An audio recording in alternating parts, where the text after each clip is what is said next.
spell, but it was seemingly worth it here, safe on the other side of the fire.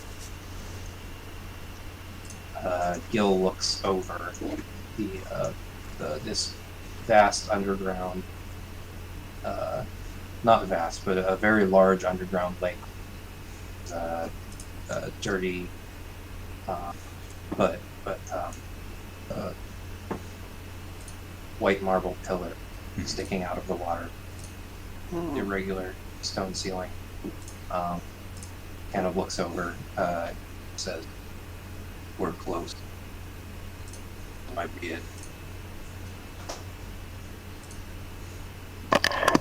Far enough away that I could take a quick cat nap before we get to the other shore. Maybe. No, I mean, no. I don't know if that's. We'll have another opportunity.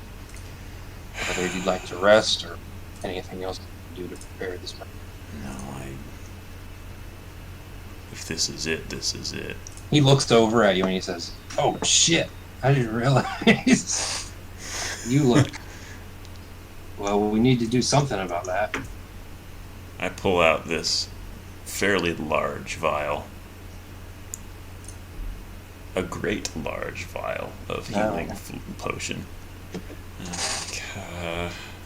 Travis, I mean, we're all a little worse off. No one else is quite like you, but, you know, I'm not feeling my best.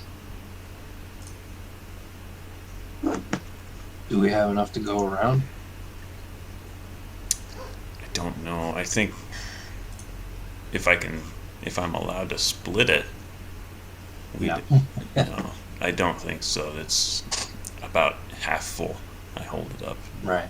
Yeah, it's more about the potency than it's not just like it's not just a bottle with the contents of 2 regular healing potions. Right. It's more potent. Yeah. Taking half of it might not work the same as taking 1. Mm-hmm. Unpredictable if you mess with it. Oh. Yeah, you're right.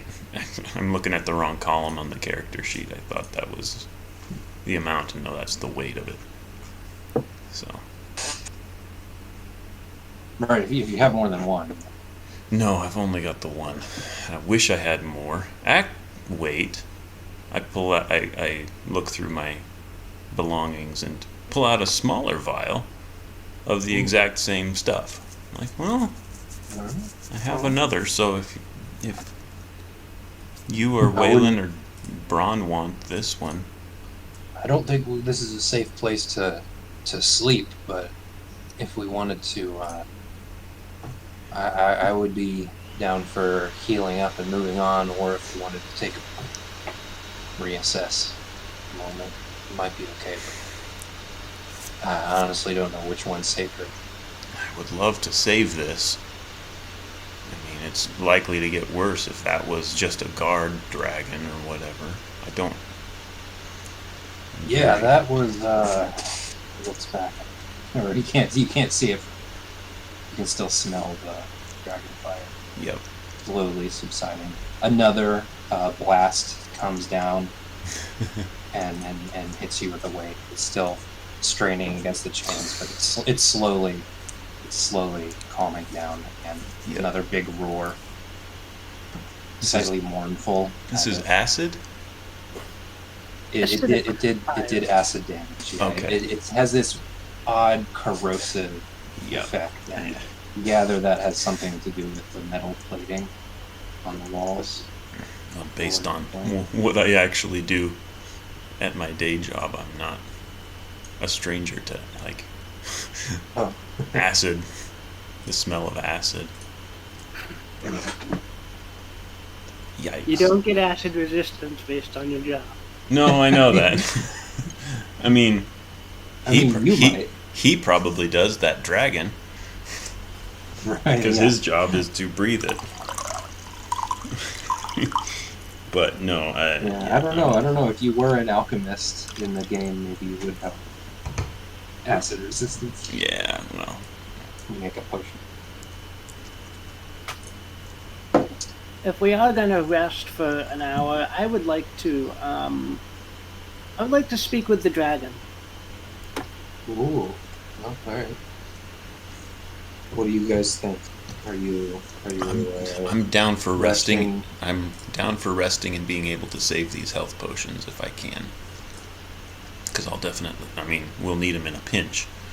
They're more like take them when you don't have a chance to rest. If we do have a chance, then I'd rather take the chance to rest than that.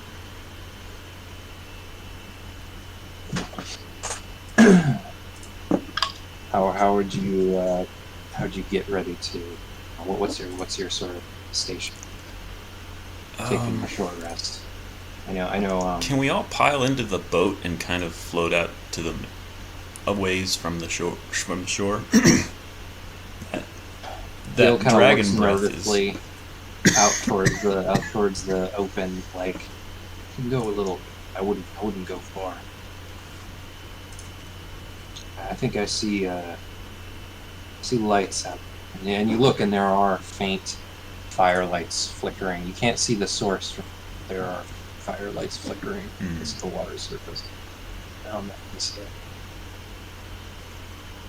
he seems uncomfortable going this way. All right. But getting in the boat isn't necessary.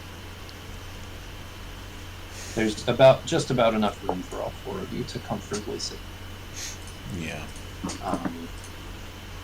Ron, what are you? What are you doing?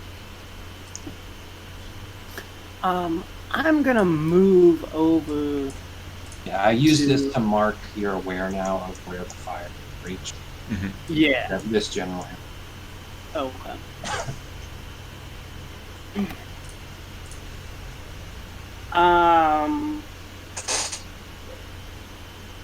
Yeah, I'm gonna move like close to this bend in the corridor here. And I'm gonna message the dragon. Okay. How does this work with various languages? I know it says like they have to be able to speak a language. Say they have to be able to speak your language. It is the same language that I'm speaking, so common, presumably. Okay. I mean, if you could speak Draconic, that would kind of solve a lot of issues.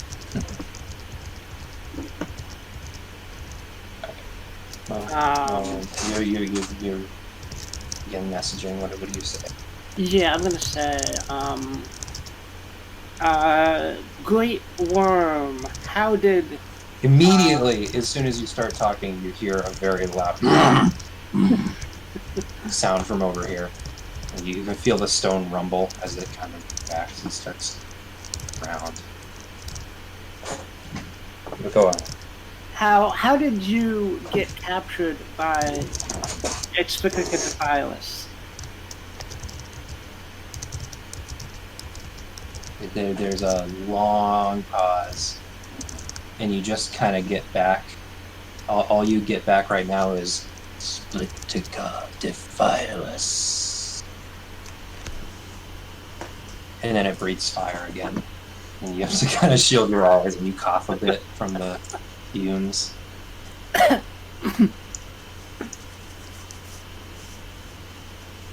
We are going against Expectaculus.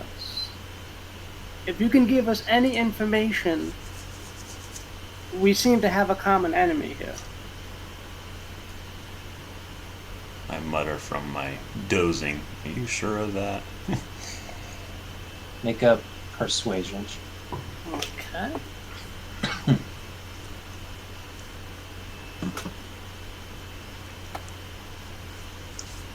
I mutter over to Braun from the boat. I'm like, yeah, a dragon and a naga, they seem to kind of go together. You sure they're not like lovers or something? Find out. It's pretty good. Well, the beast is chained. I'm assuming it wouldn't be chained if they could control the dragon. Mm-hmm.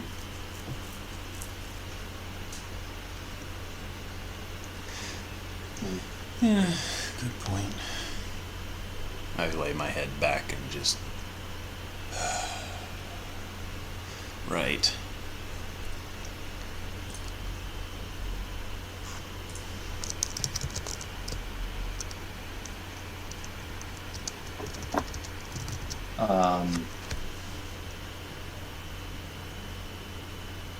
You hear like more tensing of chains, and this kind of shifts a little bit. There is a long silence, to the point where you know that it can't respond to your message anymore unless you were to send another one. Okay.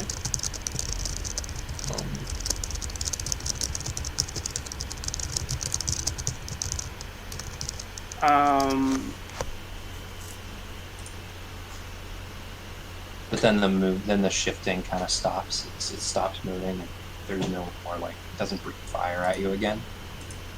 Okay. Okay. I'm going to send another message, asking the dragon if it has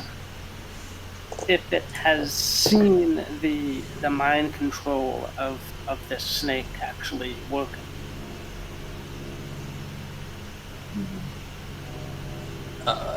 It says in this long, drawn out. You can tell it's not especially fluent in common, but it says, "Control my warriors."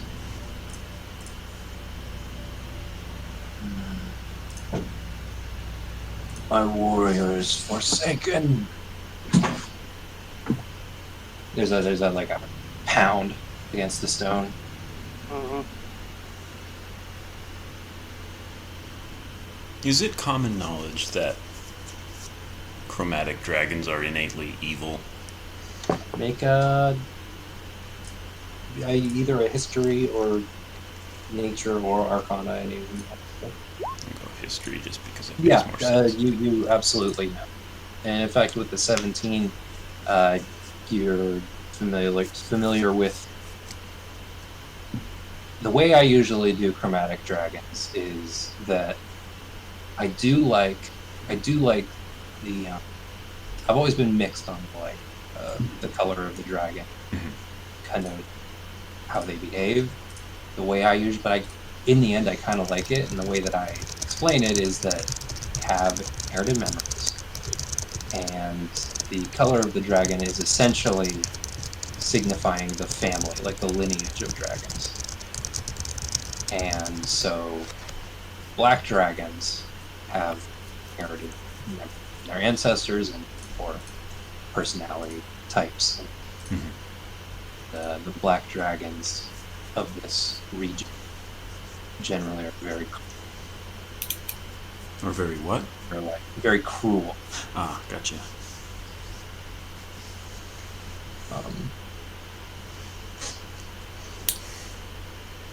They're vain and arrogant, tyrannical, and all the things that you would associate with dragons. But the black dragons in particular are sadistic. That's Gotcha. that sort of thing. They like to watch their prey just writhe. Yeah. Yeah. This one, yeah, the message wears off, so it can't respond magic anymore. But you do hear it continue to mutter, "Draconic." Okay. All right. Okay. Well, I can't really think of anything else to ask it, so I'm going to scowl and head back. Very good. Make a scowl. Bran has a good scowl. He does that. She does that. He is proficient in intimidation. Yeah. Well. Yeah. Yeah. take a short rest, and nothing interrupts you. Sweet. So you can roll hit dice. I don't remember what the hit dice status of Gildermere are, but Gil has like 1,000 hit dice. They're little, and he has a -1 Constitution. He's level 7, so got 7. I'm just gonna start rolling d6s. -1. Man, I'm not rolling well. Oh well.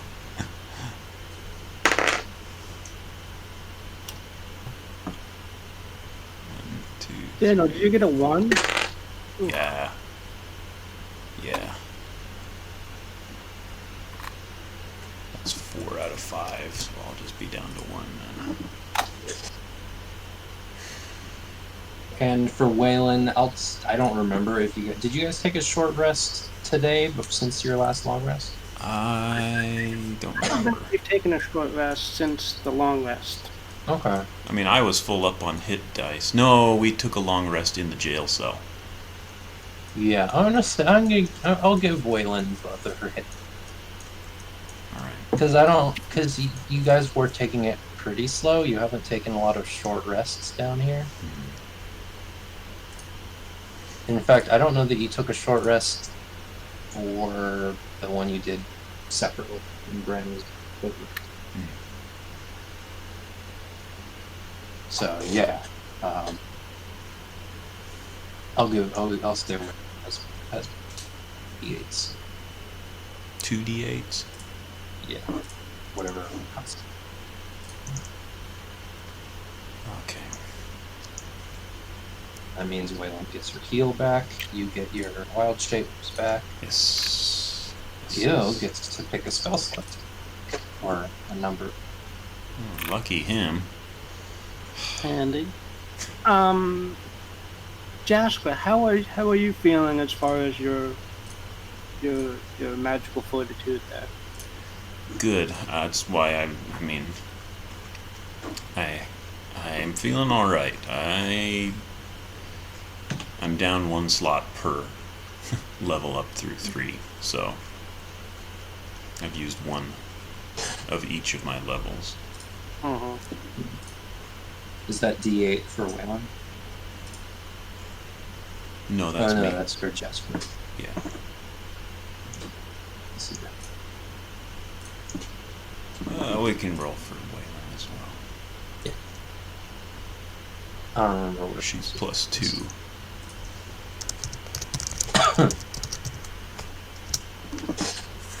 Good grief! What's wrong with my D8 rolls today?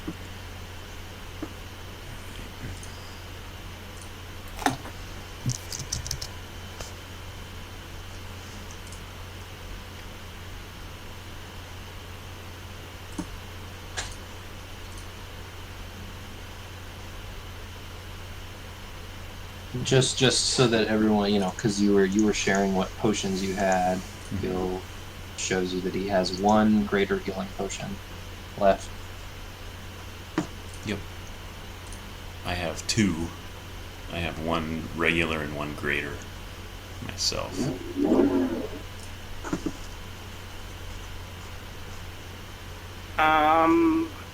Bran is out of healing potions. He gave 1 to Gil, and he Wellen used 1 when the wolves attacked him. Bran, I'm giving you 1. I'm giving you the greater one.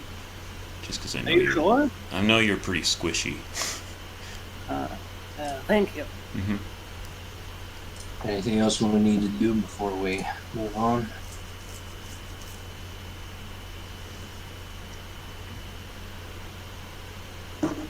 I can't think of anything. I don't know either. I think I'm as good as I can be.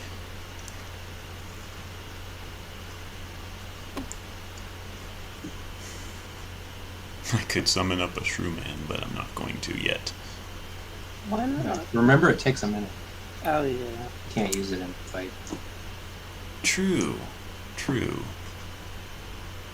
Well, I designed it specifically as a prep something I look. can't use in and out. I kind of cock an eyebrow and ask Gil, "How close are we?" You said very close. This is like across I the don't lake. know, but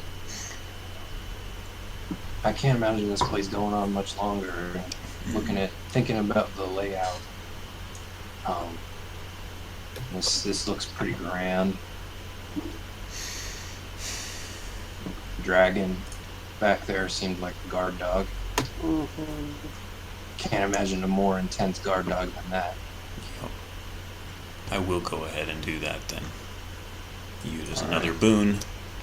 Summon 4 more quarter CRs. So what you get, you Or do not get 4 more quarter CRs. oh, You're looking around at the cavern and all the you think about the shroom man again. Mhm. You go over here and all the mold on the wooden supports it flares to life again with bright yellows and purple stuff. And then this little guy starts dragging itself over, all blackened and burned. And it collapses. You think it's gonna come to life, but it collapses on the ground. But its body decays and feeds into the body of a bigger Shrewman, and your Shrewman is reborn. cool. No longer Shrewman adult, Mhm. a Shrewman sovereign. All right. Which I'll make that available to you. I'm gonna throw together a token real quick because the last one I made it red, so I'll make this one Ah, blue. yep. Wow.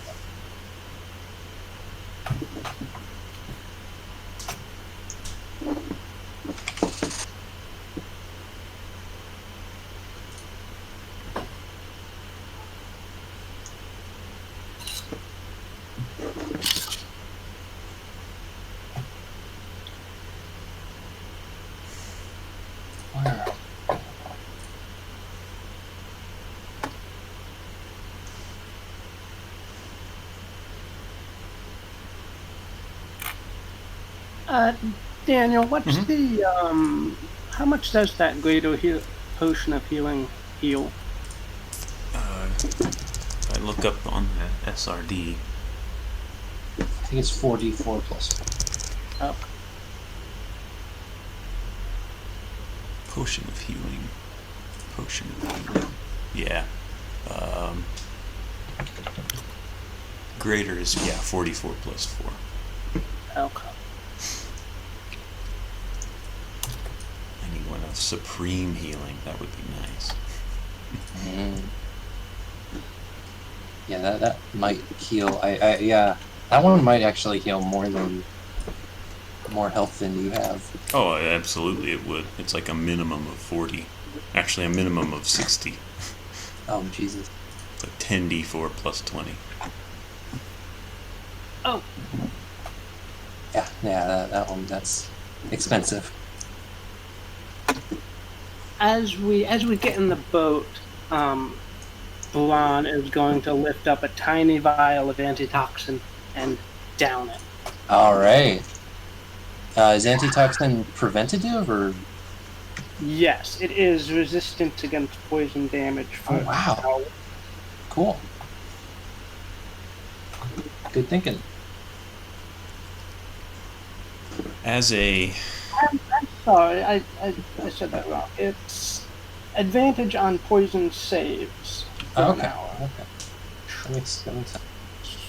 additionally, that sounds like an interesting. That was an interesting move. Oh,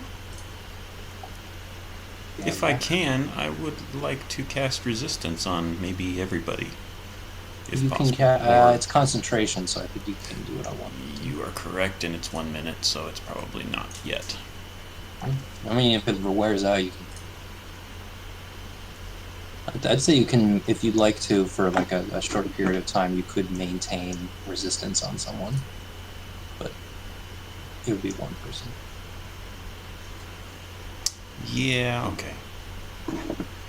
Oh, I see what you mean. It's like you can't just cast it 3 times and everybody's got it. Right. But you could cast it 3 times over the period of 3 minutes. Mhm.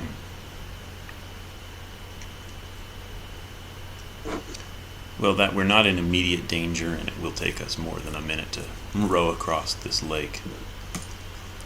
I don't Almost see it got the being picture. a huge thing at the moment.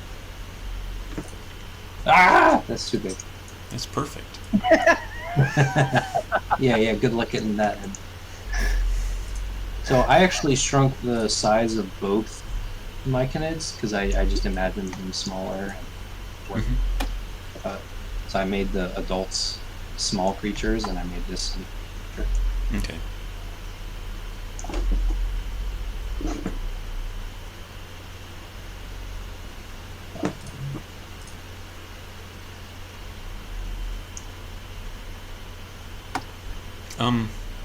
Where's John?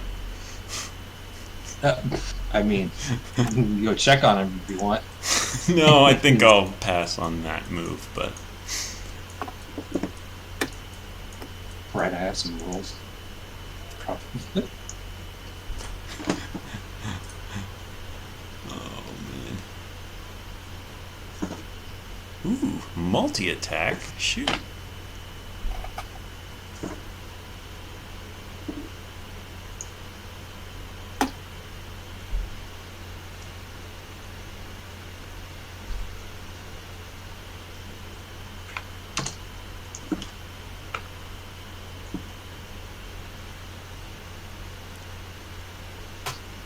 Animating, what is that?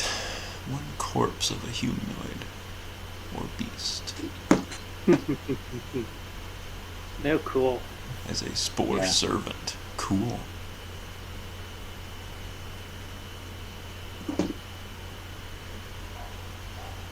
Right, so he'll right away. You can have that psychic link. Yep. I know what you're thinking.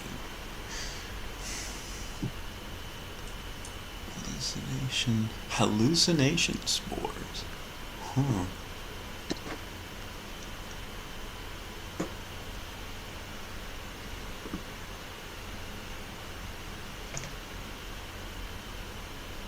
Wow, that is good. All right.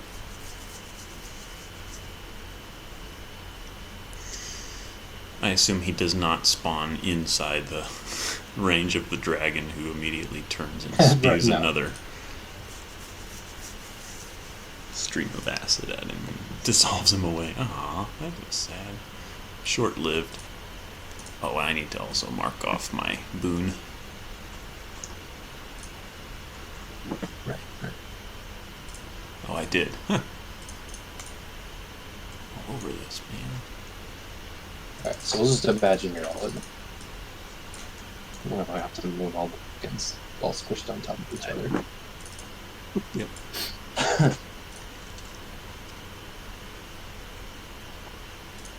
He's summoning. He's getting another gross fungal creature. Yeah,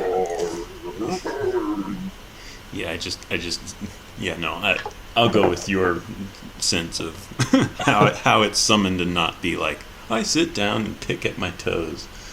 I mean, it works. You can contribute with your toe fungus. Actually, that would be like his healing potion. No, I think I'll stop talking now. That would be like, yeah. Over a short rest, you can just like plug some of the holes with some tile. Oh, disgusting. All right. Not a quick thing. Yeah, it'll follow along and get in the boat. It's pretty big. Like it's a medium creature, but it's a little taller than any of you, and that head is pretty wide. I figure the spongy flesh lets it be a bit more buoyant. Maybe it can swim. It's touching me. It does vaguely have like 2 eyes, but they're not like shiny. They're just like 2 dark sphere areas, and you're not actually sure if those are the eyes or if those are like false eyes. I wave my Some hand in creatures front of have. it, see if it reacts. It does not, Okay. but it just waits for you to tell it to do something. If you tell it to react, it'll react. Come on, in the boat, or behind it, or whatever you can manage. It can get in the boat. It's less comfortable now with Big Shroom in there with you, but you can all fit. So yeah, you all pile in the boat. Yep, squeeze in between Jasker and me, man. All right. Or Braun and me. You'll take the helm and stand over in that front corner. All right. Just looking over the area here. He seems uneasy. Yeah. There's one oar. Ooh, okay. I suppose we don't really need to roll a strength check to see who's going to get us across the lake faster or something. Actually, no, that's not a bad idea. Just in general, knowing if, like, a crocodile rises up quick, row as hard as you can, and now the guy with the oar is the guy who's responsible. Who's on the oar? Gil. No. No, yeah, Gil's occupied. I wouldn't. No, Gil can't do this. I'm moving you off the boat just because. Okay. I'd rather move the boat by itself and just pretend you're all on it. We'll make the shrew man take the oar. Okay. If he knows how. You can hand it the oar and it will take the oar. And what do you tell it to do? I see how you do it, and I show him. I kind of pull my arms this side, then that side, then this side, then that side. Okay. We want to go that way. It doesn't turn its eyes toward you while you're doing it, but it does seem to observe somehow what you're doing. And you're going to stand here, and I position him and point him in the right direction. Okay. Make an animal handling check. Okay. To convey this complex information. I guess this one is smarter than the other one. Yeah, well, I failed that. Make an attack roll for the shroom. Oh, golly. No. It just starts waving in a similar way to how you showed it, but not correct. Oh, jeez! Yeah. We roll a... I beam myself in the head with my own shroom. Yeah, roll a d4 plus the strength of the shroom. Yep. Oh, good grief! Now I roll great on everything. Gil takes 5 bludgeoning damage. It just wildly starts waving this oar around. Again, in a similar way to how you showed it, but just in the complete wrong direction, like not towards the water. Yeah. It just didn't understand that part of the equation. I pull the oar free from its hands, and Gil almost falls over the side of the boat. I push. Jesus. Sorry, golly. I take the shroom.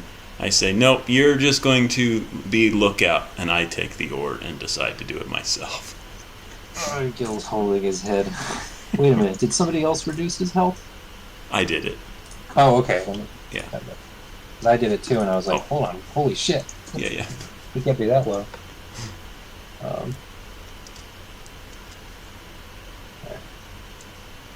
Yeah, let's ration off health duties here. You want to say that, like, Sean controls Waylon, Daniel controls Shroom, I control Gil? Yeah. Yeah. I like it. All right. So who's rowing? I am. Okay. I mean, out of everybody I can see, it's either me, the shroom, or Waylon. All right. Because all three of us have +1. Yeah. All right. You're moving the boat. Yep. Out into the water. Yeah. Just steering between these columns and whatnot. Is dancing lights a cantrip for you, Braun? Oh, yeah. Okay. I mean, I can see pretty far, but I know you would appreciate seeing as well. Actually, I'm going to maintain the dancing lights at, like, the farthest reach away from the canoe they can go. Just so we're illuminating, like, far ahead of us so that it's not lighting us up. But we can Well, but do remember there's a, like, firelight across the way. I'm gonna set this. This is kind of weird. I'm gonna set this token as. I'm gonna set this token as the kind of adult, so that you guys can control it. Mhm. Oh right, it's true. There we go. So you should be able to control the boat. Yep. We'll go this way. All right, and yeah, you can see this whole area, and you can actually see the source. One of the sources of light is this column here has a hook poking out of it with a lantern, Oh, and you can see a shore. As you Yeah. round this corner, you can see a beach with more light sources. I'm gonna go toward the pillar if you guys don't mind. Make a perception check, All right. everybody.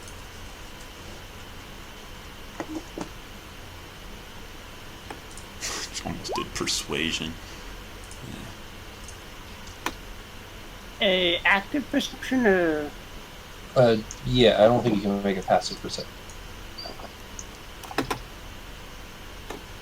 Passive. I kind of turn the boat a little bit as we're drifting closer. Yeah, drifting closer with a boat. Yeah, I'm you trying can- to do you like can- you can- Tokyo drifting around it. See how Okay.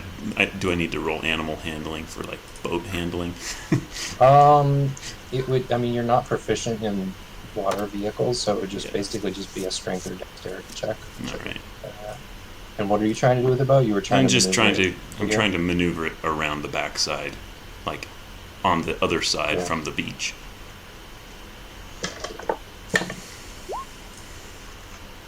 So okay. As you're approaching here, Mhm. you were getting the boat over here Mhm. and beginning to turn it so that you could get behind this pillar. Yes. You see on the beach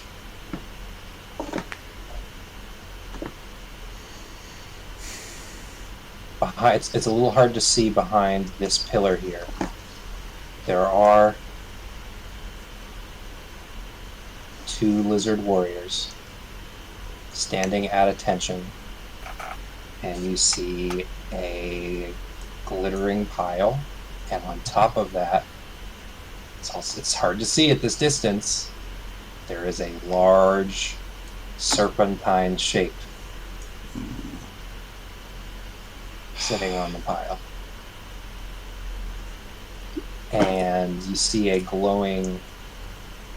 something fly up into the air from over there. And there's this like little, it almost looks like one of Braun's dancing lights. It's like way up in the air. It emerges from the throne, and it goes up into the air, and it starts slowly moving through the air for a moment, and it quickly, this little orange bead quickly descends towards the boat. Oh, great. Waylon, can you shoot it with your arrow? Is it shootable with an arrow? Waylon starts getting her bow out, but it's gonna arrive any second. Braun, you in a moment of horror recognize this as a fireball, and Gil at the last second instinctively raises his hand, and that amethyst ring starts to glow. So he's going to activate his, as a reaction. You are all in the area of this fireball. He, as a reaction, he's going to activate his ring of his abjurer's ring. So that means you all effectively have it. So I still need you all to make dexterity saving throws, though, Yep. including the shroom. Yep. Okay. This is something I'm not good at. And Bran is going to use Tides of chaos here to gain advantage on this saving throw. All right. Let's see what the DC on this is. Just. Oh, wow. All right. So Jasper succeeded. Shrewman probably failed with 2. Yeah. Waylon and Shrimp failed. Ron failed. But that means because of the Abjurer's Ring. Oh, he has a -2, but he's still saved.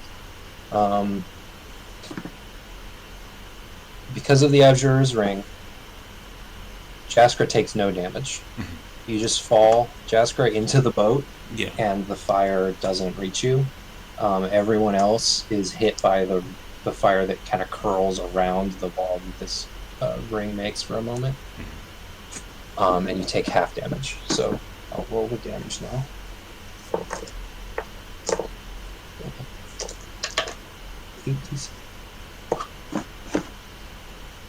Just roll it. The advanced dice roll. 8. So everyone who failed takes 12 fire damage.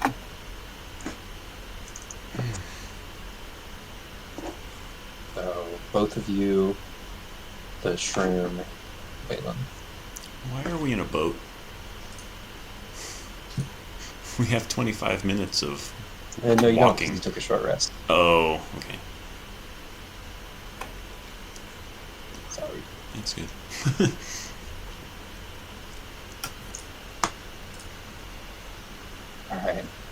Alright.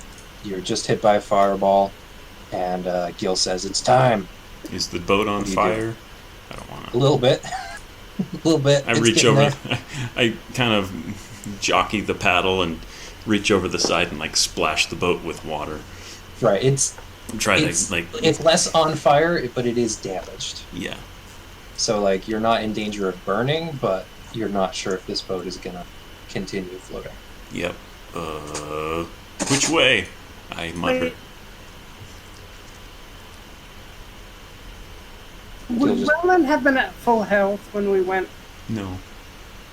Waylon's what she is over here on the shore. I'll just drag your tokens over near the boat. Oh, how much damage did everybody take?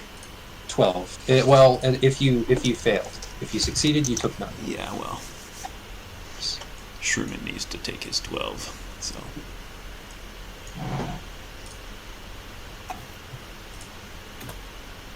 Oh, huh.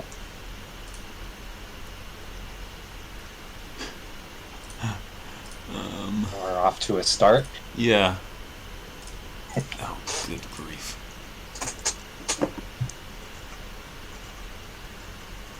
Gil's just looking. He's just still at the helm of the boat, looking in this direction.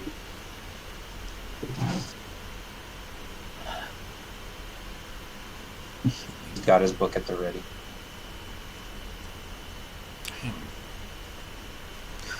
All right. You got the oar, Jaskra. Yep, I'm gonna start rowing. I'm gonna still try to make it around this pillar for some cover.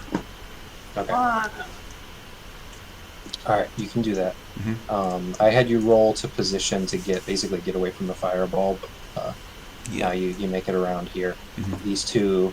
The two lizard warriors, which seem to be outfitted slightly differently. They take a step out towards you. You round this pillar, and then what do you do? Rounding around. Yep. I'm gonna row as hard as I can towards shore and just rush him, I guess.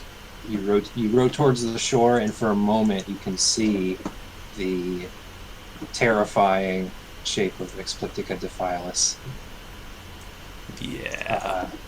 sat atop her dragon's hoard, and then she disappears, Oh, hell. completely cloaked by a sphere of magical darkness. So in her place is just a dark. Yeah, Ball. there's a big dark orb, and Wow. the lizards march towards you. Mhm. Let's take a very short break, like a Mhm. 5-minute break, Sure. and then when we come back, we'll roll initiative. All right.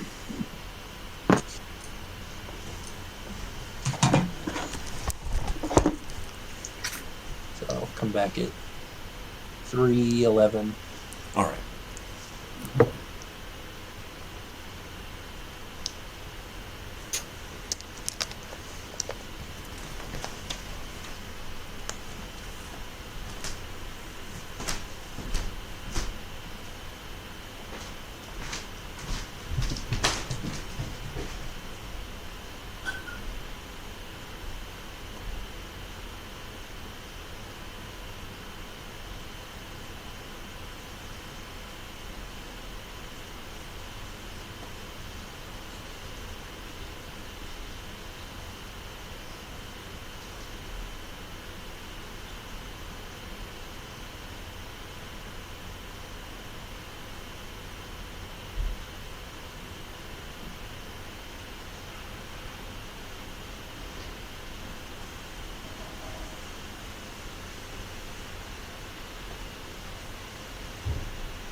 Hello. Hey. I could have Oh, sworn. dang, what exciting. Mm-hmm. I'm looking through my character sheet. I'm like, oh, I didn't prepare that spell. I don't have that spell. Like, I wish I had control water or something, and I could just like. Well, we got what we got. I mean, Mm-hmm. I mean, on the one hand, I'm not burdened with having to choose every single spell every time I prepare. Mm-hmm. I mean, I can see how that would be helpful. Yeah. Like, she's sitting on a pile of gold. I wish I had heat metal so I could just burn her alive. Hmm.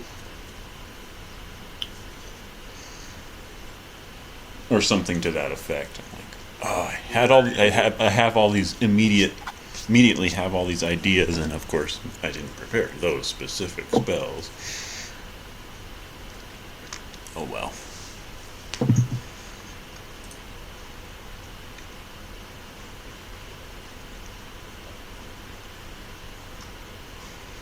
I'm thinking, hey, Shrew Man, do you have that tablecloth? I think it would have gotten acidified. Yeah. That's the one you want to blindfold. Actually, I like this. Yes! Yes! Okay. Cool. Sorry, what? What? Yes, yes. I was hoping this one spell didn't have creatures that you see Hmm. in it, and it doesn't. It's just creatures that you choose within a certain. Oh, That's nice. gotcha. Most of them do say you have to have line of sight on the creature in order to attack. But arguably, that one doesn't. So I know I tried playing D&D online, which is kind of a World of Warcraft clone. And that one had interesting mechanics, like, yes, once you have a target lock on a creature, you could effectively duck behind a corner and still fire magic missile or something like that. I think. I don't remember actually how that worked, but...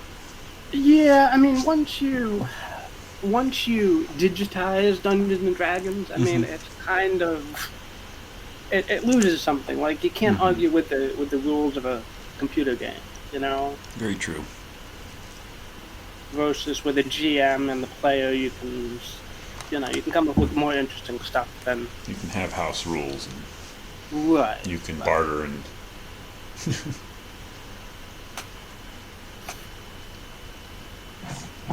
I am back. All right.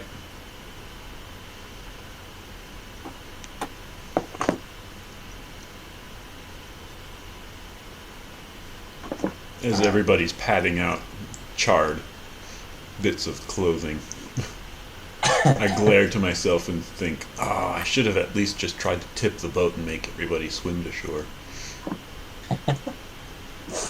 That would have been maybe slower, but Slower, but maybe it would have worked if I could just like, crit a strength check. I mean, Don't roll initiative yet. okay.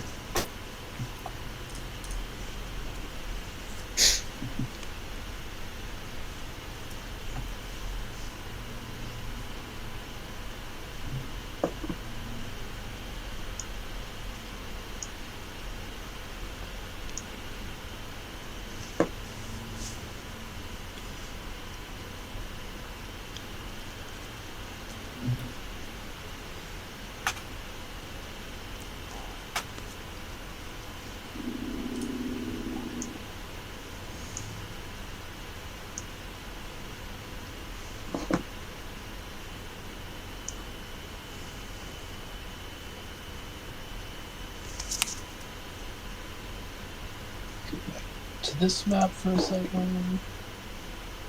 Position of me. Accurate base.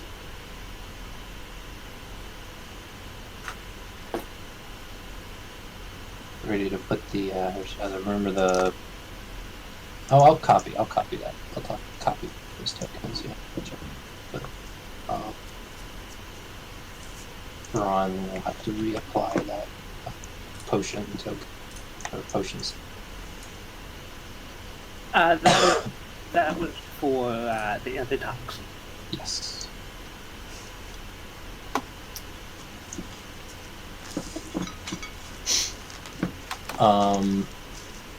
When you run ashore, Gil is actually going to sit down in the boat to sort of indicate that he's staying on the boat. Oh. When you run it ashore, but he makes room for everyone else to get off. You He puts his hand on he puts his hands on your shoulders before you land, Jaskra and Braun, and he doesn't say anything. He just gives you like a tight kind of. He just sort of grasps your shoulders for a second and then lets go. Yep. Sort of it's been fun. This might be it for some of us, if not all of us. Yeah. But he doesn't say anything. I turn to him. Now you can. Oh yeah, go I ahead. turn to him and I kind of mutter, "Do you want me to push you back out? Would some He distance shakes help?" his head. Okay. He shakes his head. Actually, you know what? He doesn't. He gives you a little nod. It's a good idea. Mm-hmm. So, yeah. You see what I'm seeing? This Yes. map? Yes. Yep. All right. So you can place yourselves as long as you're within 5 feet of the boat. Gil will remain on the boat. You can move yourselves sort of in that I this will. sort of 5-foot area. I will. That's actually a good spot. I'll go where Braun is. Up here. Yeah. All right. So who's in the front? Who's here? Tip of the spear. I'm thinking Waylon. Not me. 5 health, Waylon. No, not 5 health. Why don't you go first, Shasta? Well, because Waylon, come here, and we swap spots. Okay. And I tell her, let's push him out. Let's give him some distance. Push him out. Push. I just kind of whisper this to her, All right. and at the same time pass her my health vial. All right. So we'll start. You don't have time to push the boat out, but we'll Okay. start initiative saying that you have handed Waylon the health potion. Mm-hmm. Where's the shrew man? He's with me, right where he's at. All right. So roll initiative. All right. I'll roll.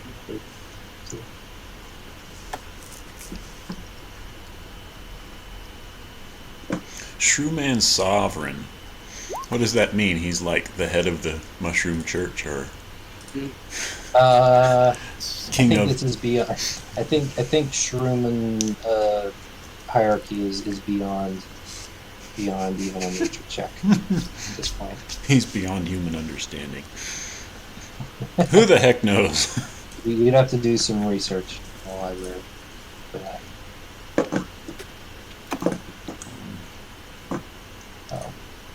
Roll. Oh, good Lord. Stop. No, don't refresh the page now. Do something. Aha. I managed to not refresh the page. Did you hit your favorite bar again? Yes. You always say you're gonna move that. If I customize, what are my options?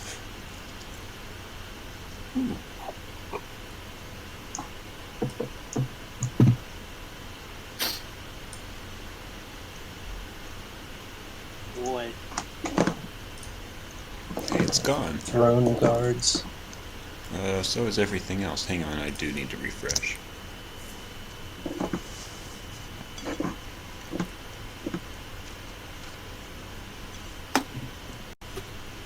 Yeah, these lizard folk. The one on the north there has a great sword, and the one on the south has a maul, Mhm. a big two-handed hammer. They don't have shields or javelins or anything like they usually do. Got a little bit more jewelry. What are the white circles beside the torches? Those are columns. Those are Oh, yeah. sturdy marble columns. Yeah, that makes sense. What are the white circles?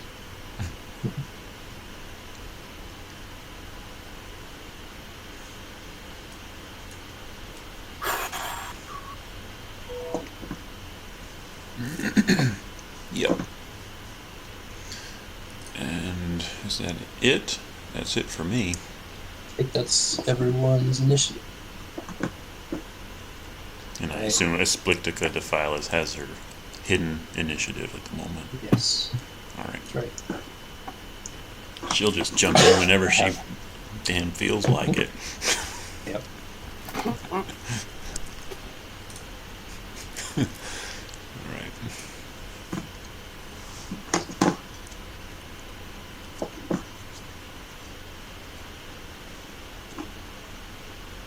Deleting some unnecessary notes because I've already read out.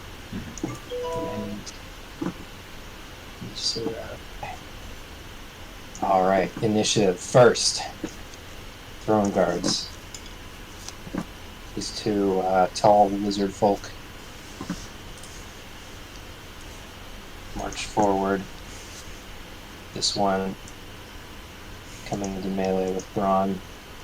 This one, hmm.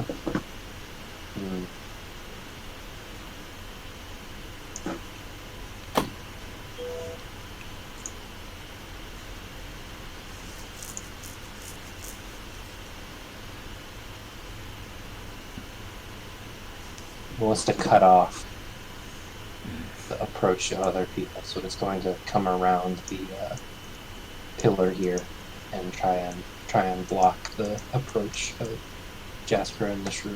Yep. Which is a cool band. Are we not allowed to enter the pillar squares? I'd say you can enter a pillar square like this, but I might be a little bit touchy about like if you're moving around like that. Right. Like you might have to. No, I think it's fine. You just can't go diagonally through. Okay. You have to. All right. Yeah. I'll say if you. No, I won't say. I'll just say you can't move diagonally through the pillar.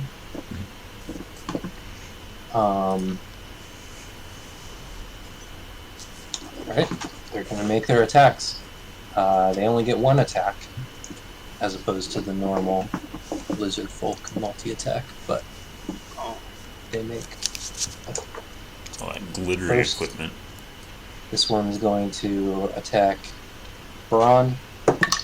Greatsword. That says...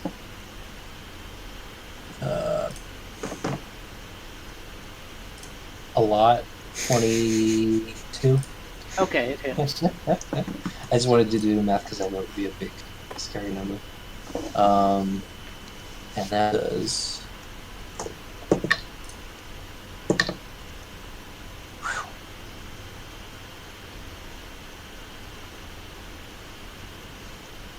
12 slashing damage to Braun. It just runs over and cuts Braun across the chest with an alarming amount of speed and strength. The one over here, it braces its hammer up on its shoulder and just pulls the handle down, trying to whack Jasper. Me? Oh, okay. Yeah, I'm gonna say it's gonna go for you. All right. I was thinking the head of the shrew man might be kind of Right. fun looking to cave in. That's a 19 plus. Yeah, That hits. it's a 24. Yep.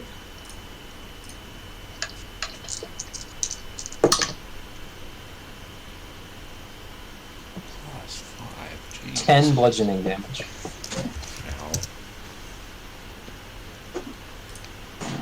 Just the corner Ugh. catches your, almost hits your kneecap. It catches you on the leg just above it.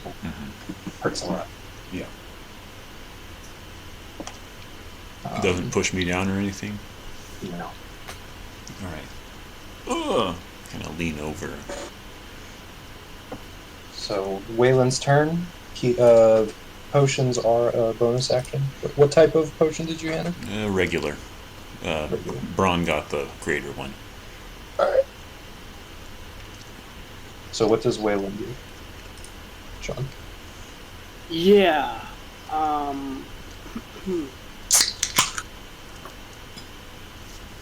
Waylon is going to, as a bonus action, chug that healing potion. Alright. And then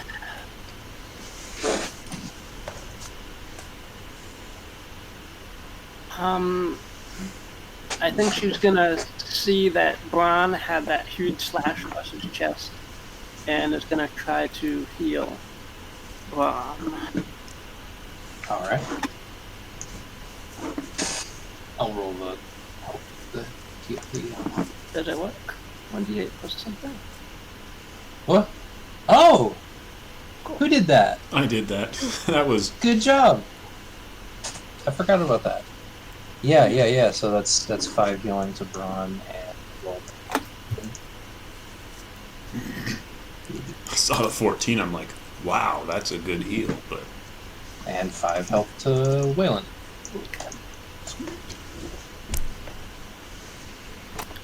I'll add the 5. Every little bit helps. It's just, I'm kind of miffed that we have to use them right away. Shroom. Oh, does Waylon move at all? No, she's gonna stay there. All right. All right. Shroom. I tell it. And it will rush forward. Ooh. But I do like the idea of... I don't think it could be poisoned, but I tell it to try to take it out. Constitution saving. Is incapacitated. That's a natural 20. So it succeeds its saving throw. Does anything happen, or is it just nothing Or happens? be poisoned for 1 minute. The poison target is you are incapacitated while it hallucinates. The target can repeat the save. Okay, so it managed. Nothing happens. Well, it's going to also try to just punch the thing in the face. Oh, it can do both? Yes, multi-attack, which is Cool. hit it with spores and then attack it. That's really cool. So it can try again with the spores. No, it can't. It can. Yeah. The multi-attack is use the spores and then make the fist attack. That's specific. Okay. But it can try those spores each turn before its attack? Yes. Wow. Cool. 21 hits. Yeah, these things have lower armor class than them. All right, so that's just... Their attacks are brutal. Wow. Oh yeah, no save against the poison damage. Ooh. Is that right? Yeah, it's just 6 poison. Alright, so that's 11 damage total. That's a good hit. Cool. And it gets 2 attacks, right? 2 fist attacks? No. No. The multi-attack is attack. one spore attack, one fist attack. That's the... Right. Sorry. I mean, that's Confusing. The wording. But I think I get it now. Okay. Jasker. I am going to turn, kind of take the, the keel of the boat and push it out, try to get as much distance, maybe even taking the oar and kind of maneuvering it, giving it a good strong shove before throwing the oar into the boat with Gil, so that he can possibly get back. You prepared for this, everything. I'm still going to say it's your action to do this. Yes. But where would you, just tell me where you'd like the boat? I'm kind of thinking, well, I'm gonna try to push it toward this pillar with the torch. Right here? Alright. Yeah. Yeah, you can, I won't make you do a check. Prepared for this, and I'm taking your action away to do it, but I'll say you can, yeah. Is this about as far as you wanted? I mean, as far as I can, but if okay, that's... well, I'd rather not move it off. Okay, yeah, no, that's fine. Yeah, I would say that's good. And he's got the oar, because I'm going to try to throw it after him. Throw it in and let him have it. I'm making sure it's centered on a square, just for simplicity. Mm-hmm. All right. And then as I stand up, I'll pound my quarterstaff into the ground, or at least start to, and then remember, oh yeah, and immediately turn into a bear. Okay. Alright, I'll move you. Whoa! Excuse me. Right. Shove. Yeah, in fact, your shroom gets shoved into the water. Okay. Oh, wow. I start reaching out to grab him and drag him to shore. Is that the actual size of the bear? Wow. Yeah, the cubes are big on this map because that area is small, and I figured it would be nice to have a final battle. You can see it well. Alright. That's me.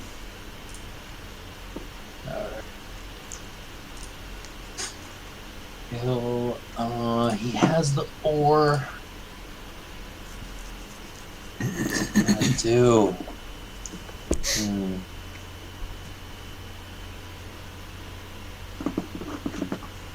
play it kind of safe now. He's going to move the boat over here.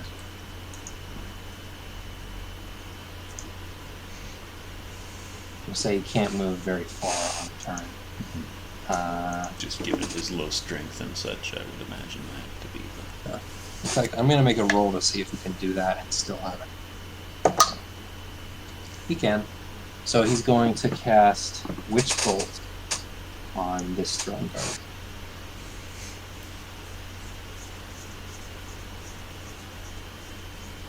Roll. It's definitely a hit.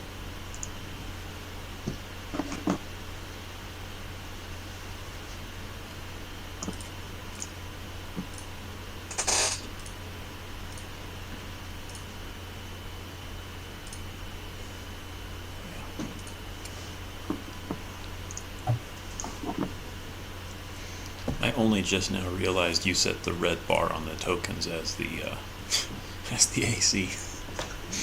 Yeah. I'm like, oh, if I'd known that. So he's got Witch Bolt on this one. Cool. Looks like a fast food or Sonic. Alright.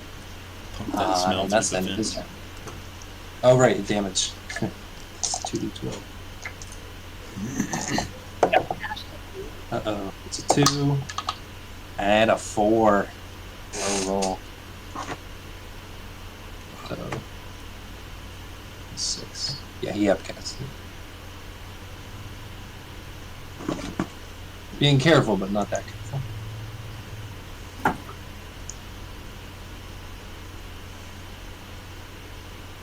Oh, I just had an idea of something. Probably better. No, this is... Ron. Okay. Ron is going to lift up his hands, wave them magically, and cast Slow. Over. All right. I think he can get both the lizard guy and the area of effect in the darkness. Oh, really? What's the area on slope? 40 feet square. I mean, you could maybe So- get The one next to Brown. Oh, right, that one. Oh, then in that case, yeah, I think you could. You absolutely could get that entire area. Oh my god, yeah, so there's just no way for her to not be in it. Yep. Yeah. Okay, so that's what's the save?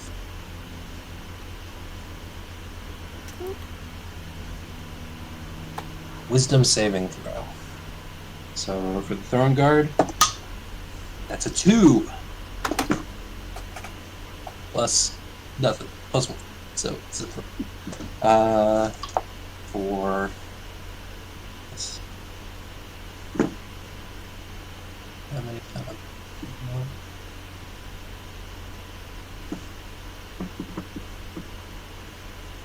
Wow! -2 to AC. Dang. Yep. 18 plus 2. So no. Something for the nugget. Okay. So afflicted with Phyllis saves, but this guy does not. So, but there's a snail. There's not a snail. I thought Is there there was. Oh, there is a snail. There's a snail. Alright, so this one is slowed, so that does a lot, does it? Snail icon. Okay. Yeah. Use reactions. Either an action or a bonus action. 1 and 1. Alright. Cool. Good job. Alright, so this one's slowed. And then Brown is just going to, I think, just stay there. Alright. Oh, wait. Hang on. Can't use can only use a reaction can't use reactions. Yep, no reactions. We can't use reactions, then Bran is just going to move this way to get away. All right. Can't use Cool. reactions. Excuse me. Shove, shove. Okay.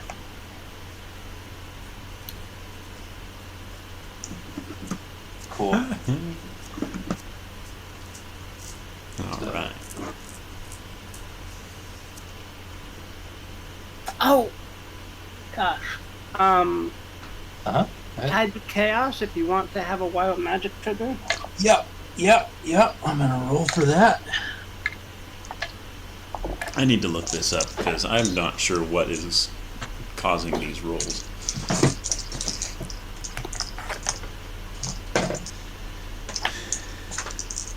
Roll with one hand. Almost got this open. That is... Let's see what I rolled. It's going to be. Let me set a picture of this.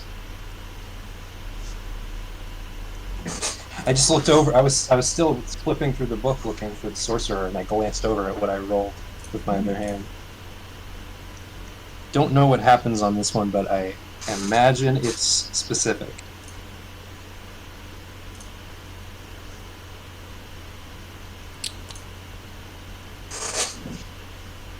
Maybe I'm wrong. Maybe it's nothing special. What was the number? So,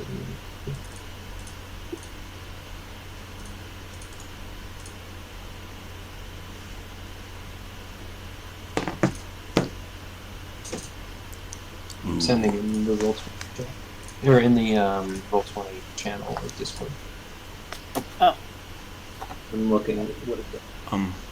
It's a really good one, although it might not actually work for you right now, but in theory it's a really good one. You see the roll? That's a 0. It's a 0. It's 100. Oh, that's a 100. 0. Okay. Yeah, I So wasn't sure. 99 to 100, you regain all expended sorcery points. Well, that's really cool. Did you spend any sorcery points? I spent one, so I. Okay. That's good. That's better than a fireball on yourself. Anything is better than a fireball. So, I mean, we can go get Adrian and she can cast a fireball on everybody.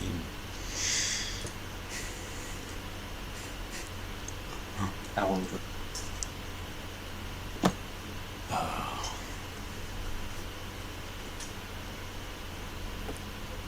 wow. All right. Yeah. So.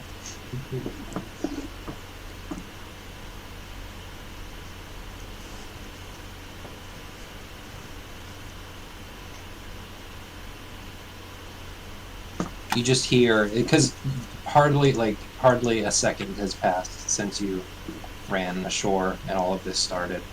It's been like 5 seconds.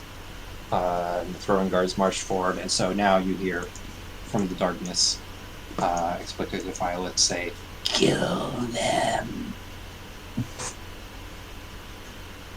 Talking to the throwing guards. Mhm. Obviously, they're being proactive in that, but Yeah. Like they turn around, we're trying!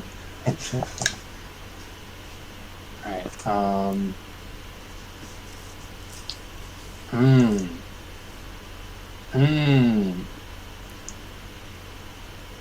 yeah, it's gonna go after the bear. They're both gonna team up on the bear. Oh, okay. Is there any penalty to its attack? From no. slow? So the great sword rolled a 2. That's going to be a 7? 7 to hit. That's miss. How did you know that? Because I did head math the last time you rolled. Okay. Okay. I'm like, that would be a +5? Okay. That scared me for a second. It's like, what the fuck are you seeing? No, I'm not seeing anything. I'm just. Alright, the other one's a Can't 20 to hit. Yeah, okay. Yeah, the other one hits for sure. So the hammer does... Ooh, not very good. Does 6 bludgeoning damage to it. All right. Not a great... Wayland.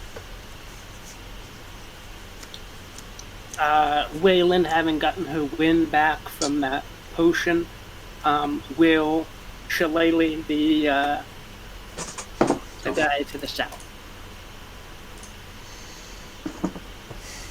Whack. Where's her whack? Whack. 15 hits.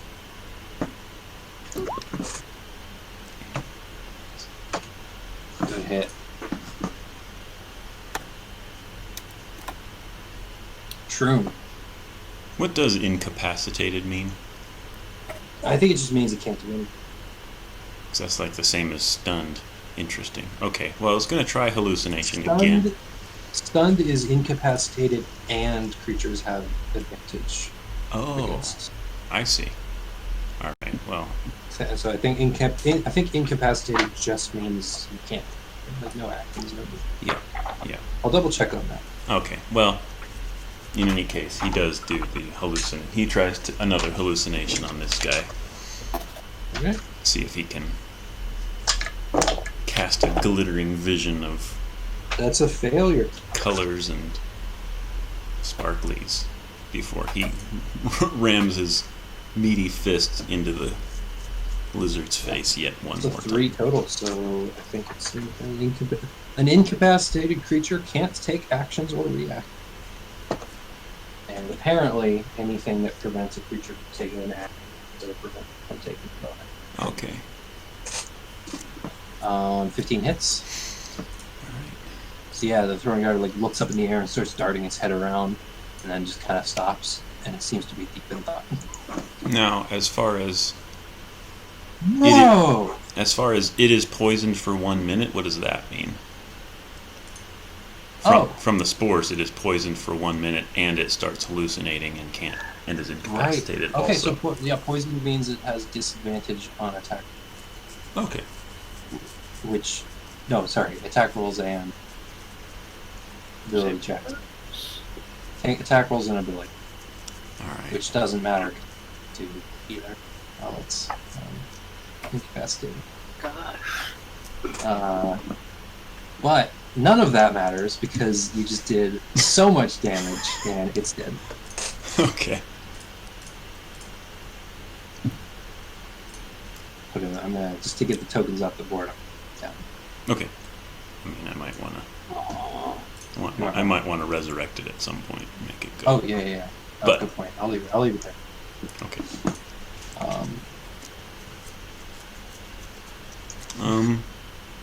Um, yeah. Well, He'll just start he'll just sort of shamble around.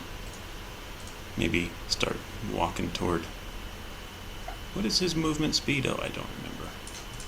I think it's 30 feet. I put it on the token. Yeah, it is. Okay, yeah, he'll come up on the other side of him and begin defending his master, or trying to go between the remaining lizard and his master. But that's it. And his master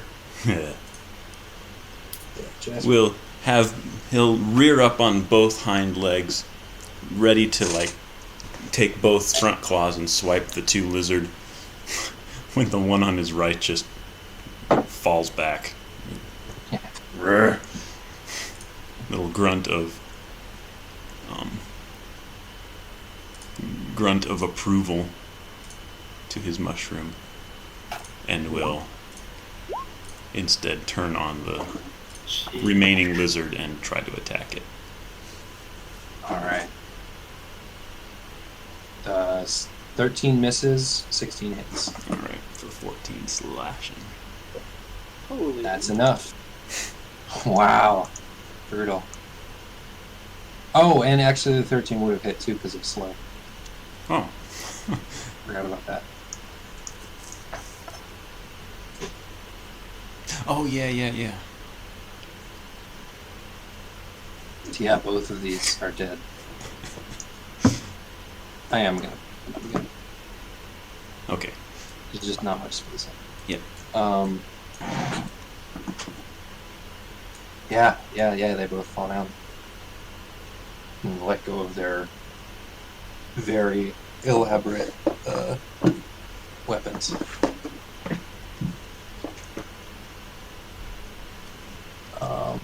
Is that the end of your turn? That is the end of my. I am gonna get out of the water. I'm kind of annoyed at the water.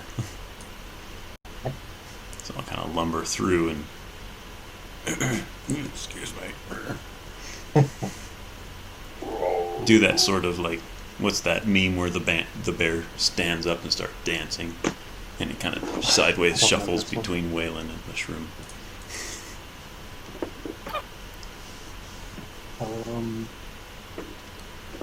Gil will move his boat a little bit, and he won't use his action for anything. Now, what will he do for his action? Maybe he'll do something.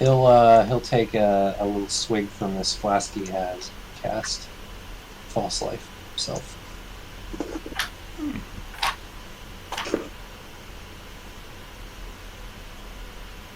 I'll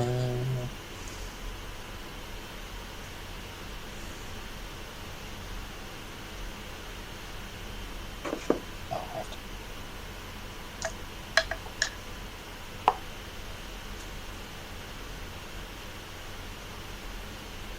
That's enough. Ooh, a little 4, so 13. 13.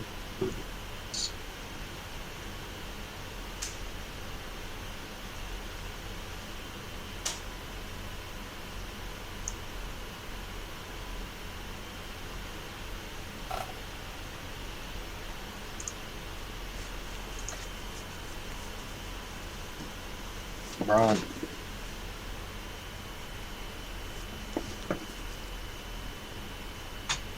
The lizards are dead. Okay.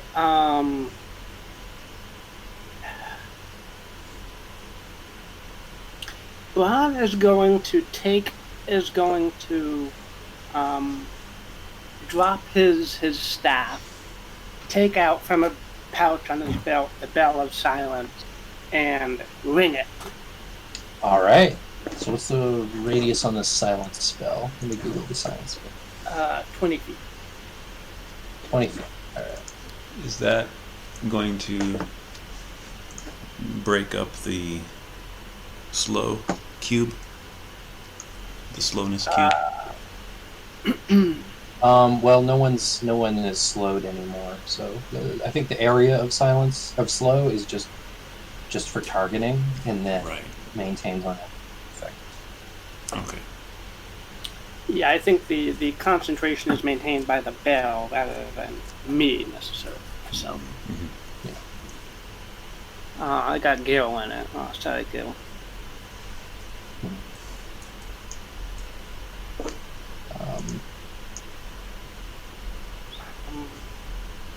All right, so you activate the bell of silence. You whack it with its little iron rod, and you hear no sound. No other sound. Oh, I love the. Okay, never mind. I'm thinking of Terry Pratchett book. Okay. I do want to. Do I have a sense of how far the area of effect is going? Yeah. Can you see the aura that around you? I do. Yeah. Okay. Okay. Plus, you see Gil stand up and start yelling at you, but you don't hear anything. Damn it! I can't cast anything right. Yeah, I'm going to shuffle forward a little bit closer to this area of darkness here. Right. And it's my action to ring the bell, right? Yes. Okay, then I am my turn. Yeah.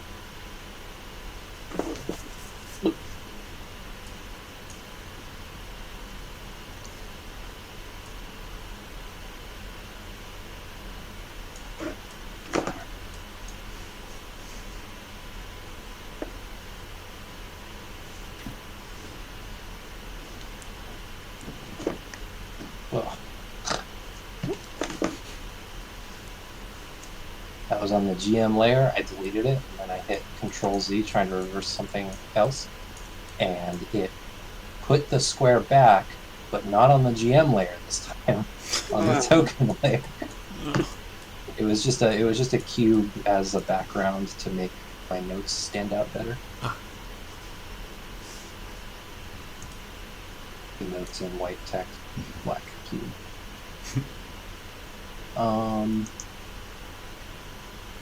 Ooh, I have to think about this for a second.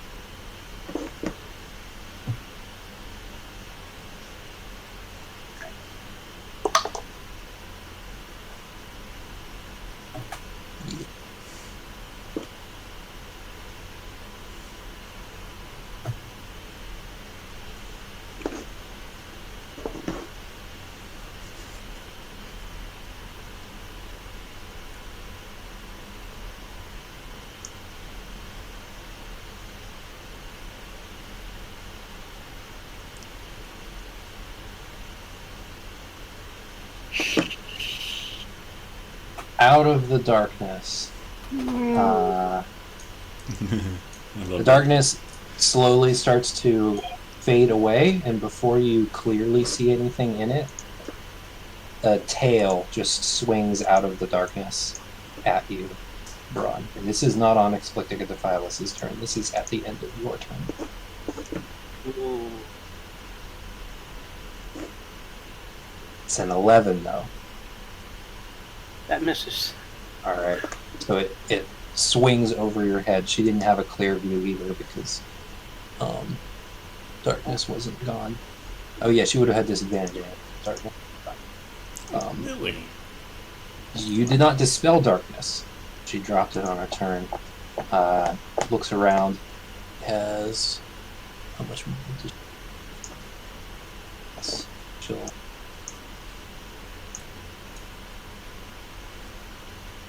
with alarming speed, she like uncurls off of this throne, and slithers, just kind of pours like liquid off of the pile over here, flinging coins everywhere, out of the silence, looking at everyone around here,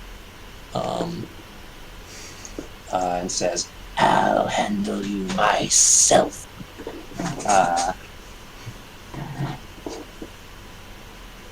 I think to myself, yeah, she could have made that decision a lot sooner. Don't tempt it. So she'll move all the way over here. As she's going, kind of scanning the crowd here, her eyes settle on the shroom and cocks her head a little and says, "You look useful. Subdue these assassins." This shroom here needs to make a wisdom saving throw. I mean, can he see? I don't know. He can see. He doesn't necessarily see with eyes, but he sees. Okay, 10. 10? Mm-hmm. That's not gonna do it. I didn't think so. I'm double checking his sheet, see if he's like immune to charm or anything. Nope, he's not immune to anything. No. Yeah, no. So the shroom.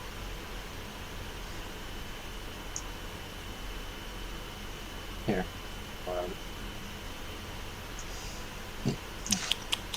Turns around and looks at the bear.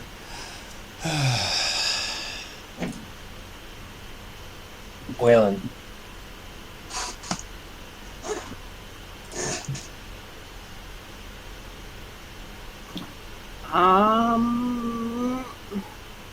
At this point, has the Shrooman obviously attacked? No, but it did, I mean, everyone but Braun heard what she said. And Okay. Yep. It slowly turned around facing Braun. You're all aware of the fact that Eclectic Violet can charm things, so you can piece it together. Then Wellen is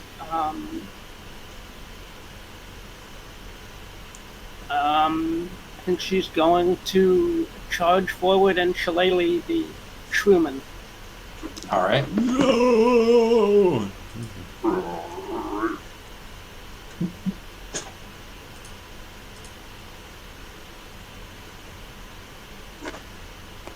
15 hits. 6 points down. I'll take over the shroom for now. Okay. Yeah. I mean, I'm willing to fight against everybody. Right. So I wrote here. Let me read what I.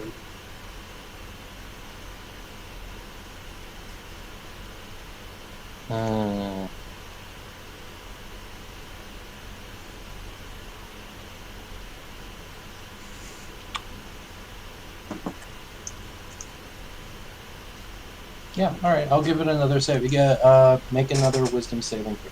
Yeah. For mushroom? Yeah. When Waylon. Alright.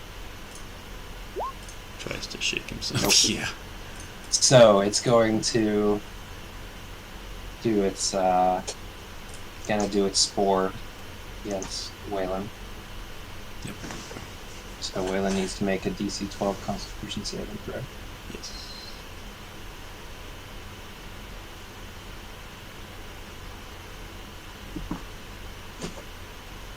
Nope. She is either stunned or incapacitated, depending on Oh which right, score. I can just choose. Well, I mean, stunned is just kind of better. Is it a choice between stunned or incapacitated? Mm-hmm. Well, it's a choice between stunned or poisoned and incapacitated. I don't really know what poisoned. And I think it lasts a minute, was it? Yeah. Yeah, I'm gonna go with pacifying for it. Okay. All right.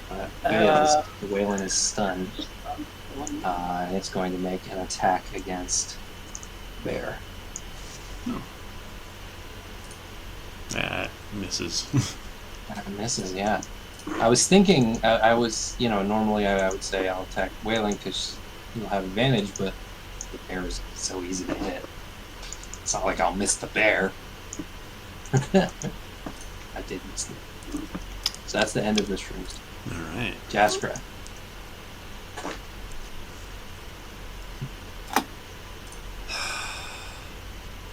Bear is going to lumber this way and try to claw attack twice. He'll do seem to be pretty effective against those lizards, so hey, why not rear up on your hind legs and try it again? Whoa. Holy cow. Oh my god. Yeah, both of those hit. 19 damage. Okay. It's actually only going to...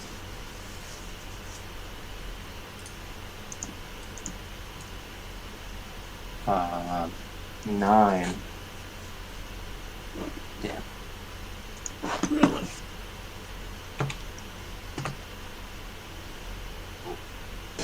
But under normal circumstances, that would have been a good hit.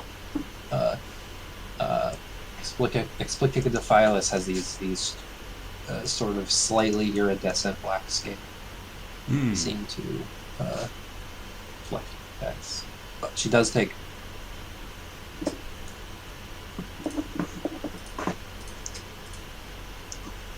Gil sees Explictica Defilis, who kind of rises above all, quite a bit taller. At the moment, at least. And he's going to Lightning Bolt.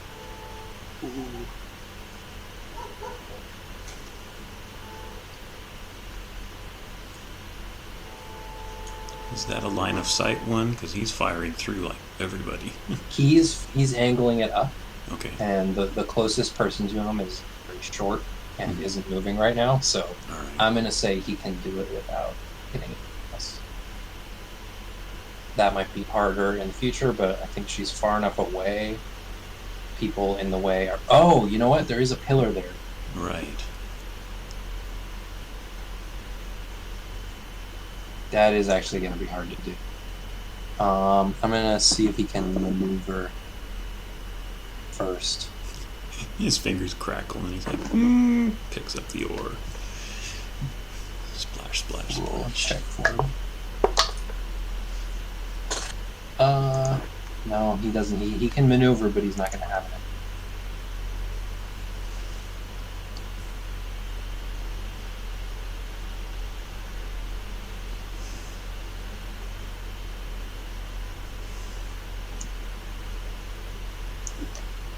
Whoa! Whoa! What? Reality is warping! How powerful is this thing? Alright, so he doesn't have an action, but that's his turn. There. We're on.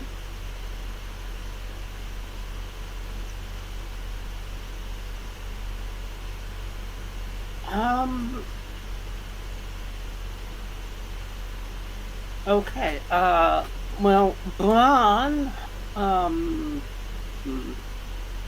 is going to move.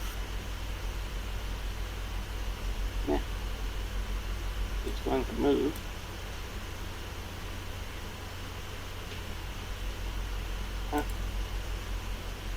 Come on, Braun, move. Oh, at the end of Gil's turn, Explicatifilus is going to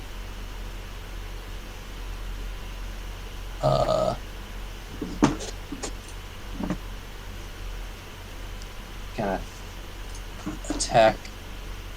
Yeah, she's gonna tail attack Jasper with an 11.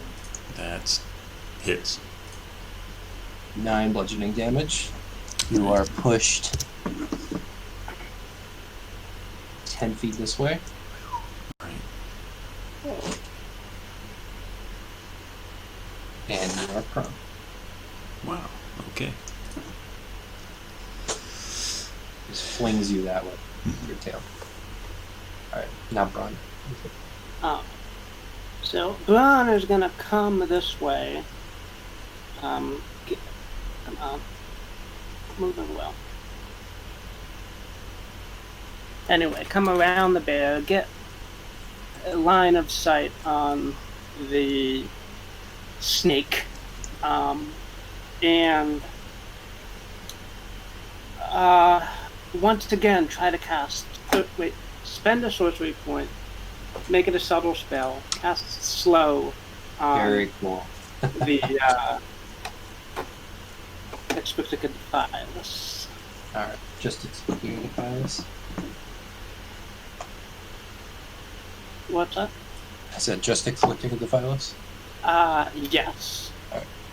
Oh, and the shroom, I guess, since. Alright.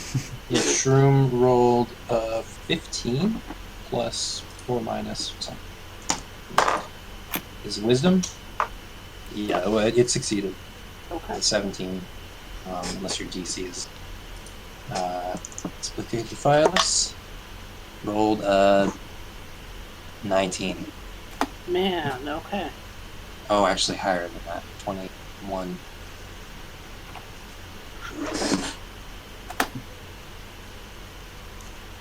At the end of your turn, Phyllis will slither this way. Well, let me make an intelligence. She noticed the silence. Noticed that everything went silent. But she can't see it, so I don't know if she knows the source. No, she doesn't know the source right now. So,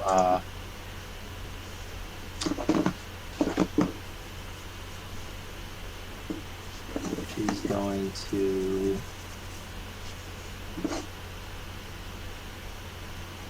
she can't actually use any of her legendary actions. So Yeah, she's going to not do any. But it is her turn. On her turn.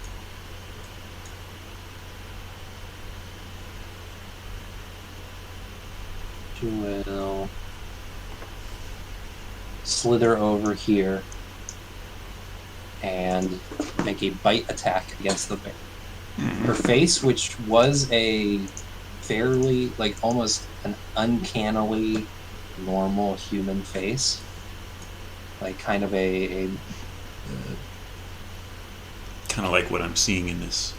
just like an oversized, not even like that. It was like an oversized, like normal human woman's face. Okay. Like a sort of nondescript, and it was very it was very strange and unsettling seeing a face like that on this snake's body, but it twists into a face that you can see on the token. And these fangs, these opposable fangs, poke out the way that the way a snake's fangs can kind of move in that creepy way, and her mouth opens way too wide, tries to bite you. It's going to be another 11. Oh no, it's a 20 because she has a. Yeah. So that's going to be 7 piercing damage. You need to make a Constitution saving throw with the bear's Constitution. Yeah. Now she's in the silence and realizes that there's. Alright, that's a failure, so you also take 5 poison. So 7 and 5. I'll give you a marker. Well, give yourself a marker for the poison. All I'll right. say the bear is poisoned, so when you drop the bear, That's a better one.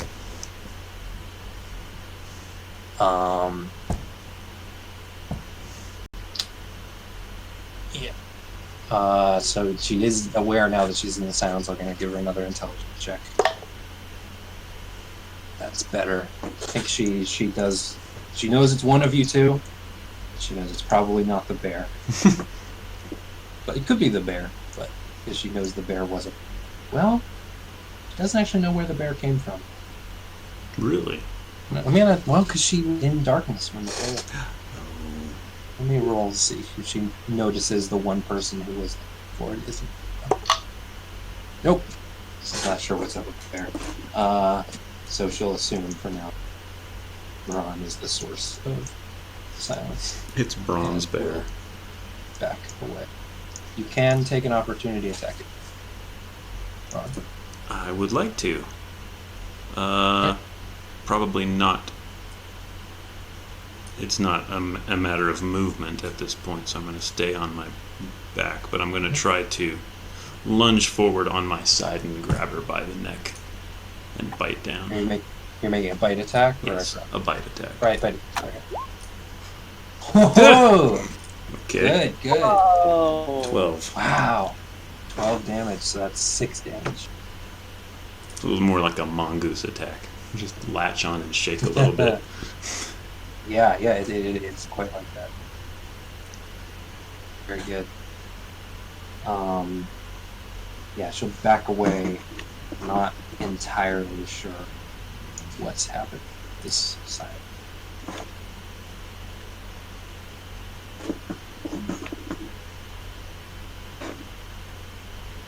She'll have to come around with her. Waylon. Okay. Is pretty ganged up.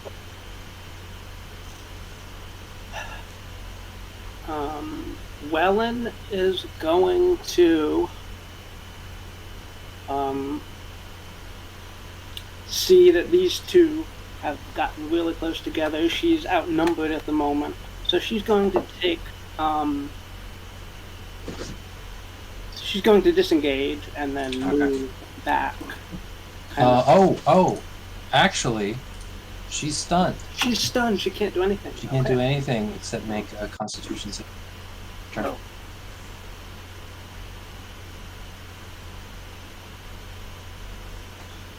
Nope.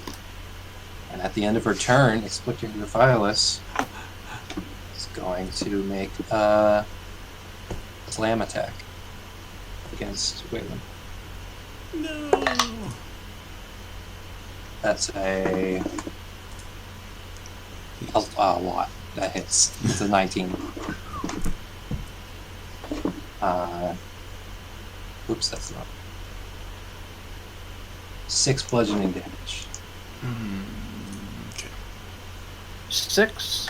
6. She had advantage, but one of the rolls would be 7. Okay. Or 19.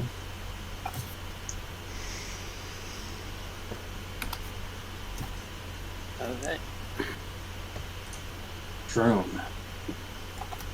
Oh yeah, me. I'm sure.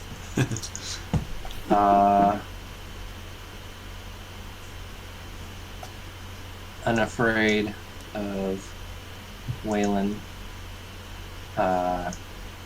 It's in subdue mode right now, so it's going to use its pacifying spores against the prone bear.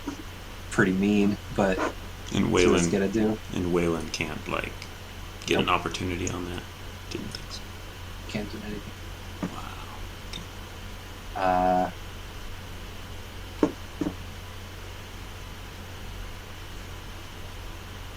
Yeah, it's going to use its pacifying spores on Jaskra. Make a Constitution saving throw. Bear. Yep, bears. Nope. So you are stunned. Meh. Poor bear. Why is the screaming icon stunned? I couldn't find a better one. I'll Let's go do with the it. lightning. Let's do lightning bolt. Oh, yeah. The scream is gonna confuse you. All right.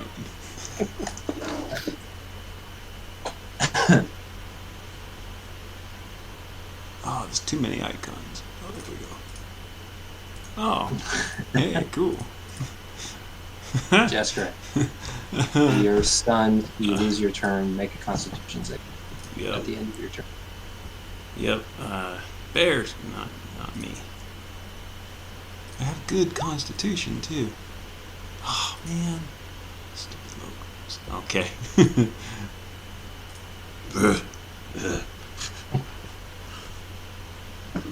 11. Misses. Yeah. Still prone. Yep. I mean, you're still stunned. Yep. Prone. It's a thing. Gil is going to use lightning bolt. No. No. He's gonna cast Dispel Magic on the shroom. He was saving it. He didn't think that the shroom was as vital as it clearly is, but it is definitely a problem, and it might be helpful. So he's going to cast Dispel Magic on the shroom. The shroom is no longer charmed. Sweet. Sort So of. you can control the Did that- shroom. Did that Yes. shroom want to make a fist attack? Yeah, let me do that. Alright. With advantage. Thank you. I mean, I know that was hard to do. That's definitely a hit.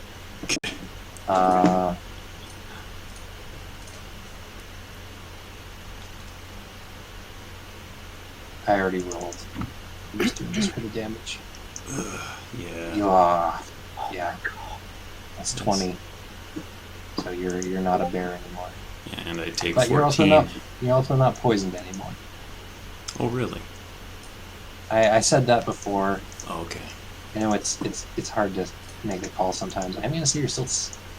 No, you know what? Because the shroom is turned. I'm gonna say you're not stuck.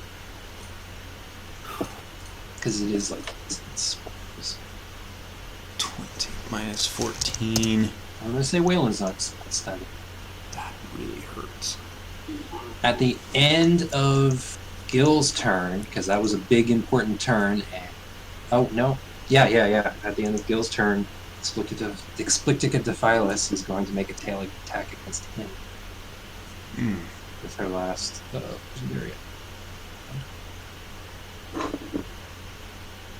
It's a 15 to hit Gil, which means he takes 8 bludgeoning damage, and he is thrown off the boat. Wow. Hope you can swim. He is in the water. He's wearing armor, but he can swim. It's just going to be slower than usual. Slower than usual. Braun.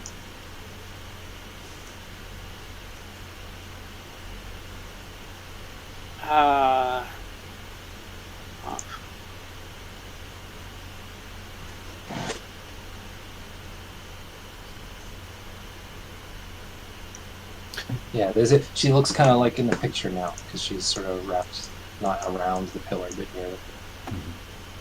Bron is going to use a.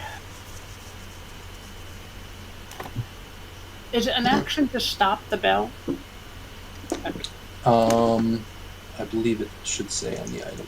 If it doesn't, I'll make a call.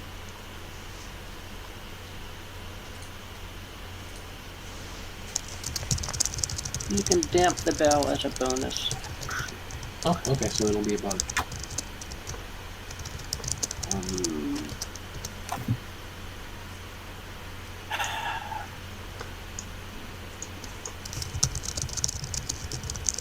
Okay, Bran is going to use another sorcery point to. Roll a d20, by the way, for your slow spell. Yes.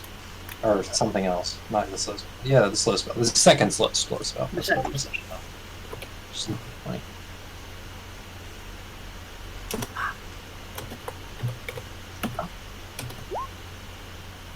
Okay, cool.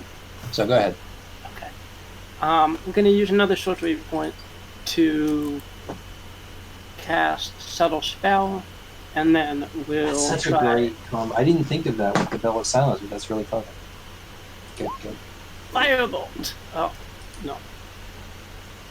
Firebolt, let's click into Fireless, and no, it missed. Yeah. Yes. Get the pillar. Yep. I've been doing such a good job saying her name. I can't do it today. Explictica Defilis. Of all days. You just say the Naga. Yeah. She'll turn to Waylon. Waylon, make a Constitution saving throw. Sorry, Wisdom saving throw. Just Wisdom if she's not perfect.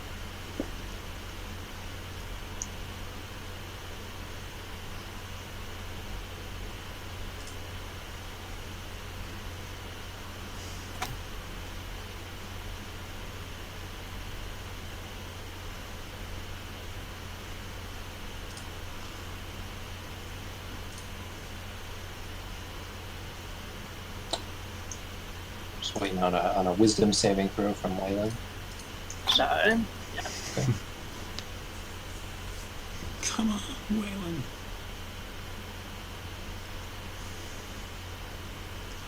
That's a success.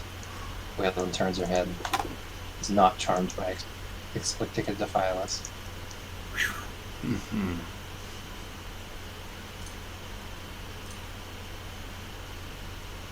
Frustratedly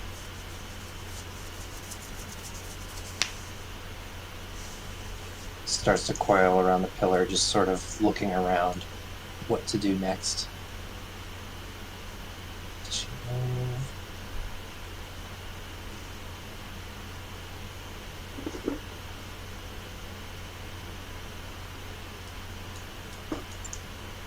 God, I would almost Yeah, let she's her. not going to move. She's going to stay there. I would almost put her right on top of the pillar at that point, if she's Waylon. coiling. Yeah, I could do that. I could put her here.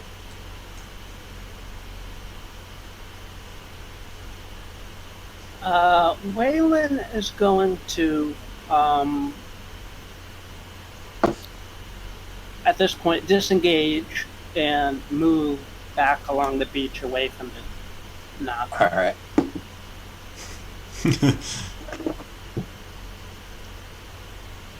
Here.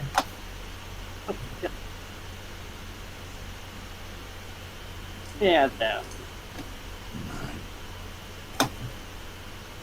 All right. Move the fish here. Shroom.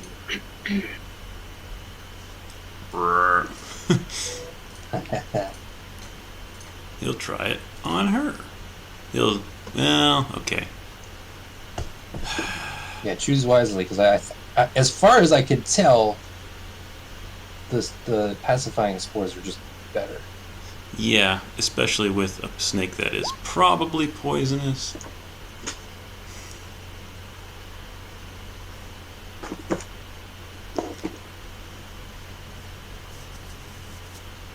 It's like raises its cap and just kind of shakes and these. DC 12. Was it Constitution? Yes. That's a 5 plus 4. Nope. 9. That's a 9 total. She is stunned. He is. Whoa. Wow, you've stunned Explicticatephilis. And She's he'll mad. punch. Yeah, he'll wail on her. Just kind of like With advantage. Clunk. Ooh. The 20 hits. Ooh. He is immune to poison damage. I imagine. So 3. 3 bludgeoning damage, yes. That face just keeps twisting more and more unnatural. It's like Not much. He's gonna kind of walk backwards, knowing she's stunned. Damn. Those Shroomen are really valuable. I know. I mean, he almost took me out completely. If you notice my health bar being down at like 5. it's like Jack Nicholson. It's like the Jack Nicholson Joker. That's what I was trying to. Oh. What's the Jack Nicholson joke? His face is just really. He has these prosthetics that make his smile look like unnaturally big. Oh, yeah. Not like the cuts in his face, just like a weird prosthetic smile. And there's one scene, I haven't seen the movie, I keep meaning to, where he puts on like normal makeup, like normal human skin makeup, to make it look like he has a normal face, but his mouth is still too big. Mm-hmm. Horrifying. Oh, yeah, I remember that, yeah. When somebody splashes him with water and the fake makeup drips away, revealing the makeup, which is his skin underneath. It's fucking weird.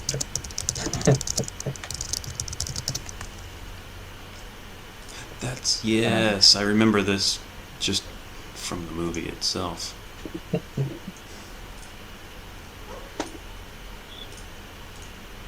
Yeah, it's the Tim Burton Batman. Right. Well, they had a scene of him in the movie in jail without his makeup, and they were like, I thought.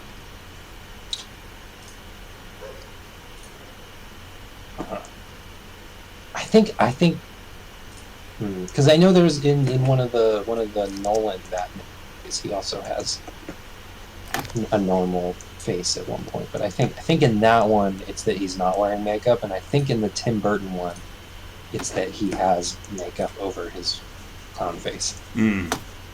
I don't know because I haven't seen the movie. I've just heard people talk about it. Oh, weird. And just looking at the pictures with his regular skin, Right.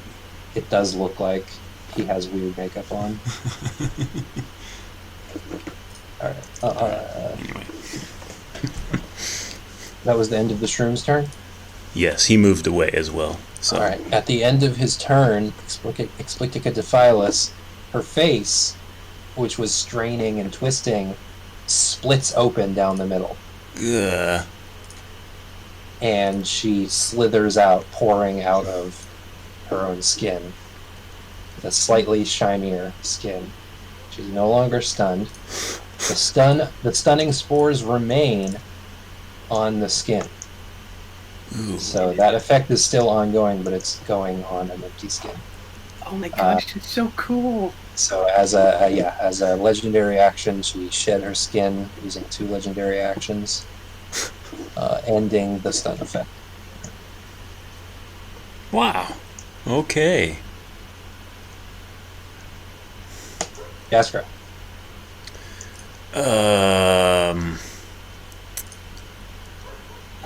Shoot. Hang on. Huh. Where is the silence? Or is it still in effect? Can you not see the aura? I cannot. Not It my- ends about here. Like, Wayland is just inside of it. yeah, it's like this is like the edge is like about around.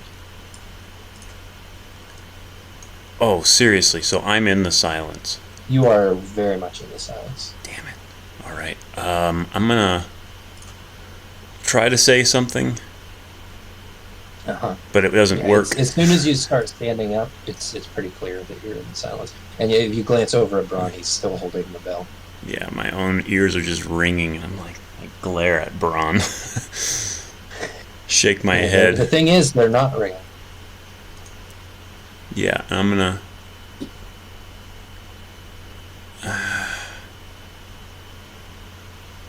I've got to crawl out over here onto the shoreline and cast Healing Word on myself. All right. Which is not that one, but that one. It's a bonus action.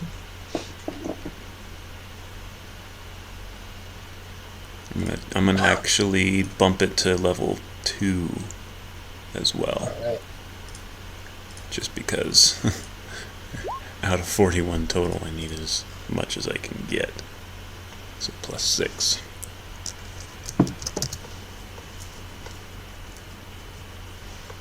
That is a bonus action.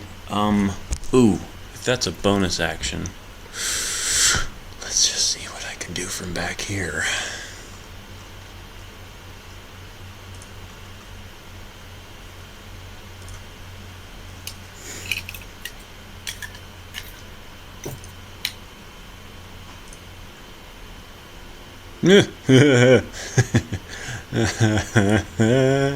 Okay. 5-foot radius. Yeah, I'm gonna go ahead and right on her, on the center of her, I'm going to cast Moonbeam. See what happens. I'll draw this square. It's a 10 by 10. I'll draw it.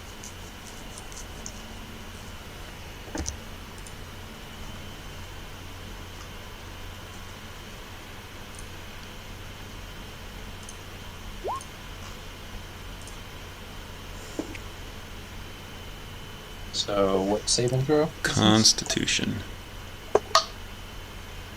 I don't think that succeeds. I think it's a 7 plus 4. Nope, that's an 11. That fails for sure. Mine is 14, so. Alright, so she'll take 9. how much? 9 radiant damage, and she takes the full amount. Ooh. She turns into a were Explica Defiles.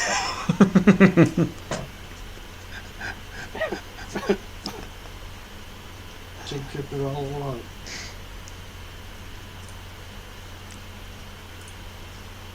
Oh, that half of her skin turns into another Naga.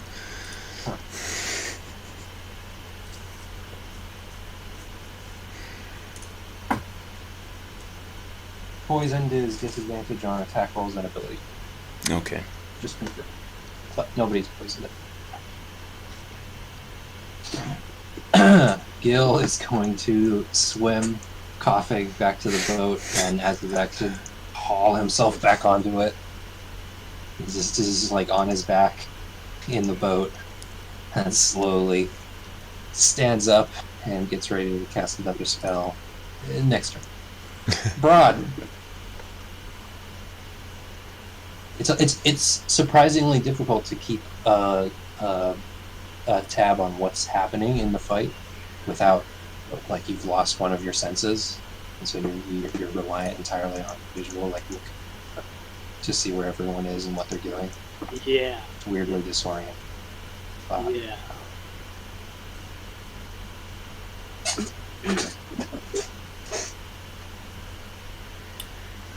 All right.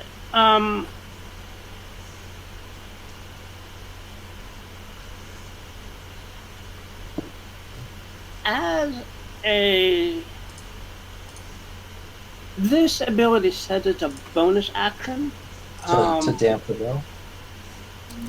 No, actually, Oh. no. To as a bonus action, you can sacrifice a spell slot to gain sorcery points. Yes. Can I use that as an action? I say yes. That's come up before with other groups. Yeah. Okay. Yeah. So as my I allow that. as my action, I'm going to sacrifice a second level spell slot to make 2 sorcery points. Mhm. As my bonus action, I'm going to dampen the bell. All right. And I looked this up. Technically, to dampen the bell would be to make it quieter. To damp the bell is to silence. I couldn't say what I typed originally was you can silence the bell as a bonus action. That doesn't work, does it? Because the right. bell is silenced. So I had to look up the technical term for putting your hand on a bell. Okay. So I'm back up to 5 sorcery points.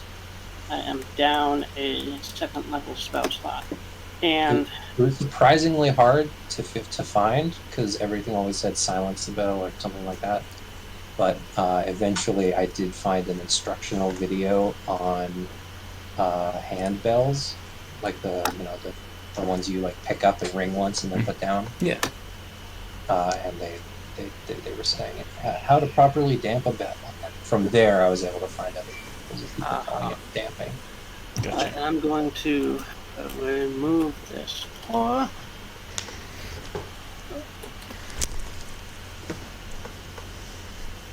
Okay. Right. That's the end of my. Okay. Very good. At the end of your turn, switching to Defilis will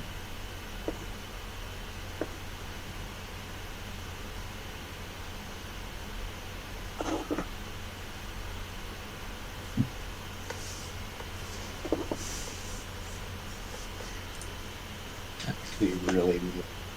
Yeah, I'm gonna fucking do it. At the end of your turn, Explicit Defilis will make a tail attack against Kill. That's a hit.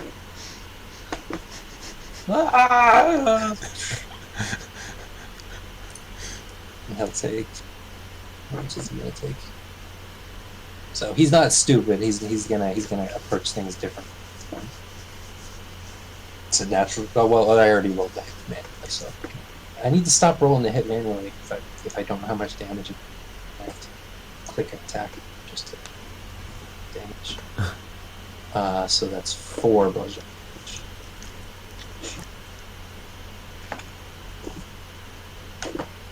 So Gil's gonna have to change his a little bit. But now it is Explicator Defilis' turn. She's going to A moonbeam? Oh right. Is that before or after? I don't remember. It's the start of its turn. Start of its turn. So natural 20 on the save, so that's half damage. Let me double check. Yeah, click it again to roll damage. Or however you rolled it. Yeah, that was half. Yeah, half of that. Alright, so that's 4.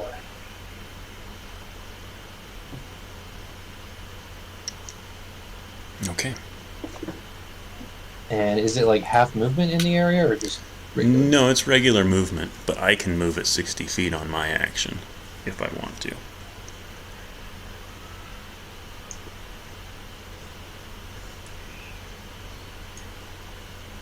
That's the area. It's this one.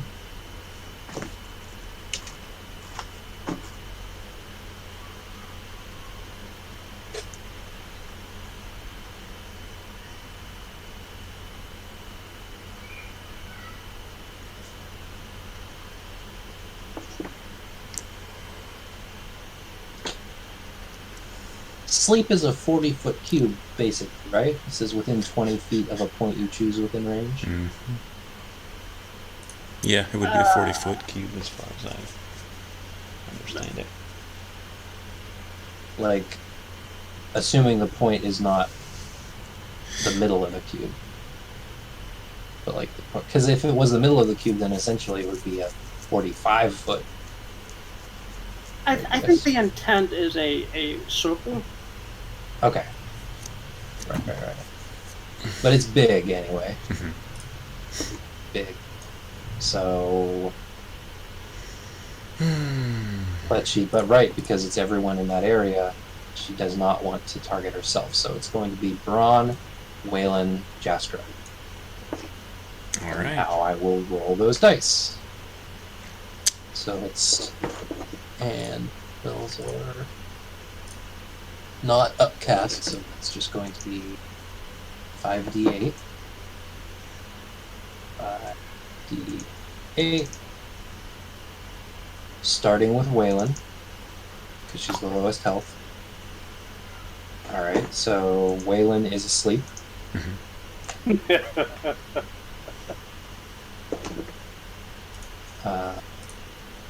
My own spell used against me. And I'm pretty sure Braun is asleep. Braun is asleep and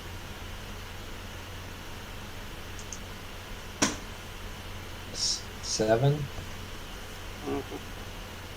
Oh my god! And that leaves it at 11. Jasper, you're asleep too. Wow. That's horrible. It Oh my is. god. Yeah. You all look at each other and just kind Topple. of fade away. That crumple thing that everybody does in the movies. Yeah. Braun slides down the pile of gold a little bit.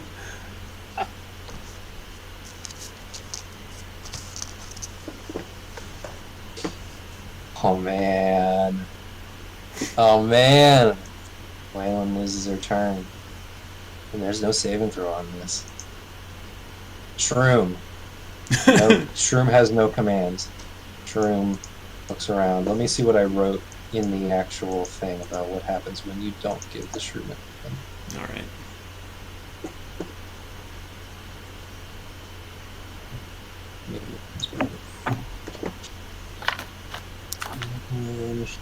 They obey any vertical commands. If you don't issue any commands to them, they defend themselves and their summoner from hostile creatures, but otherwise take no actions. So it will come over here towards Jaskra. Mm-hmm. Make an intelligence check for the shrew. All right. come on, Shroom. He's actually not that dumb. All right, the shroom will shake you awake. Shroom will use its action to shake you awake, and you are no longer asleep. Maybe inadvertently hallucinating us, or no, he'll animate us. No. Don't think that's how it works. No. Oh no, he's dead. Come back.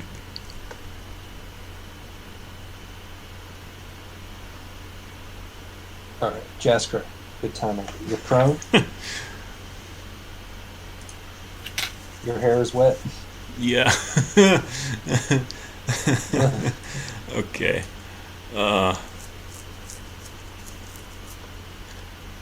Let me glance through, because I had a plan and then it went awry. So standing up's half my movement. Mm-hmm. Right. Takes an action to wake somebody up. Unless you have any other creative plan that isn't just, I do it quicker. Yeah, no. Like I walk over them. Like that doesn't. Yeah, I just.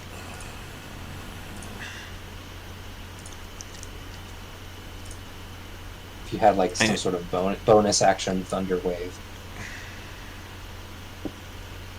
I don't. It's regular, but am going to shake Waylon awake, All right. and I'm going to, hopefully when I'm outside the cone of silence, cast a healing word on her. Yeah, the silence is actually no longer there. Oh, yeah. Sorry, forgot about that. I mean, you can't really know unless you're in it, but you know that you would be in it at this point, I think. And she was like half in No, it. not quite. So when you lean over Waylon, your head goes to around where it would be. Okay. It's no longer there. Yep.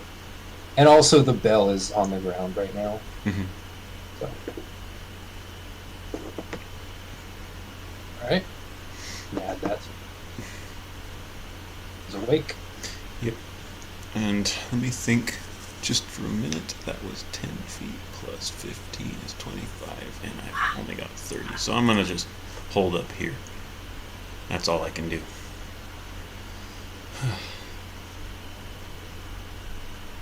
Oh, and yes, I cast Healing Word on her for 7. So you can add 7 to her health.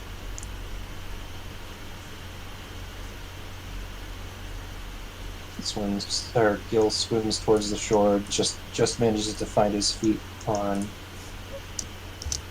ground, get a clear enough. You used your bonus action. So that's right.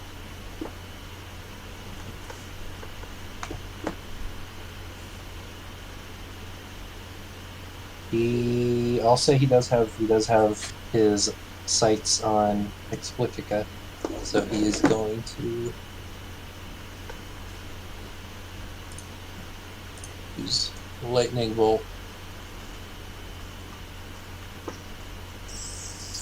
What? Gil is going to use lightning bolt. It's a 60-foot line. It's a 100-foot line. Would that hit Bond? Good point, but no, he's out of the area. It would have to go through the pillar to hit you. Oh, okay. Whew. Sorry about that.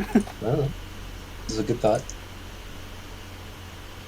All right, so she's making DC 14 dexterity save. She rolled a 2, so she takes 28 lightning damage.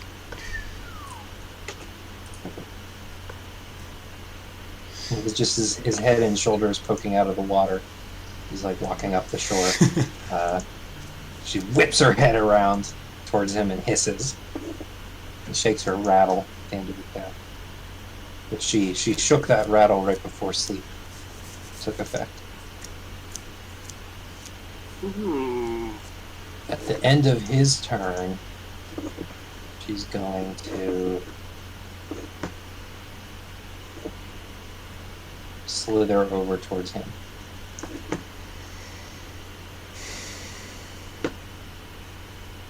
Gale, run!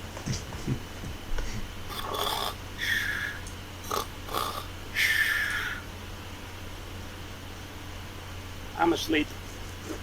Oh, can she get over there without entering? I'm gonna make an acrobatics check for her to see if she can get around the moonbeam without going into it. Because she could, but she'd have to squeeze. You see what I mean? Yep. But she is a snake, so Advantage. I'll roll an acrobatics check.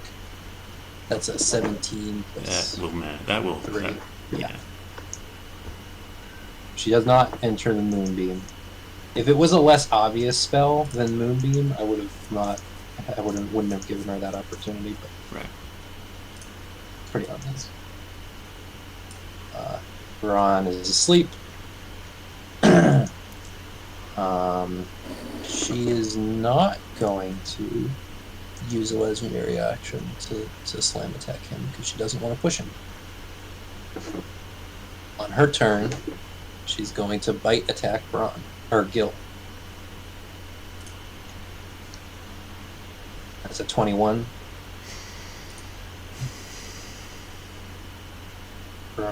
Gil will take 6 piercing damage. And he's a dwarf, so he actually has advantage on Constitution saving throws against this poison. Which is good because the first one was low. But the second one was an 18. It's -1. So that's a success. Cool. So he takes half damage on the poison, which is 3, and is not poisoned.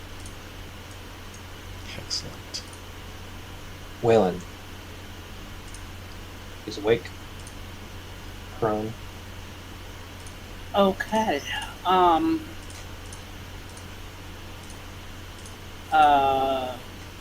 Waylon is going to look around, realize that Ron is still curled up asleep. Half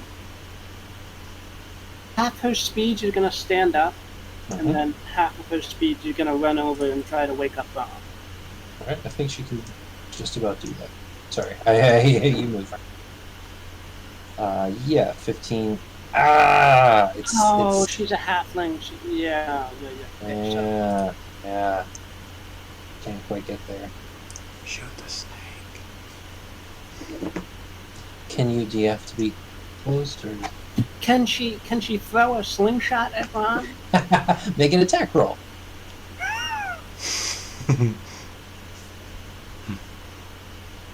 Yeah, click on her slingshot. Lightly? Let's see. If she hits you by No, does not hit. I was gonna say if she hits you by over 2, I was basically just giving you partial cover. If she hits you by over 2, then it doesn't hurt you.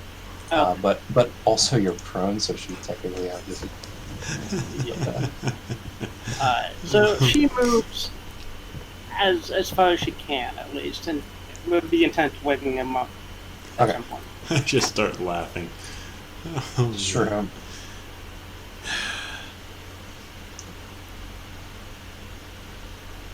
Yeah, I'll tell it. We gotta keep on the snake. He runs over, spots at the edge of the light and is like, "Whoa," backs off. Runs in. I don't know if he has any range on these things. Oh, at the end of Ron's turn, Flippy the Phyllis will slam attack, tail attack, Gil, 20 to hit for 4 bludgeoning damage, and she'll say, "Stay down," sending him 1, 2 back into the water. Poor guy. Shroom. Yeah, Shroom makes it that far and can't do anything else, so he'll stop. Could take a dash action, but I imagine you're not. No, I mean, after that, what's the... I mean, Right. Other than... Yeah. Right. None of his multi-attacks count as... Wait! No, never mind. Okay. All of his actual attack spores are 5 feet, so... At the end of the Shroom's turn, she's going to spin around, see it there, use a legendary action to slam attack the Shroom. That's a 7 to hit, though, so Man.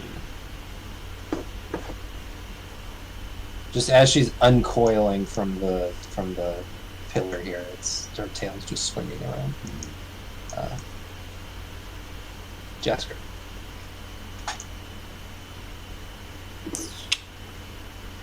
I need to do something to keep better track of the legendary action.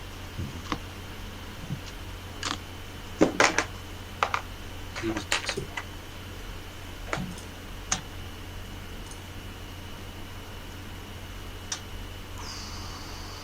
What you doing, Jasker? Looking over my stuff. Still got Moonbeam up. I do. I do, and you that said will you can move it, right? that will count for a minute. So yes, I can. Let me check one But thing. it takes some kind of. Yeah, it takes my action in order to move it. Action. Yes. This one is not concentration, and I kind of like it. I want to run over here to the edge of the moonbeam and try to, in a very, friendly voice, convince her that we're your friends. You don't need to. It might have been a wasted action, but... Yeah, charm person. All right. Well, you learned some useful information, which is that Explicative Phyllis is immune to charm. That's what I thought, but he didn't, so... She will... Just laugh in my face. She does actually start laughing. She turns to look at you as you're casting this and has this kind of slightly confused expression, and as the spell finishes and she resists it, she does start slowly laughing. Not a big laugh, but it's like... Then I would like to use my bonus action to turn into something. Not sure what yet, but I will probably just... I do like that boar attack. That was a fun one. Alright. That was fun. Your last wild shape? Yep.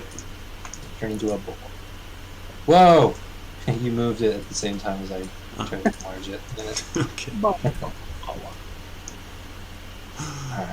Oh, I could have. Okay. End of your turn. She's going to try and move back out of here.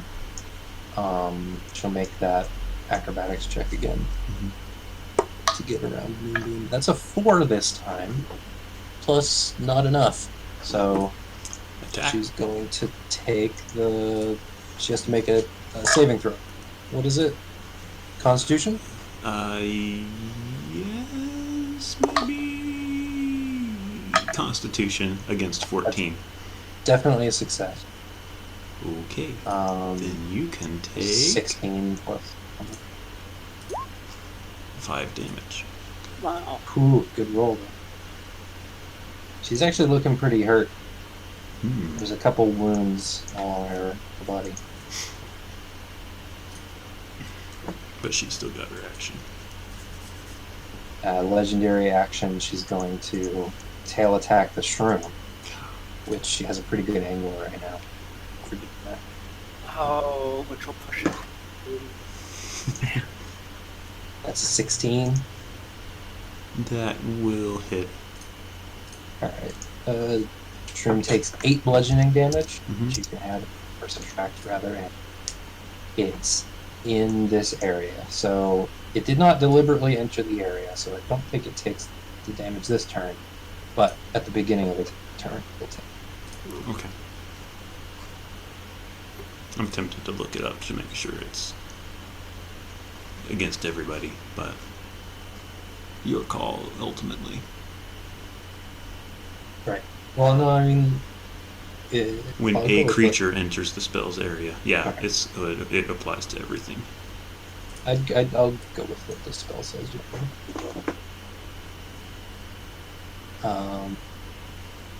Alright, Phil's turn.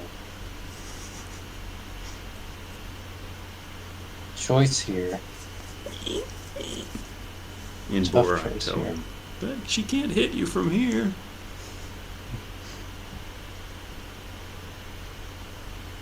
Man,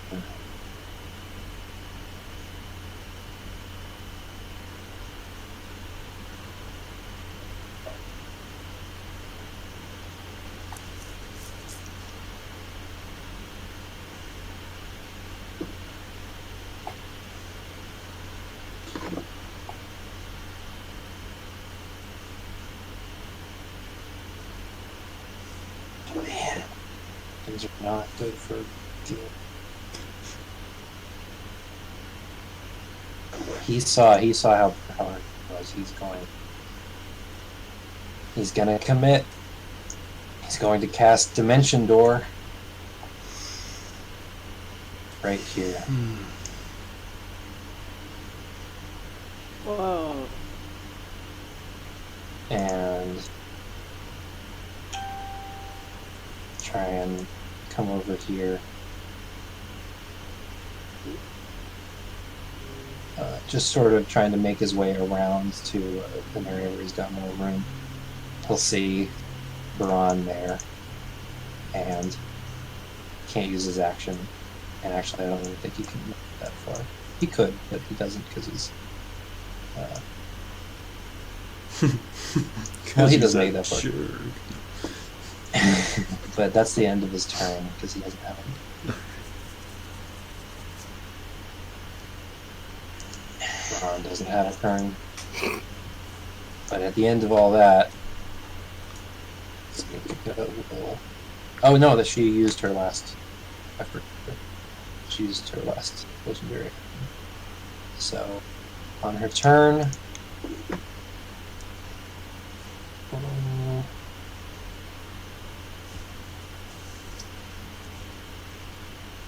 can come around this way. Oh my gosh. And look back at Jaskra, and still kind of laughing. She stopped laughing, and her eyes glow. And I need you to make a wisdom save My own? with your own wisdom. Alright. Yeah, you tried to charm her, and now she's showing you how it's done. Yeah, gotcha. Well, I'm good at these. You succeed, And I Yeah. just start laughing in you boorish. just snort.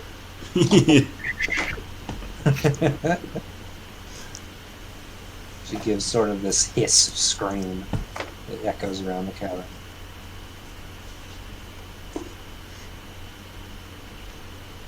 Now she's close. Waylon.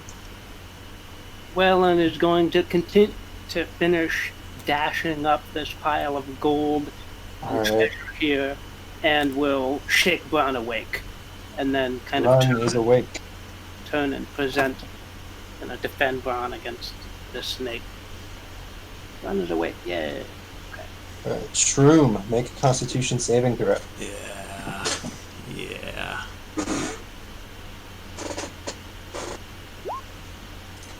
That succeeds. That does. But So it that's takes half damage. What? Oh man, this is like And it, a. and it I need a macro. and it for has movement. it has disadvantage because it's actually aware. That's the last time I'll make that joke. I do like it. Okay, 4. Or you can subtract that. Yep. And what does the shroom do on its turn? What do you snort at it? I'll say you can give druidic commands Yeah. in your board. I'll snort at it. It will be like jump up and oh yeah. Yeah.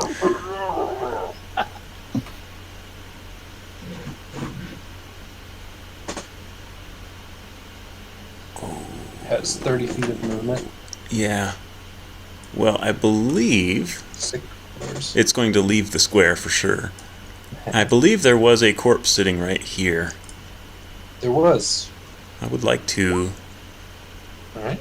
In 24 hours, it will turn into a zombie. Oh, okay. Alright, would you? I mean, you know how it works. You don't have to use that if you don't want to. You could do something else. But yeah, it takes 24 hours. That's awesome. You just wait, explicit defilist. Just you wait. You'll all be dead, and then she'll be resting with like 5 hit points, and then Oh the golly. zombie will Actually, lumber up and that's a finish kind her of a- off. That's like a really cool idea. Well, I mean, that is its spore attack. Can it just run over here and Oh. hit her anyway? Sure. It specifically says it has to be one of the other spores, but I'll allow it because I mean, it it- doesn't take effect for 24 hours. I mean, it is a spore attack. Yeah, I think it specifically says either the pacifying or hallucination. Oh, okay. But I don't care because it's not like You this is are correct. overpowered. Yeah. Okay. 19 hits. Alright. So it's just those first 2, which is lucky because those are no, it's 12 and It's just 5. 12 and Because 6. the second 2 are no. The 6 is bludgeoning damage. 12 bludgeoning damage plus 5 poison damage. Although the poison damage doesn't work. Oh, I see. You were doing math for me and cutting the 12 in half. I see. 12 plus 6 is the... It's yeah, because okay. of the crit. Yeah. And then But 5 plus 5. You also Okay. were correct that she takes 6 damage because of the halved. Bludgeoning damage is halved. Oh, I actually wasn't doing that math. I was confusing the Right. 12 and the 6 with the first bludgeoning and Well, first poison. But okay. Yeah. 12 and 5, which is, 6. But the 5. Yeah, that's a good hit. She looks pretty bad.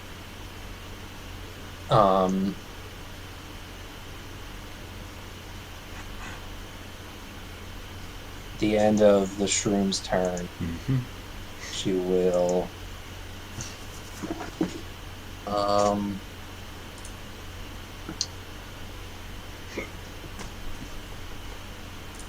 she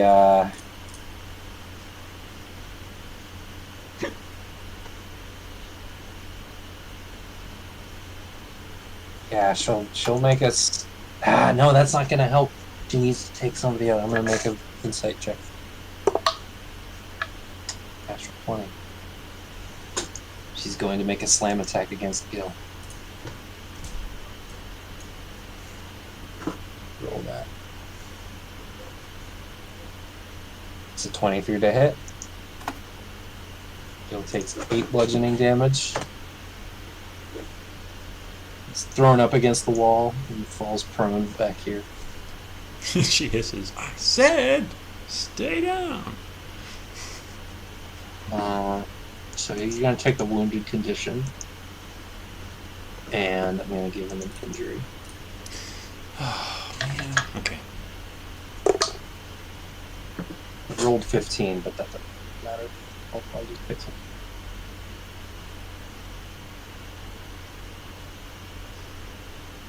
Alright, 15 is ordered. Whoa, lose nose is one of. That's not.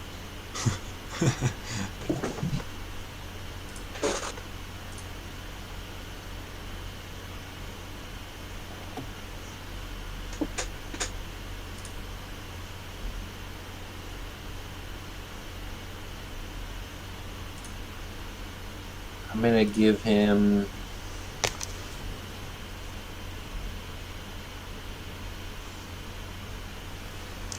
Teeth knocked out.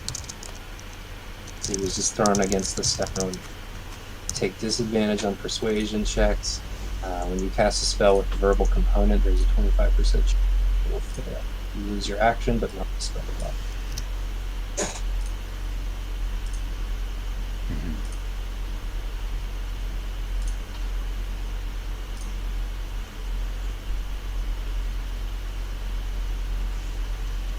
I'll just give a little red thing for the injury. The heart vision. Alright. Jastra. Yeah, uh-huh. I'm just fixing some stuff.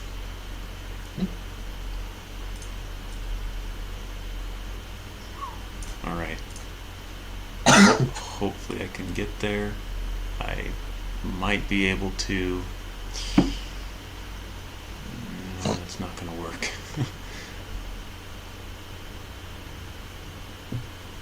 Oh, yeah.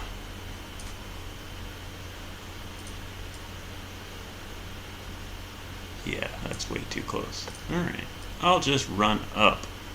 No, I'm going to try to get Yeah, you as can. far as Isn't I it 20 can. feet? It is 20 feet, but she's within... Oh, 20, I not can't, 10, right. I can't move far enough away to get a proper charge at her, so I'll run over and realize, oh, she's too far now if I run all the way over there, so let me just... You have to get that far, Yep, at least. exactly. Even then, I don't So I'll just actually fine. barge into her at short range. Alright. Attack roll. Head swinging. Blah. 13. 13. 13. 13 does not hit. Alright. Is that your only attack? That is it. All right. The end of your turn, he's gonna use another legendary action to tail attack you.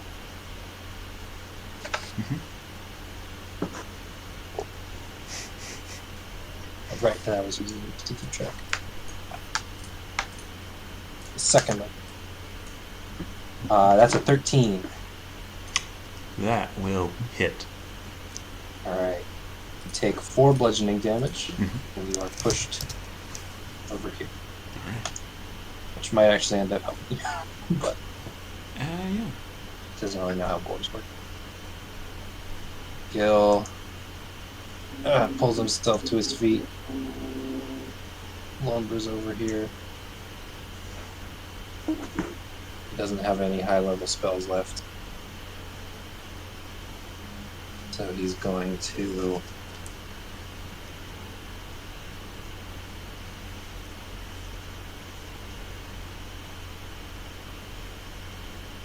cast Witch Bolt at Defiles. Not a bad one. That is it's an 18 to hit, which hits, but as a reaction, she's going to use her shield spell and cause it to miss.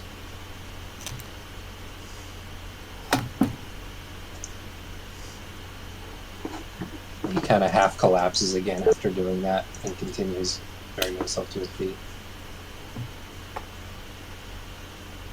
At the end of his turn, look at the Defiles will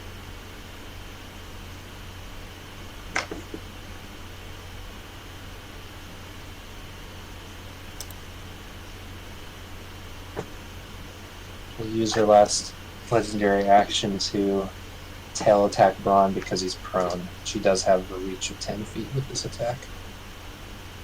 So she has advantage. The tail comes right down on top of Braun, 17 to hit. That hit. And you take 8 bludgeoning damage. Reducing you Okay. to 0 hit points. Brings me to 0 hit points. Yeah. So, do you start? Do you take an injury, or do you invoke? This is your last one. This is also Explicit Defiles. But I don't know what's gonna happen. Oh, Don't know what's gonna happen. I kind of need this turn to be precise, so I'm gonna take an injury. All right.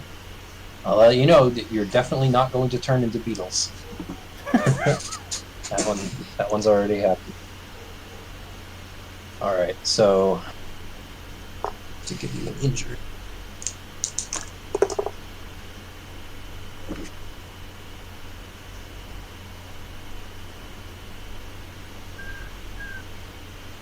You were hit. You were just sort of squashed with a giant tail. I'm going to give you an internal injury because you were just crushed. Internal injury. Whenever you attempt an action in combat, you must make a DC 15. I'm going to reduce that. 13. A DC 13 Constitution saving throw. On a failed save, you lose your action. You can't use reactions until the start of it. Okay.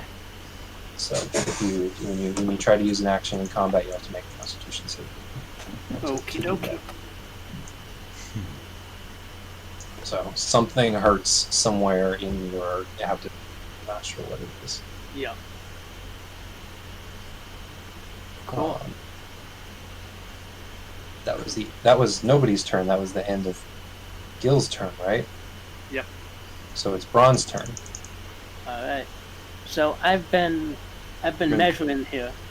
Okay. I'm going to take a bonus action to convert my 5 sorcery points into a 3rd level spell slot.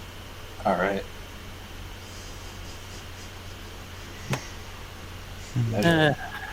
I wonder what you've been measuring. What? No, go ahead. I might be wrong. And I'm gonna cast Fireball. Yep, that's what. All right, so this is an action. I need you to make a Constitution saving throw. Alright. Suddenly, there's this twinge of pain when you stand up, or I guess you don't stand up. Yeah, I kind of like crawl up on the wall and use it to help me stand up. Okay.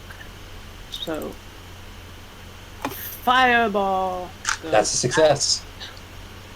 And I'm gonna focus it on like the very edge of the shore here. All right, so it'll hit the shroom, but it'll also hit explicitly the Phyllis. Yep. All right. Sorry, Shroomy.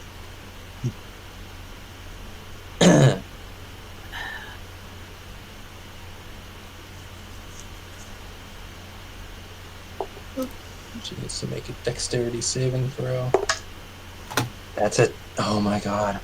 She rolled a 2. Yeah, she doesn't have proficiency. Nothing that would help. So roll a dex save for the shrimp.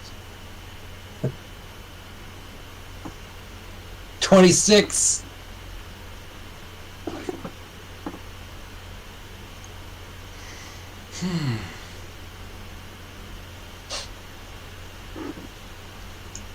I can roll a dex save. Okay, you got it. Sorry. Took a while to get there. Right. So the shroom takes 26 fire damage. And Explictor Defilis cries out in a language I don't think any of you understand.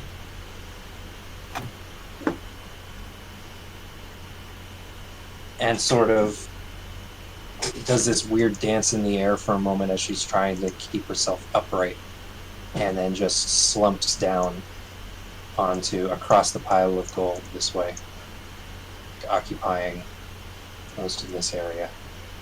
Wow. No longer coiled. Just kind of twitches for a moment, turns her head over this way, and her eyes start to glow, but then they go out.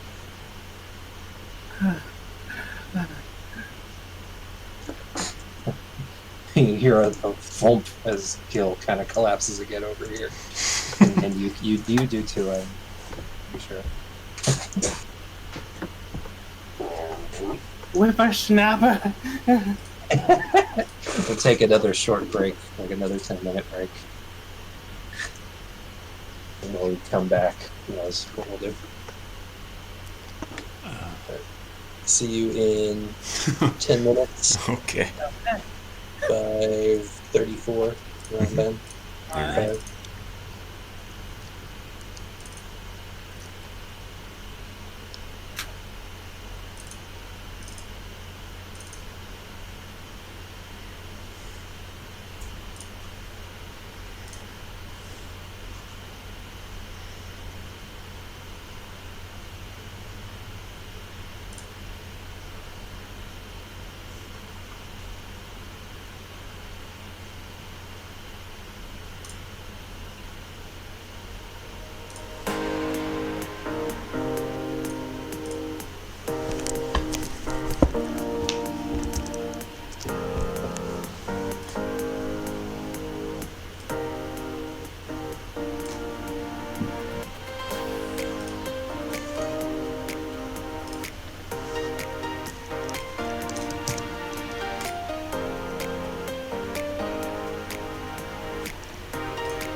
I'm back.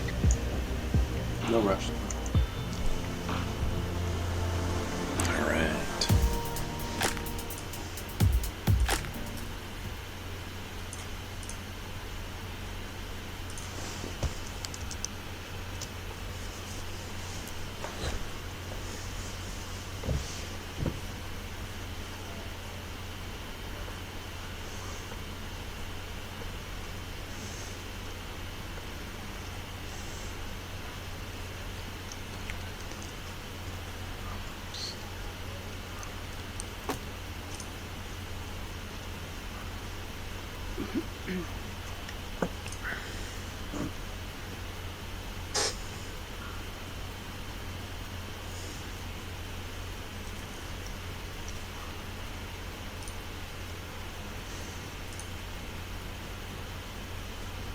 I'm back. Same. All right.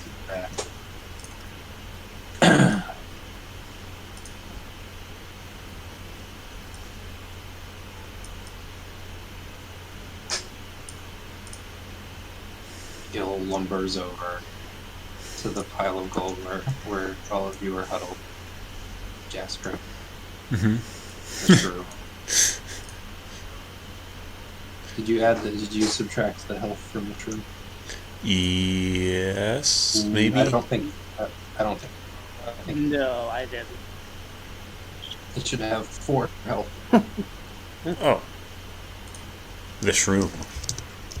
Yeah. Not -4, just a straight up 4. Yeah. Okay. Yeah. Yeah, it was minus 20 in the fireball. All right.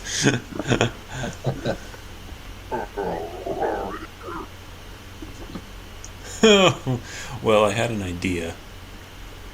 Yeah. Assuming she's dead. She is. my thought, my long-term plan is that we wander back into Orlane with zombie explicitophiles. Oh, I thought you were gonna say you carry her like a fish, like a prize fish. No, she'll be a zombie, and then we'll command her A somehow. New Year dragon. Something like that, but it'll be like we command her to say, okay, new religion, everybody is a whippersnapper. We are whippersnappers. We are whippersnappers.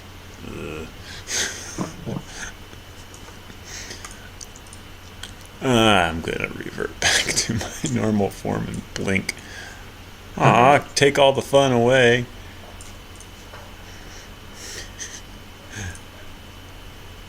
I was totally gonna charge her once.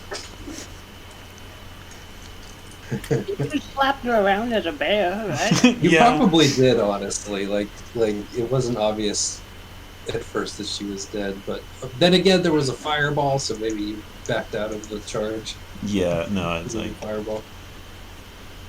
I was gearing up, and then suddenly Mhm. she just flops over, and I'm like, clunk. Yeah. Yeah. Gil just flops onto his back and just breathes heavily. What you like to do? Is there a sword in this pile of treasure? There is. The sword is actually there. If anybody is still at 0 hit points, I want to remind everyone that I handed you all these little mistletoe berries, enchanted mistletoe berries. They should at least stabilize you. Gil goes through his one of his he like pulls his breastplate away a little bit to access one of his front pockets and pulls out a squished berry and eats it. In fact, I made 10, but Yours is also very squished, Ron, but it's okay. Yeah. It's still good. I like reach in and feel like the smear of berries. It's still a good berry. I lick it just in case it does something. actually good. it does. You are And you do both. Yeah, you'll both restore 1 hit point. Which means you're no longer wounded. You still have your injury. Let me see how long that. Oops. Let me double check your injury. Your internal injury. That's gonna take some either magical healing. Oh well, good berry, yeah. I mean, good berries. Yeah, okay, just, so it's a 2-part. You need 1 part is either magical healing or medicine check, and the other part is rest. Okay. As for Gil's teeth, that's going to be a bit more work. After a rest. Oh, you know what? No, if you can find the. It says here, magical healing level 1. If you can find the teeth. If you can find what? If you can find the teeth. So yeah, he'll actually he'll start looking for his teeth. I'll give him that. I mean, he rolled a 2. I mean, Gil, and I kneel down next to the pile of gold. We can make you. He shrugs and goes over and picks up a. Let me have a nap, and I'll totally prepare heat metal, and we'll just.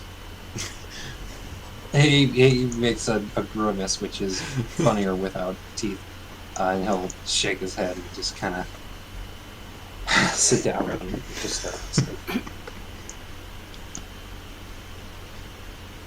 Brian is going to, now that he's a little bit better, is going to, I was going to say he was going to drink that greater healing potion. Yeah, he drinks it. Alright, that's 44 plus 4. Ooh. You know what? Honestly, at this point, he's not gonna do the same. He's gonna spend like the next hour looking for his teeth again. He rolled better. So over the next essentially short rest, he's going to find his teeth and then use his greater healing potion to put those back in. He didn't use it, he probably should have used it.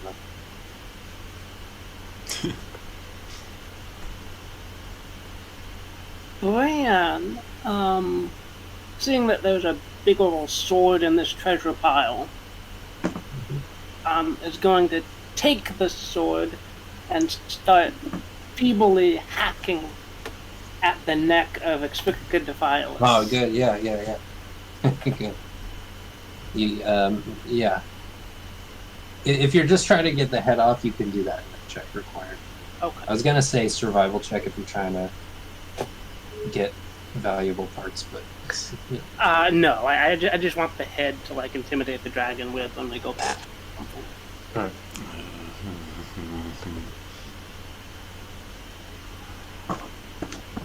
The sword it's a great sword. And it's beautiful. It's got like a steel blade, but the edges, like the sharp parts of the blade, where it gets towards the edge, are much shinier, almost like silver or platinum. And just the hilt and partway up the blade just has this very detailed gold filigree stuff. This is probably a very important sword. Let's use it for the menial task of hacking. yeah, it works. It's not a pretty job, but it is head up. And it is larger than a human head. It looks weirdly, again, almost like a normal human head. The mouth is very pliable in a disturbing way because it's still got those opposable things in there. Mm-hmm. But when it just looks kind of like a saggy human face. Yeah. Fairly old human face, larger than normal. So between the scales around the top and sides, the unnatural size and unnatural sagginess of the skin is disturbing. The whole face is kind of lopsided too because it's bad to look at.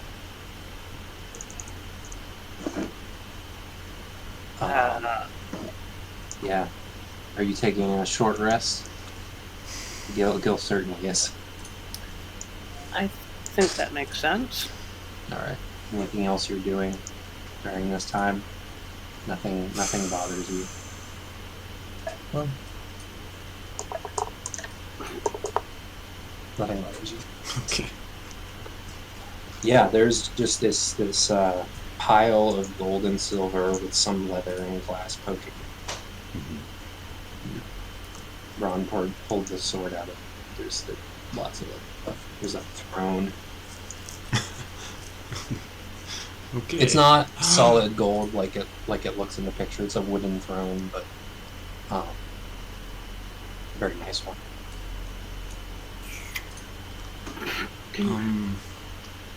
Kind of cracked and bowed inward though because of the weight.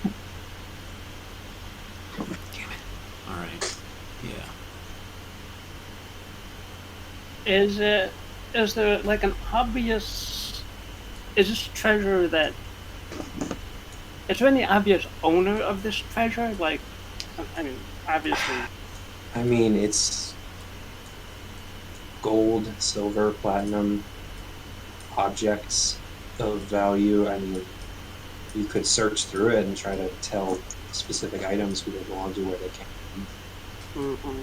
But you'd have to take time and search through it. You could do that over a short rest. All right, I'll do that. All right, you spend the short rest. You can heal, but you also make an investigation. Is anyone else searching? I'm searching over here between these two torches for like All right. hidden exits or something like that. Yeah, make an investigation check, and Gil will help you just because you go over while he's looking for his teeth. Okay.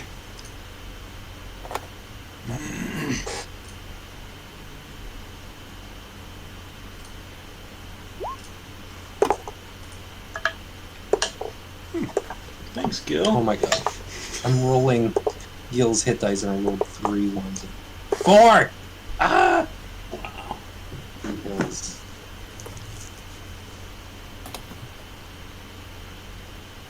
And that is all of the hit dice.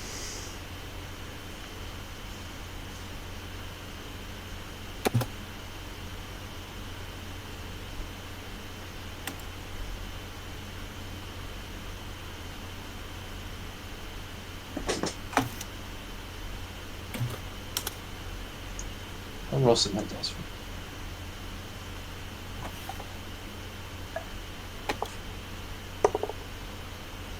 10, 10, 10. The opposite. 8, 38, 30, 44.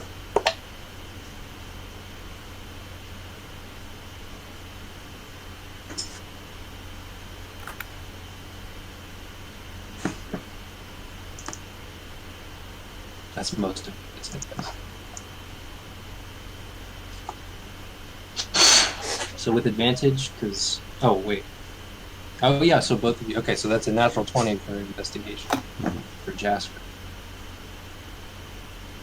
You find some... what looks like a path, like, tracked into the dirt here, Yeah. leading into the wall between these two torches. Human footsteps, very light, small human footsteps, humanoid. And you followed all the way to the wall and examined it a bit. Waylon, did you look already back. come over here? You look back over at the torches, which are just like little braziers, stone braziers. Yeah. You look over at them and walk over to this one and wiggle it a bit. Doesn't do anything. Wiggle this one a bit. Turn it 90 degrees, and the stone wall opens. Yee. Cool. Whoa.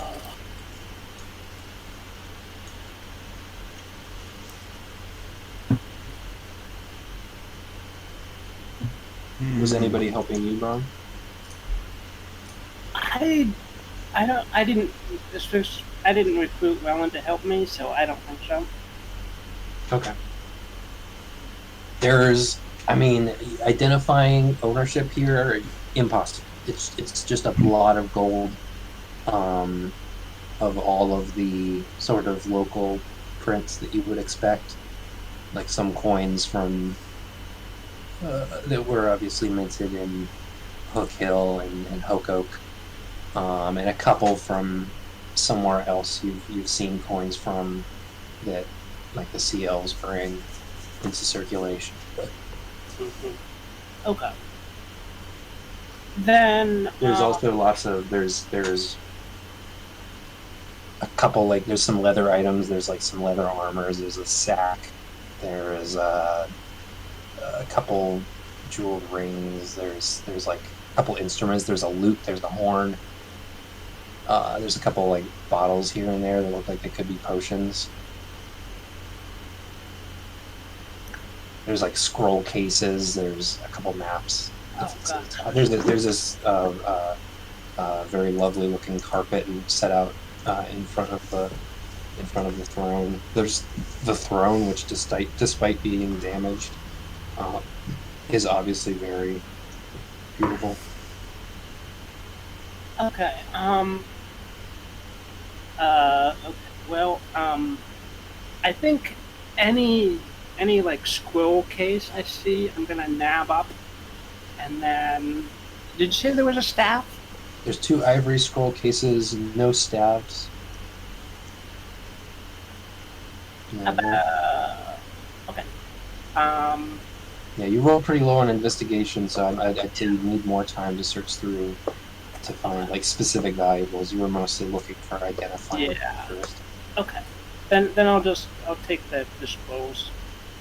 But a brief estimate, like the value of this hoard, is several thousand gold. Yeah. Wow.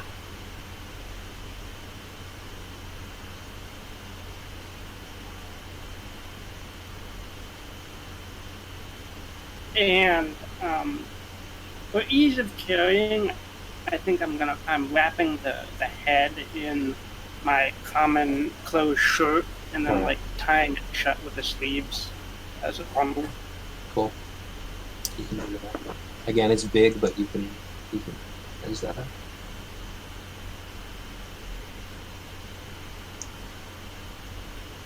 Gil will wander over to pile here and just kind of stand here at a distance looking at it.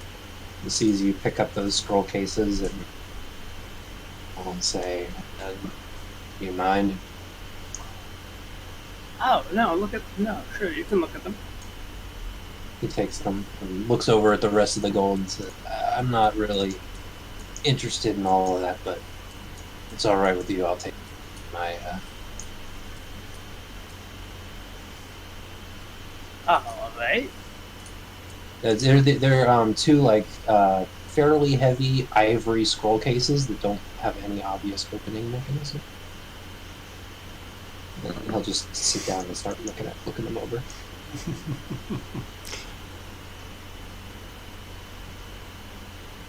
What do you find, Jasper? Found a way out. I also have an idea. An idea? I do. The moonbeam column would have dissipated by now since it's like 1 minute.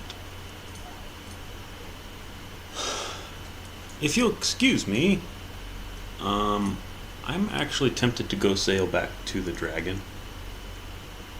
But I'm going to confer with everybody first.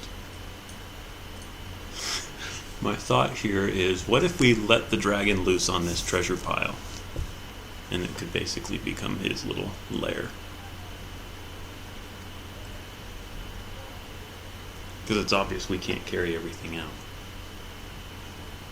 Then we have a dragon running loose. I mean... Well... maybe it will like us if we let it have this.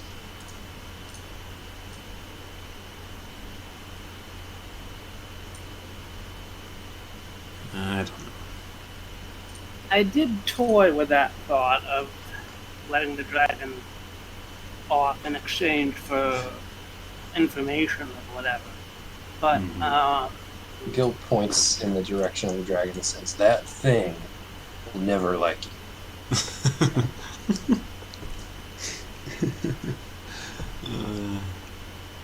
You can convince it that it is in its best interest not to eat you, then maybe, but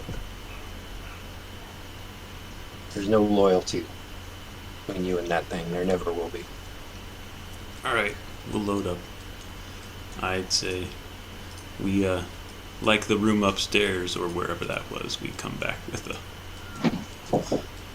a cart or a cart of holding or something. And a donkey of pulling. Right.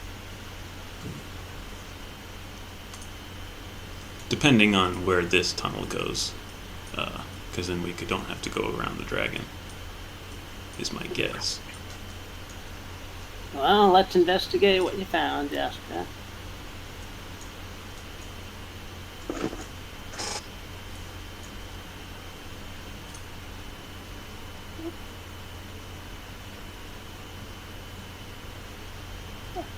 Hey! What do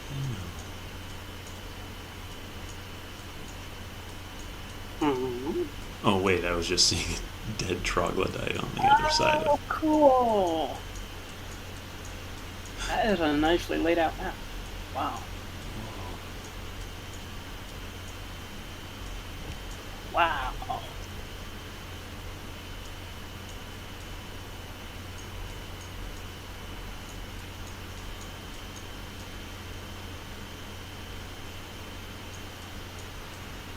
Oh. And yeah, I assume we just walk through to the other side, or maybe have to find some latch to open up the statue. Yeah. Find a secret passage that leads into the altar of evil. Statue rotates and uncoils a little bit. It has segments that detach and reattach.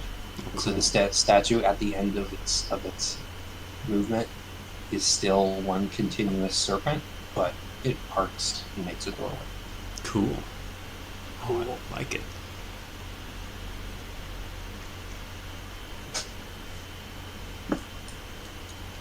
Oh, hey, I've been here. This is where I died. I thought you. How many times have you died? Just. I haven't died. I've gone unconscious. I've been hurt really bad, but I haven't died. Snapper. This is true. Okay.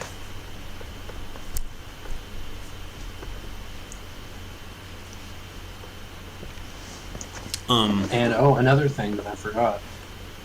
Because Explicitocophilis is dead, you no longer have access to the meat. To the what? Either of you. Your blessings. Oh! Your blessings are gone. Does Your mission, as far as the mid-warden is concerned, your mission is done. Right. That makes sense. Does Shrewman still exist? Shroom, it's a good question. You do feel it. You do feel the blessings disappear, and you turn around to the shroom, and it wanders up to you and gives you a very courteous bow, and it disintegrates into. Oh, Shrewman! I wanted you to reanimate all the things and do cool stuff. Well, in 24 hours, maybe. Well, I know one zombie lizard is gonna perk up for like a week and wander around. Maybe let the dragon off the hook. So we've got a week and a half to free all these prisoners, drag up all the treasure, and quick seal the entrance of this place before the new caretaker is reborn. What? What? We've got a week and a half. Is that right? What are you talking about? My shrew man. Oh, Huh? my shrew man cast its animating spores on one of yeah. the. Yeah, so in 24 hours, it'll rise. It'll rise and remain arisen for 3 weeks. Cool. Oh. I see what you mean. So we actually don't have a week. We have 24 hours before this thing is locked back down for 3 weeks by a zombie lizard. Well, I you think don't know what the... I think we can kill one zombie lizard. You know, you have no clue also what that thing's going to do. But theoretically, it would be in charge of shroom, but... True. But I believe the plan was to get treasure out of the room 23, collapse room 30 just to see if it'll work, release all the prisoners, let them go free. I And imagine. you do gather there is more treasure in throne room. This treasure. Right, yeah. And in higher value as well. There's not a single copper coin in this pile. Mm-hmm. Yeah.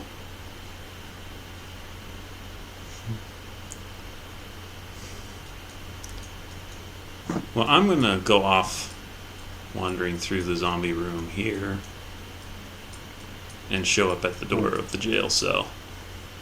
Yeah, they're waiting. They're well. Did they have left in? We heard noises. We did take a long rest. Took a long rest. Where did you take a long rest? In their jail cell, actually. Oh, well, okay. Well, Never you mind. didn't take a long. You didn't take a long rest after that. No, we didn't. Then we took 2 short rests after.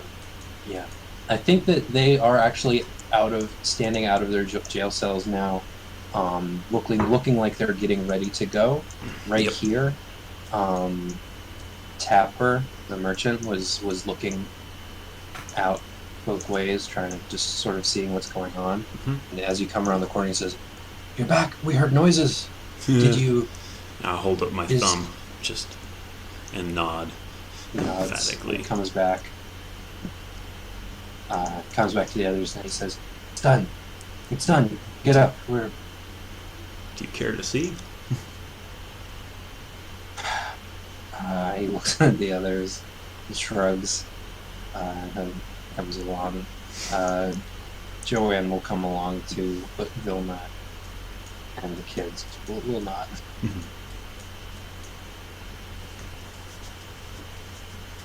Yeah, let me, let us clean up a bit before you let the children out. No telling what they might do or how they might react. We just want to leave. As soon as it's safe. Mm-hmm. Oh, I mean, if you know the way out, it's not. You're pretty much safe. But you don't want anybody to go wandering off because there's still some stuff down here. All right. If we can leave with you, that would be. For sure. All right. Well, we'll wait here if you think it's safe, but come back this way so we can leave with you. Bran unveils the head of its wicked virus and Everyone gets maneuvers it like peeking around the door. Never mind. Yeah, you can scare the children all you want. Let's go. Okay. Never mind that there's like a corpse wraith. Yeah, Body. everyone is very frightened, like genuinely horrified. But the old woman laughs a lot. Wait, why are you laughing? It was you all along. We got its head. And that's gonna be some nursery rhyme Right, in like right. 30 years.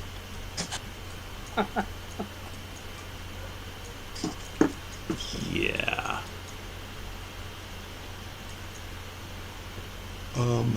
Okay. I'm trying to think. 33 is still unexplored for the most part. No, wait. Yeah, I don't know. There's also a large part around the staircase that we never went to. We don't have to go everywhere. Yeah, I know. Well, I would say beginning to escort the prisoners out. All right. Escorting them out into the hallway where you are. They'll follow. Yeah. Although the kids, Joanna, is it Joanna or Joanne? Joanne, the kids, and Vilma are.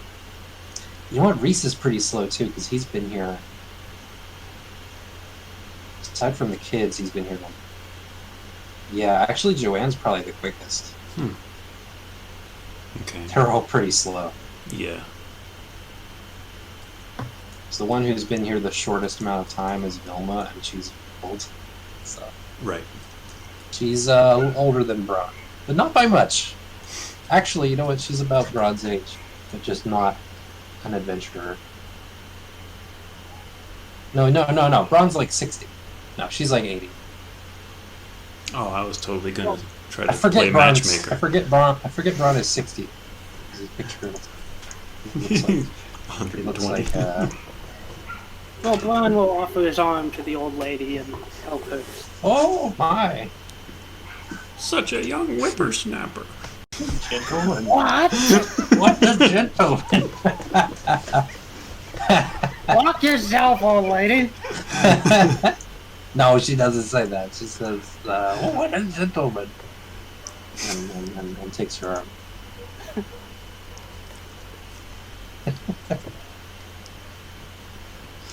Watch yourself though, because she might whippersnapper you.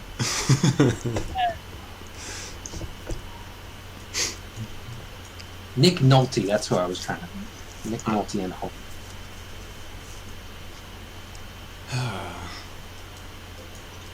Oh no. Oh, we have a beat. Never mind. You have a what? I was thinking we have to like feed these people as we get them back to civilization. Yeah, but you have a jar. Yes. With this many people, you might actually start getting through that jar, but it's more than enough to get. Okay. We'll have to eat you, Grammy. Sorry. It's fine. There's better ways. There's worse ways to go. She points to the rest of them. We've already had this discussion. Oh yeah. Okay, good. Alright. As long as it's not a surprise. I mean, I can be on Goodberry duty for the foreseeable future anyway. With 4, you can make 40 a day at this point. Yeah, half of me is tempted to go over and kill those 5 zombies that are keeping the water out and then flood the place so that nobody else can come down here. But I don't know. We probably want to try to loot the treasure first, and then, yeah. Seems like a lot of extra time. Come back in a week and kill 5 zombies. 5 or more. You've gathered these people. You have pretty easy access. It's easy to go back and forth between here, and you won't encounter any. You can access the smaller treasure store down here. Mm-hmm. What would you like to do over the next few hours of the day? Like, what do you do before leaving?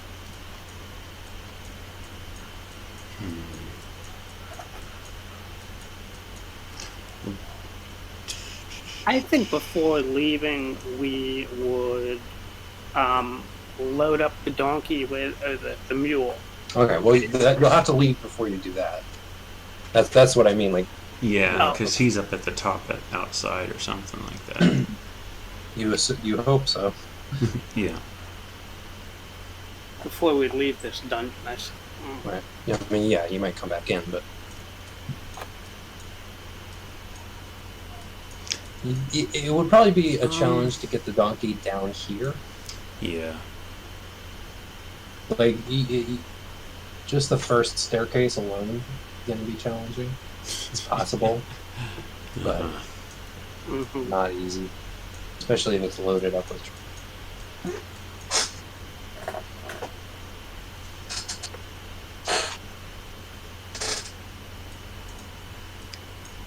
Honestly, it might be easier to carry the treasure up the stairs yourself. That's what I was thinking. If we, like, leave the donkey at the top, fill our pockets with as much as we can hold, and then waddle up the stairs, load it onto the donkey. Well, We the thing is, we've also got like 20 people that we can hire to help haul stuff. Let's see if Gil. Well, do we want rumors of this great treasure to spread? I mean, are we going to get it all in one trip? Well, do we want it all? Actually, it's my thought. I mean, I'm going back to the dragon thing, but it's my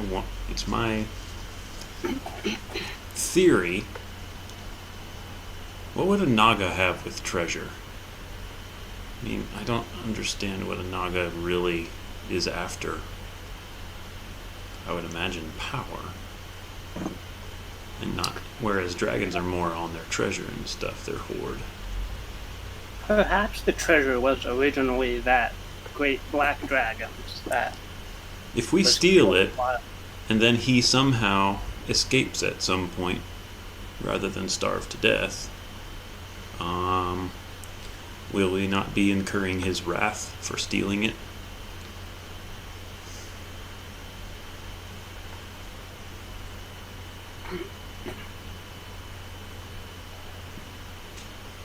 Potentially. That's a good point. Yeah, that could be our long-term.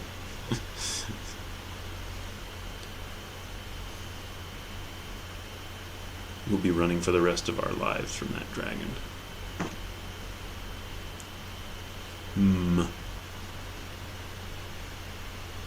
Or it just stays here and starves to death. I imagine they can go pretty long without food. Maybe not without air. Gil comes in. That's true. How do you mean? You're right that I suppose if that thing did get out, it knows your faces, it knows your voice. I mean, you might have an enemy, but I don't know how you'd let that thing go without risking getting eaten.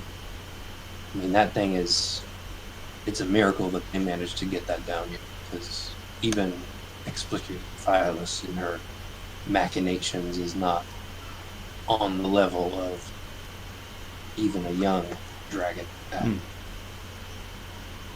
thing is dangerous.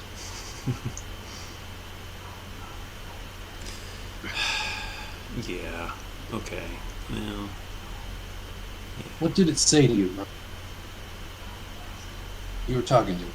I was, yeah. It said that Explicit Defilis took my soldiers. I think he was referring to the lizard men. And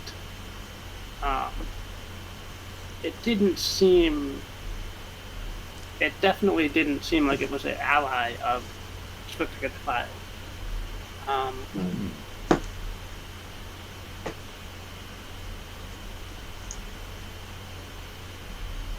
I am opposed to killing the dragon. If it escapes, it escapes. But I don't necessarily want to kill a chained up creature. He shrugs and says, "That's fair. All right. I can say I'm not up for fighting the dragon today." I am of the same opinion. I don't feel like fighting it at all. All right. What do we do now?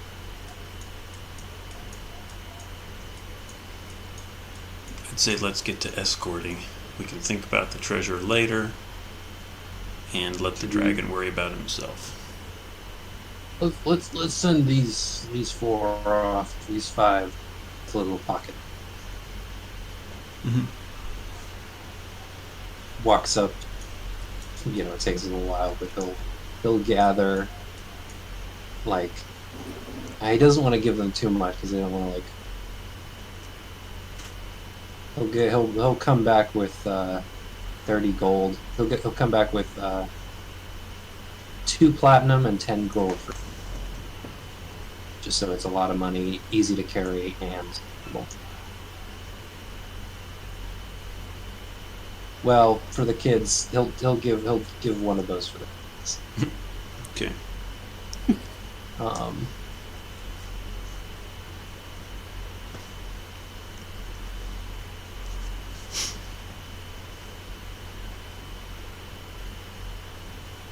There's a lot of good stuff back there.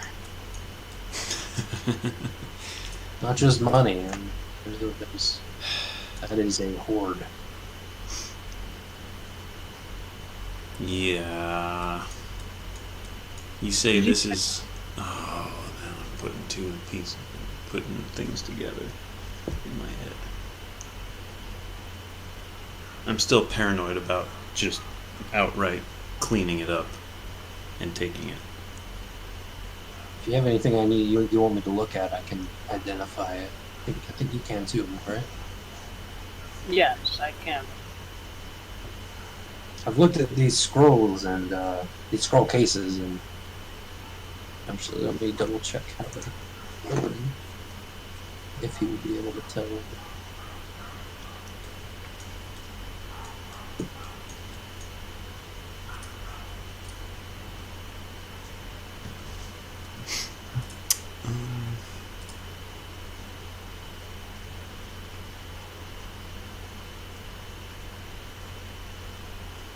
I'll want to take these home before I try to open them. Mm-hmm.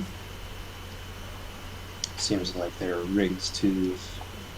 It seems like there are scrolls in here, magical scrolls, high-level magical scrolls, slightly beyond my capability. Whoa. But they're rigged to trigger if someone tries to break these scrolls open, so I'm going to wait to get that. Yeah, you can wait on me, and I'll totally be able to dispel anything tomorrow. No, I don't think that might be viable. I'd want to look into that to make sure that wouldn't dispel. I'll be able to figure that out. Mm-hmm. If shit, he clearly remembers that his cabin is burned down. I don't know. I'll figure something.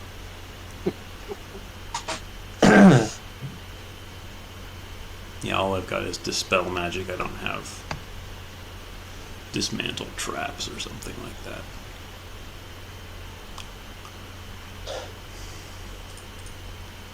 I will go back into this treasure room, I guess you could call it. Take a look through it. We'll come with you. You're searching through the pile? Yeah, just gonna assume that. Yeah, most of this is just gold stuff that we can easily figure out, but I'm on the lookout for anything. Right. A little bit astounding. Can we ask Wellen in the meantime to start moving the people out of the dungeon? Okay. Yeah, she can. She'll just go off and do that on her own.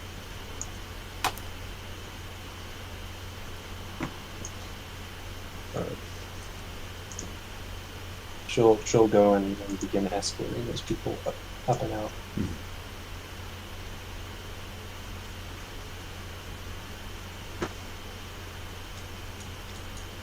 How long did you tell? How long did you tell John Handler to wait before leaving? Unfortunately, I think it was a day. Yeah. So he's partway through the death swamp. By himself. Yeah. Maybe with the mule. I hope not. He's an experienced traveler, so he may be okay. He's not an experienced fighter, but he's at least an experienced navigator. Mm-hmm. Well, not an experienced navigator, but he travels. I mean, yeah, as his name would suggest. This is of the time period. John?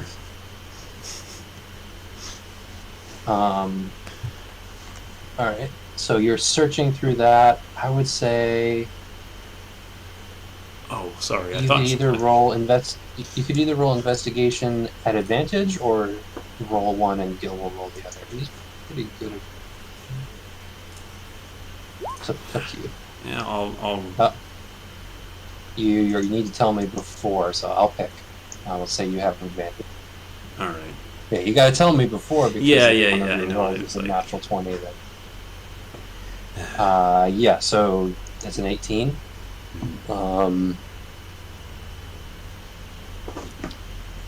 Alright, so spending the next hour going through this treasure with Gil and Bron, you come in and have a look with them. There's about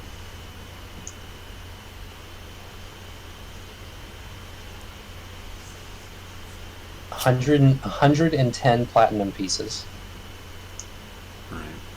Or I'll round it because 18. I'll round it. There's around 100 platinum pieces, about 800 gold pieces, and about 1,000 silver pieces. You also find a very expensive-looking jeweled goblet, about 400 gold pieces worth. That greatsword is not magical. It is silvered, and between the silver added to the blade and the very expensive metalwork, it's worth about 800 gold. You find some armor that's nice, but not quite as nice as the sword. It does seem to match, though, and you gather it's plate armor worth about twice the normal value of plate armor, but it's still very heavy, so it's not quite as... The sword is a great value of its weight.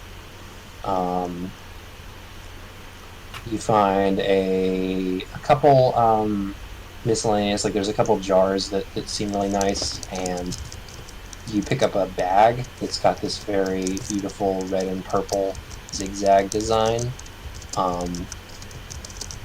You look at the inside and turn it inside out, and about like 20 pounds of gear just fly out of it. Hey. Like you turn this bag inside out, and like a whole explorer's pack and about 30 arrows pour out of it. You find a bunch of stale rations. Find some adventurer's bag of holding. Sweet. You also find a +1 ring of protection, a horn of blasting. You find out what these are, handing them to Gil and Bron to identify. Bron will probably identify most of these because Gil is helping you search, detect magic and all that. And you find 6 potions. A potion of climbing, a potion of cold resistance, a potion of gaseous form, a potion of invisibility, a potion of greater healing, and a potion of healing. Man. And here I was tempted to go through this pile as we were fighting. But okay.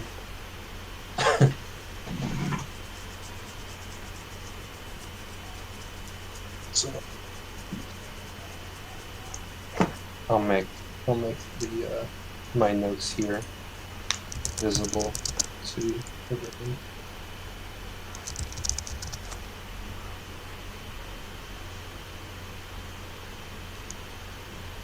Can you see the yellow letters down here? Yeah. All right. I don't think I've heard of a corner blast. Does exactly what it sounds like. You blow it, and it's just a big area of thunder damage. Oh. That makes sense.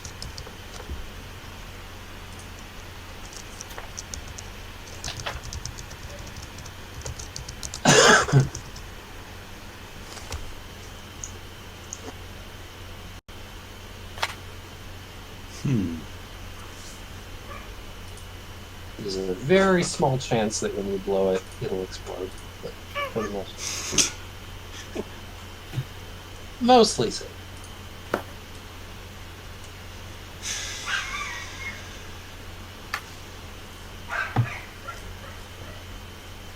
I'm telling you that because you have identify.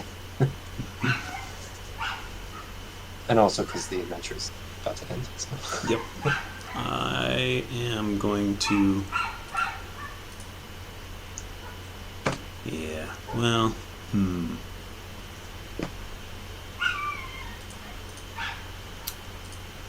This bag of holding is interesting to me. I will assume whatever was in there before is probably of lesser value just because...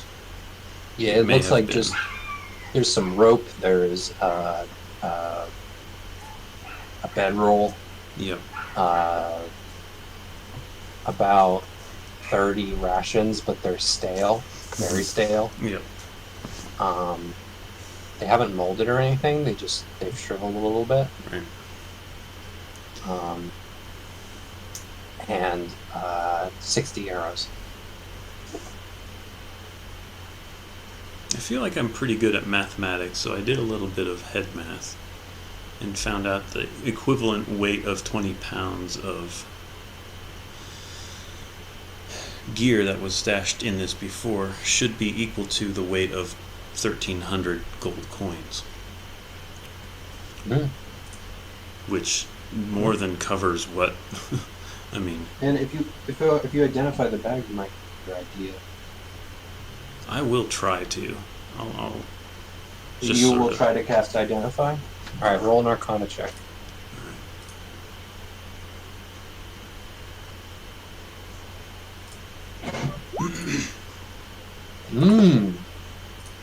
Yeah.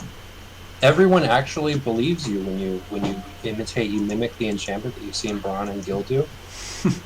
And they look at you. And Braun, Jasper just cast identify.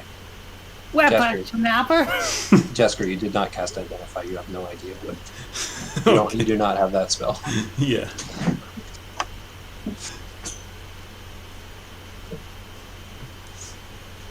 What? What did I do?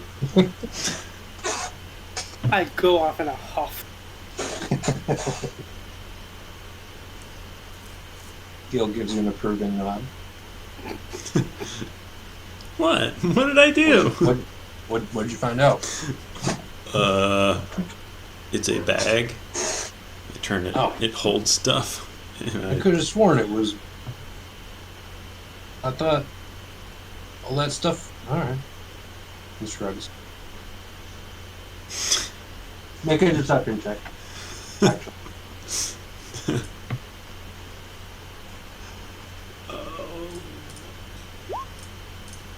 Okay, no, he doesn't say any of that. He scowls and snatches it out of your hand and starts identifying it.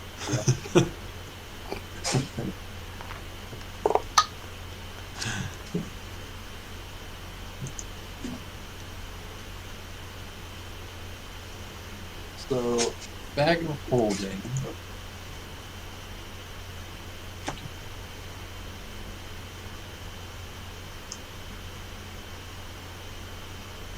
Bag of holding can hold up to 500 pounds, not exceeding a volume of 64 cubic feet. Oh, shoot. weighs 15 pounds regardless of. I mean, this I would say the bag could probably hold most of this, at least weight-wise. You could fit 2,500 coins. that's like 2,500 individual coins, yeah. Yeah, of any value. that's like most of these coins here. I think we're pretty set. We don't need to bring a donkey down, unless you want to pick up 500 silver pieces for some reason. No. But I say, valuation wise, we're looking at actual usable items, then the coinage. Okay, that makes sense. It feels very unlike a classic adventure like this to give you a bag of holding in this dungeon, because it's such a thing about old adventures that it's like, how are we going to get the treasure out of here? It's all in copper pieces, something like that. Right. Yeah. So yeah, you could basically fit this one bag of holding. I didn't realize that was the case, but yeah. Right. Yeah. Yeah. Hey.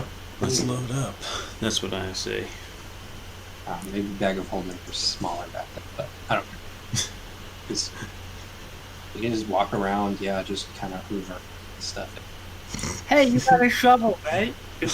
No, that doesn't make it easier. It will still take like 2 hours to get all this gold into.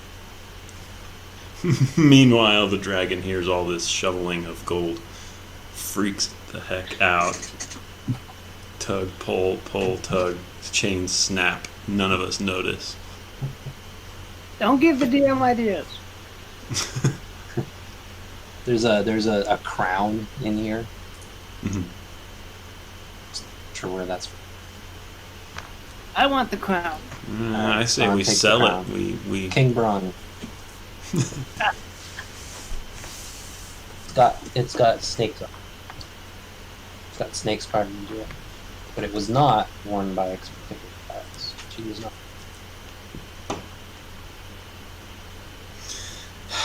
And has serpent on or carved, reliefs. yeah. It, little ruby eyes. Wow, I am curious about the history of this place now with your thing, Bron. You're talking to the dragon. Yeah,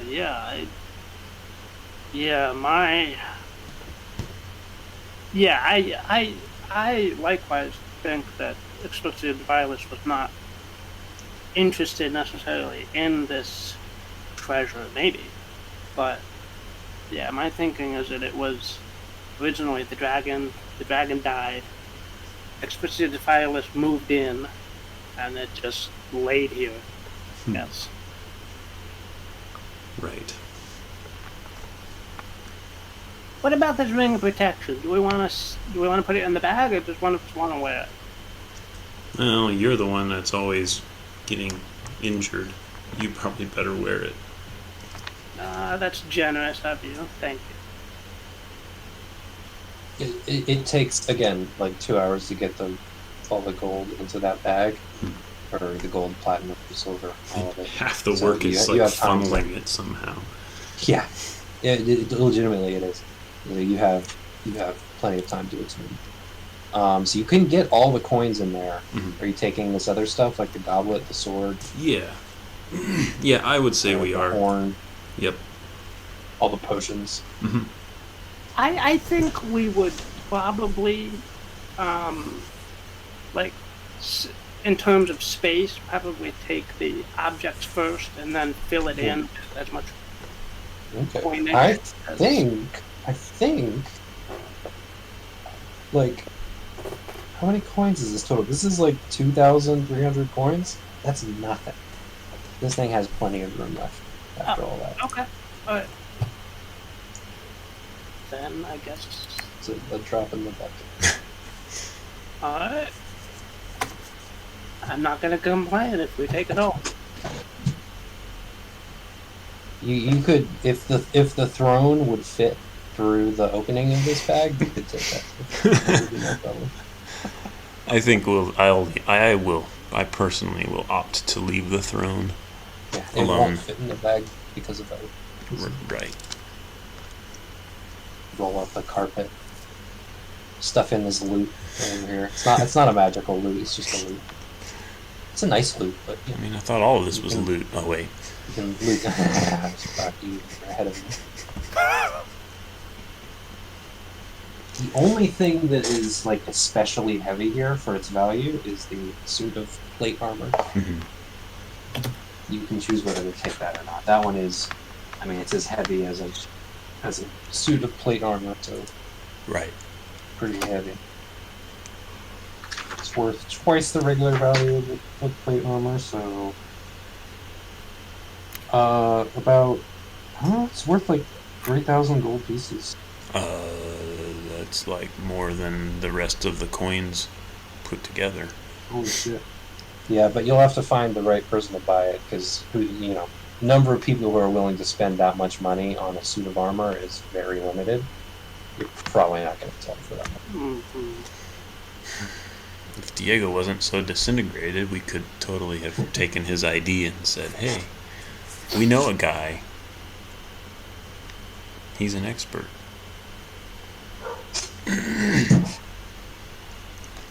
Also, it's non-magical, you know. But I'm also trying to like stay in character here and be like, do I really want any of this? Really? This much money is It's hard to pass it's trouble. up. It is. It's hard to pass up. But what am I going to do with it? It's hard for you to pass up. He seems to have no interest in it whatsoever. Mm-hmm.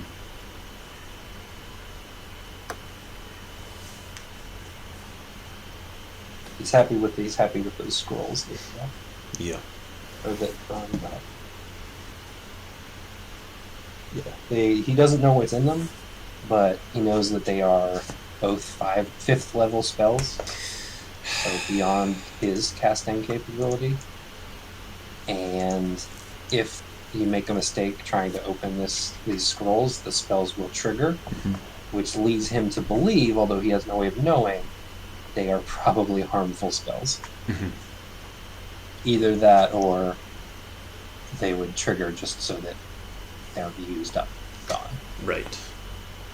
But if he can successfully get it open, then someday he can. Given this, what you've done for him in this adventure, Yeah. he might actually continue leveling up. Aha. He was probably never going to level up again. Right. Given his Right. the way he was living. But he might actually level up someday again. Well, Braun, you're of the age. You're old enough, you could probably retire. I've still got plenty to do. I feel like I'm nowhere closer to my backstory goal of anything. Retire? No. This. Well, I'm thinking if you want to take my half of this, or my part of this treasure, at least the more valuable stuff, and move into somewhere in Hokoke and set up shop somehow and live out your like go fishing every day and whatnot. Yeah, I'm actually not probably going to go fishing, but I certainly would be okay with setting up some sort of a shop or something in Hochurch and continuing my my investigation into where my powers came from, because I still have no clue. Actually, Gil comes up and he says, "You might want to come by Hook Hill sometime. I think I'll be heading back there now that I don't have a station." I had a. He kind of smiles a little bit, reminiscing. I had a tower there once. Probably still there. I might be able to, per, persuade my way back in. I don't know. I'll cross that bridge. Sure, yeah, that sounds interesting. Yeah. If not, I can at least hook you up with some. Yeah. Very generous of you. Thank you. So what are you? You've gathered up the majority of this treasure. Mm-hmm. Yes. Where are you? What are you doing now? You sent Waylon up. Yes, I Along assume. with the other people. I'm hoping she made it. Right. I have no intention of going past that dragon with this bag. If he finds out anything of this, we're all doomed. I say let's make our way out and check on Speedy- Wellen and Speedy escort exit. people back Yep. to town. Yeah. So like ants, we're back and forth a couple times. Yeah, Waylon, just to cut over to Waylon Mhm. a second, she's escorting people up. Does make it to the. She makes it mostly without incident. She does encounter one troglodyte coming around this corner and has a brief scrape with it, but scares it off. The troglodytes seem to be behaving exactly as they did before. Right.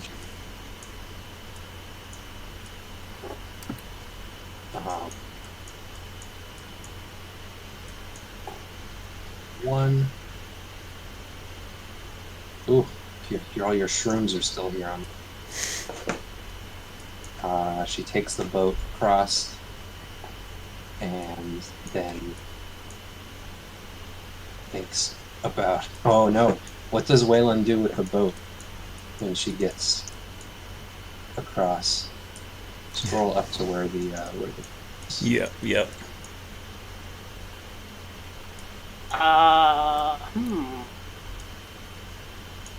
I think she probably leaves it there, and Okay. then Or she conscripts one of the prisoners to act as a ferryman until we're all through. She's gonna have a hard time convincing anyone to do that. All right. I think if Wellen, yeah. Eventually, we all wander up to the water's edge, and we're like, the boat's on that side. You guys took 2 hours. She's yeah. So what does she do with the boat for now? Draws it up on the opposite shore there and Alright. escorts everybody out. So she'll continue the way that she knows through this room.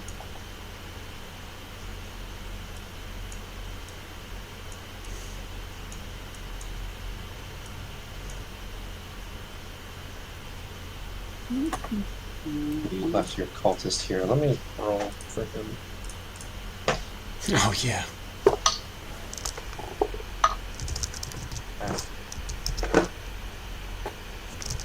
And she gets everyone out.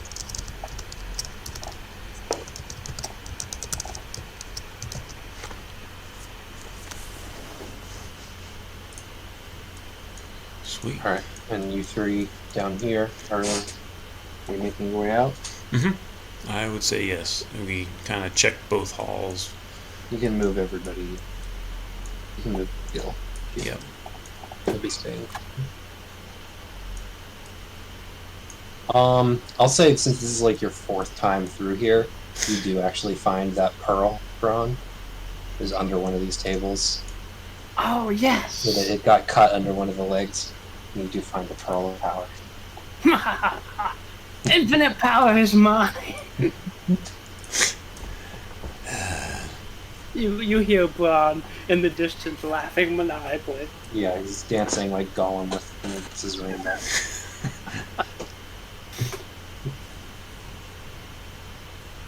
when you question him about it, like, no, nothing. All right.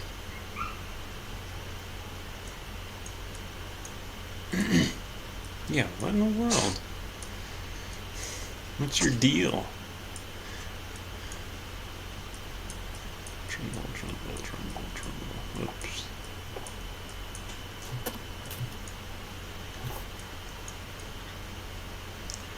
Um.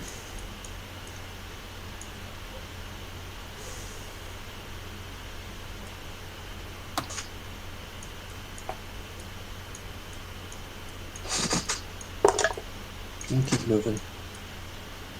Yeah, I'm just looking around. I really want to go like to the trap room or kill 5 zombies, Right. something.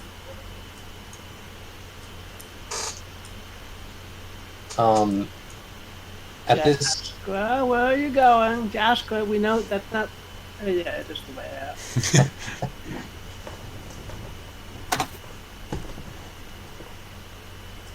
yeah, actually, no, you can keep moving. All It's right. when you get here. Here you go. Yeah, you can see wading through the mud over here.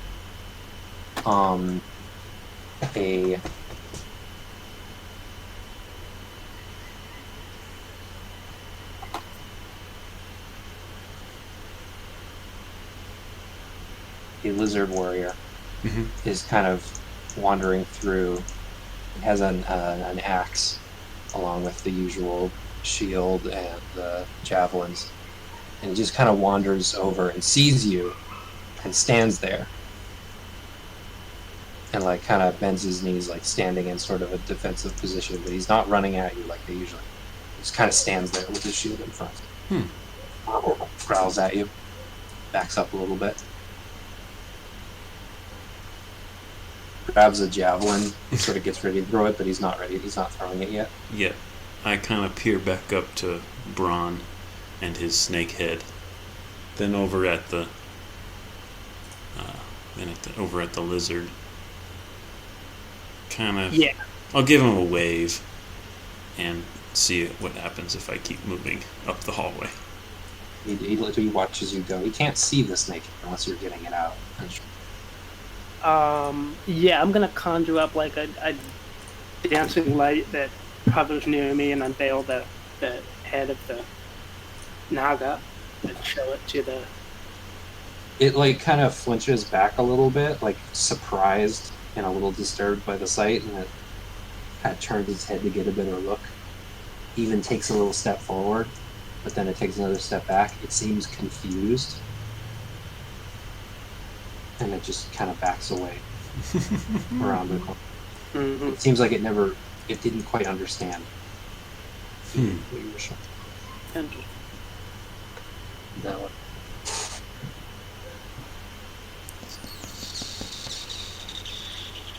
Want to chase it?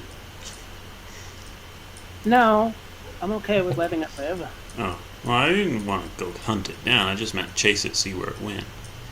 But if you're good with just letting it go, I'm good with letting it go too.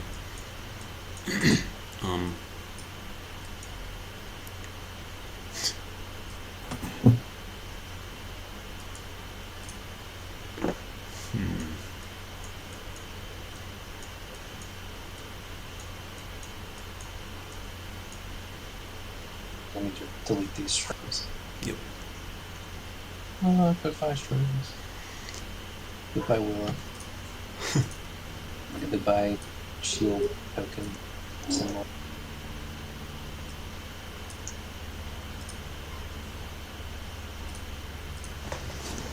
Yeah. You don't think anything is interrupt you. There was the giant weasel up here.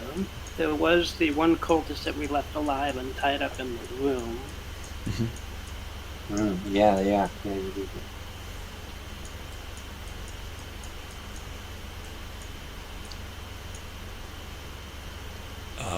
Yeah, the one we tied up and left in the room. Let's walk carefully.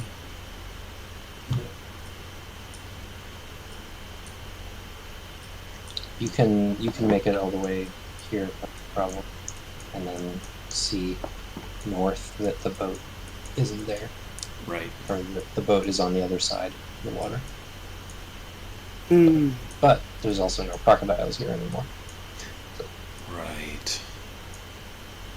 Do you want to swim it, or should we find a different way around?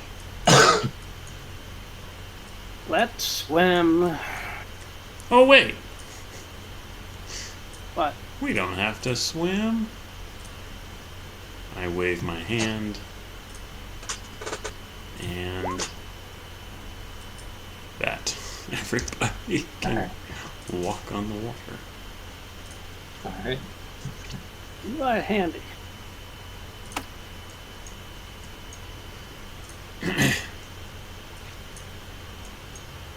And I'm amazed that it lets you walk on lava. yeah, well, and halfway across. Again, I have Does my hurt. rules for lava. Yep. Right. Essentially, like, you already kind of can walk on lava because it's denser than your body. But That's true. it will also immediately explode your feet because your skin will boil. Mm-hmm.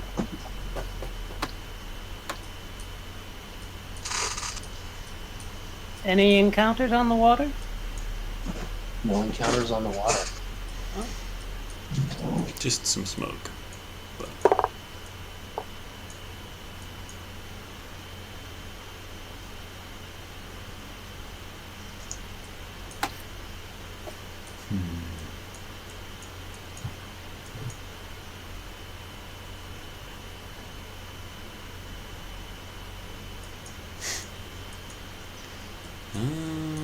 yeah.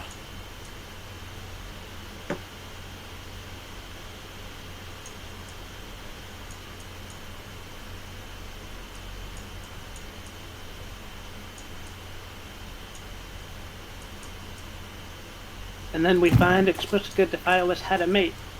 Right. I am curious, just curious, because we seem to be just kind of leaving. I'm gonna head down this way, see if I can. The door's still locked.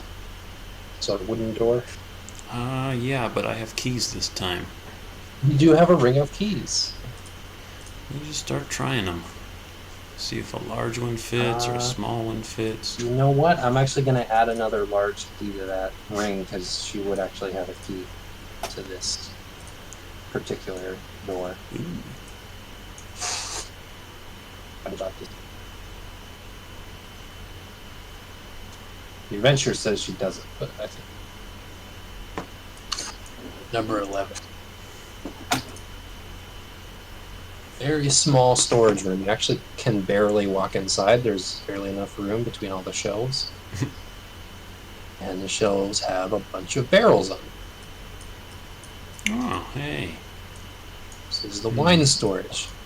There's a couple large barrels of pretty cheap wine, seemingly for most of the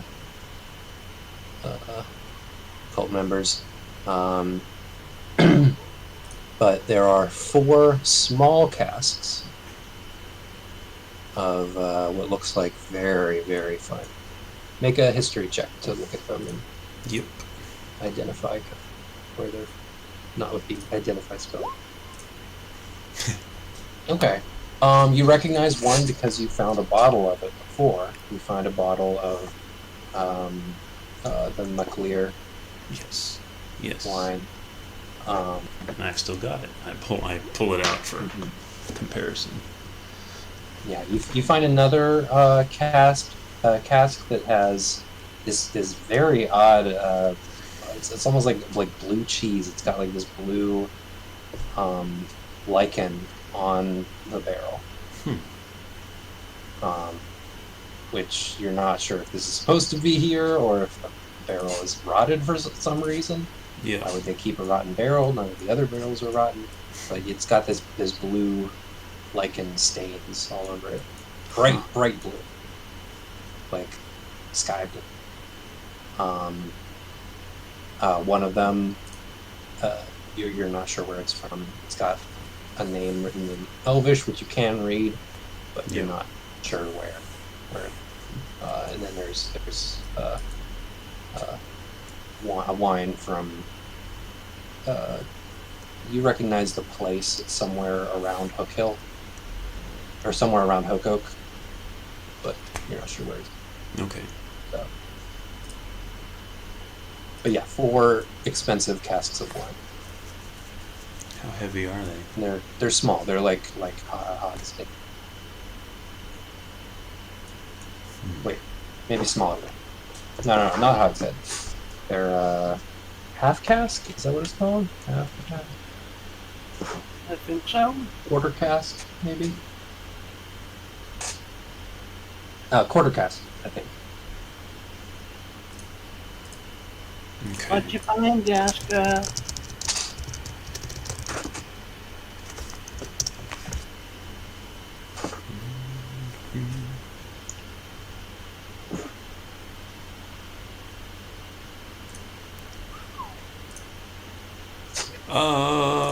Good alcohol.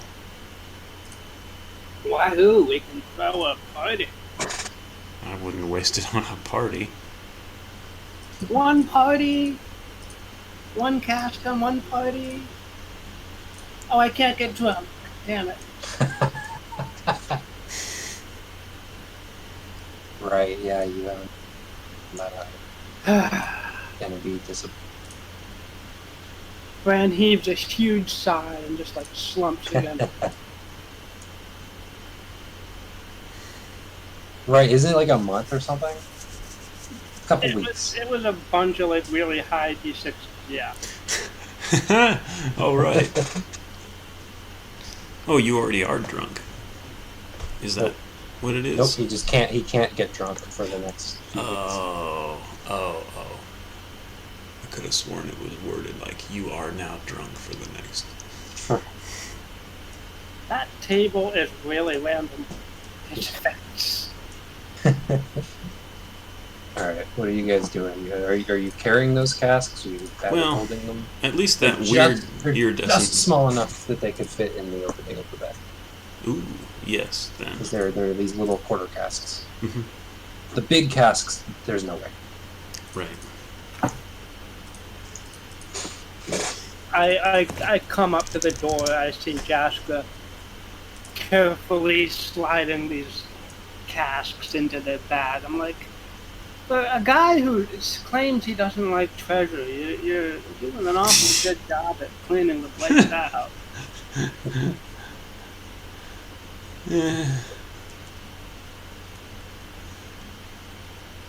Yeah, I know.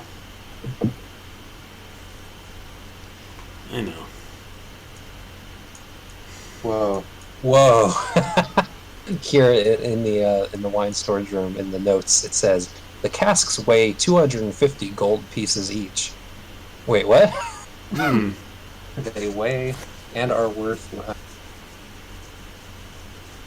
As a unit of interesting. Wait. Odd.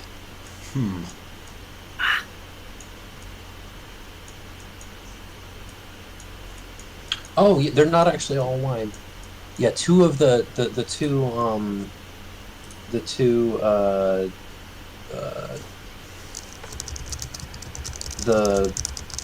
port that you recognized from getting it before was a it is wine. So is the one with the lichen on it. The other 2 are, one is a strong dark beer from outside of Hook Oak somewhere, and the elven one is some sort of spirit. Okay. But anyway.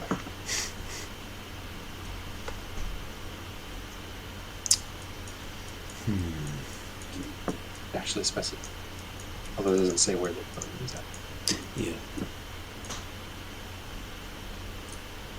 Well, Alright, what you doing? that seems to be that room. You want to explore any others? No, I want to get out of here. You sure?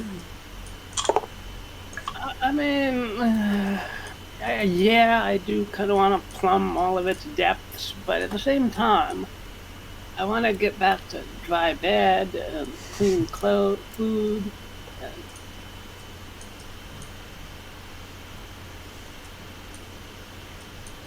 Is that walking through this room? There's that same sort of ominous, slow trickle of water making its way down this passageway.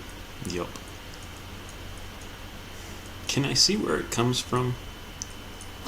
It Or very does it clearly, just- yes, absolutely. It comes from these stairs. Oh, okay. Yeah.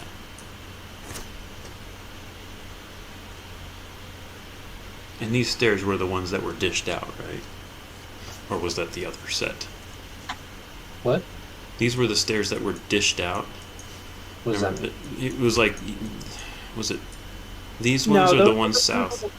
Into the second level. Okay. Yeah, this leads out of the dungeon entirely. Yep. Over from this way, Yeah. you hear a very faint.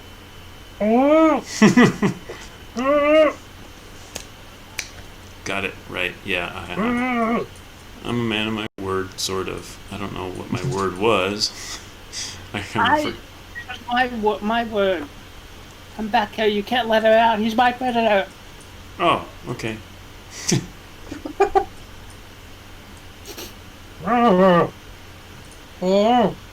Is this guy still tied up? Yes. I rolled like 4 strength. Alright, I will take my little dagger and cut the bonds. Wait, you cut the blade. Alright, he is crying. And you cut him loose, and he says, "What's going on? Who are you? Where am I?" You're alive. Come on your feet. What? Get you out of Oh, here. to his feet. I kind of push Yeah, him he'll- ahead of me with He'll, my he'll, dagger. he'll come with you. He seems very confused and disoriented. Oh, right. Because he was mind controlled before. Yeah, okay. Do we know that? Can we? And you walk past a dead body, and he seems alarmed. And you go, "Ah!" You walk past 2 more. Oh dear! Oh dear! What's your name, my good man? What's his name? My name's Bob. Well, Bob, may this be a lesson to you. Don't tangle in cults, okay? What? You were part of a cult. You were brainwashed into a cult. We have slain all of the members except for you. Don't get involved with cults. Okay, I won't. Where are you from? From Orlane, I'm just a farmer. I'm not in any cult, as far as I know. I'm just a farmer. I'm not. Did you say his name is Bob? Well, Robert. Oh, Robert. I'm just Robert from Orlane. He Well, kind of goes quiet. He seems to be thinking really hard. Where am I? you are quite far from Orlane. How far from Orlane have you ever been? Oh, well, if I take one more step this way, I'll be as far from Orlane as I've ever been. Yeah. Gotcha. Well, No, not far. I've been to Poco, but farther than that. it'll be a while before we get back there. A couple days at least. Okay. We're going back though. Oh, We yeah. have a group of people we're escorting back to Orlane, so you can join us. As long as you promise no more cults. He looks up at you and he's like, "No more cults, I swear." Okay, good. He seems to be deep in thought. I feel like I've had a dream. Long, strange dream. I'm sure it seemed that way, yep. In fact, it was all a dream. He kind of gasps. He gasps and he looks around. The eyes. I remember. Joanne, where's Joanne? She was here. I remember. Well, she might be among the group of people that we. He looks at the dead bodies over here. Or not. No, he doesn't recognize it. It's like more dead body. Oh, okay. Yeah. Let's just get you back to Orlane. Maybe Joanne is waiting for you. Right. Take him up the stairs. Make a dexterity save. Or, no, I'm joking. Yeah, make a dexterity save. Any more acrobatics checks on these stairs? As long as you go really slow. Yep. Oh yeah. My favorite staircase. Oh, that's the one where you fell down and landed on you among the. Yeah. Yeah. Yeah. Among these guys. Yeah, actually, let me show you my note.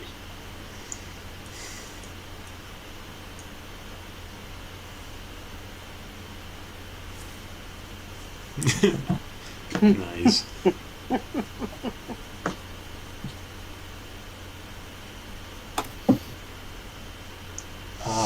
So outside, Waylon is waiting there. No sign of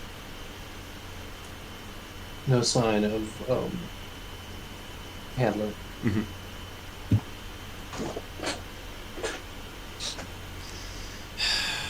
No sign of but- donkey.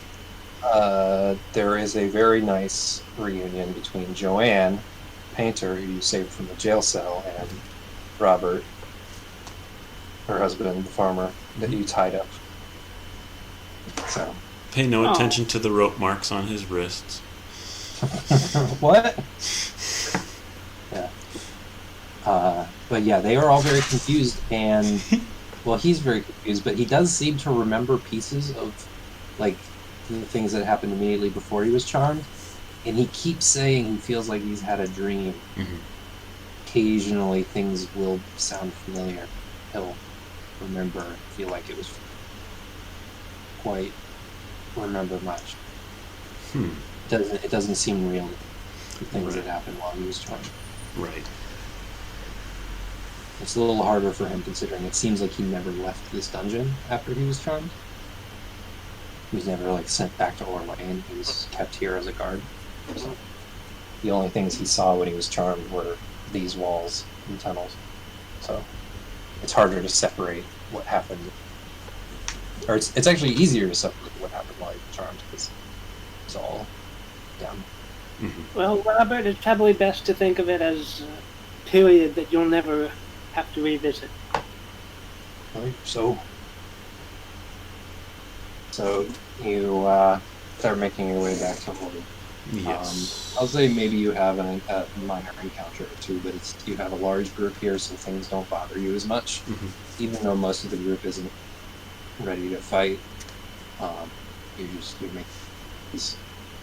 And the things that do bother you, you're able To you're quickly. slightly over leveled for this room, so you're good. Yep. Actually, let's go to Shibola. No. Keep reading it as shitbowl. Oh. I think it's shibboleth. I think there's a TH that's cut off. Yeah. I cropped it. Yep. Make it. Yeah, you can make it back to Orlane, which takes a couple days. Mm-hmm. And when you do come back, things are a little different. People are out and about. You are met by similar stares of people watching you as you go by, but it's a little bit less they're not trying to hide it. Mm-hmm. They're just sort of standing out in the open watching you. The way that a group this unusual would be greeted in a normal town. Yeah. The gates of the church are open. Mm-hmm. What would you like to do when you enter? enter town. I'd like to go to the the sheriff's office and give him the thrashing of a lifetime.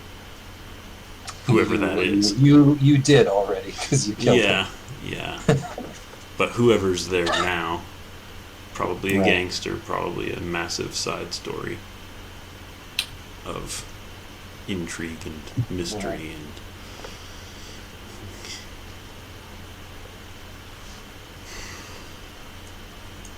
So yeah, what do you do when you're in town? Where do you go? Where do you take shelter? Where do you rest? In the short term, and then I'll ask you in the long term. yeah. Like on the first day back, what's your itinerary? Find my way to the snorting snout or whatever that one. The gallant pig. Yeah. All right. Make sure the lady there is still good to go. Oh, see, I'm generous at heart. I'm gonna spend some of my hard-earned loot buying enough lumber from whoever here's a lumberjack to rebuild Gil's house. Unless he was going to stay somewhere else, which I think he was, now that I think of it. Right. There is no one in town deals in lumber. It seems like there was one, but they left like a month ago when a lot of people were leaving town. But it seems like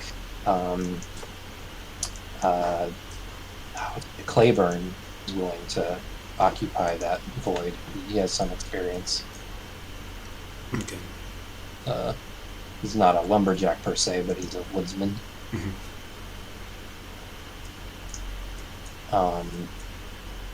So, yeah, spending a bit of time in town, you gather that a couple people, there is nobody left. There's nobody left with any authority except for the mayor, who you do meet for the first time. The mayor has been in town uncharmed this entire time, living in the mansion. And Gildemir, the villagers that you saved, a couple other villagers that are aware of what you've done, they sing your praises. The merchant, can't remember what his name was. The merchant that you saved from the jail is the most eloquent and vocal in his praises. Grease Tapper. Oh, yes. What do they say about the mayor? Is he like... She's respected in the town, but has been sort of not necessarily in hiding, but reclusive in the past few months because of things in the town have been going south, and some people were sort of suspicious and resentful because they felt like the leadership really ought to be doing something, but most of that was directed towards the constable, who was actively antagonizing the town.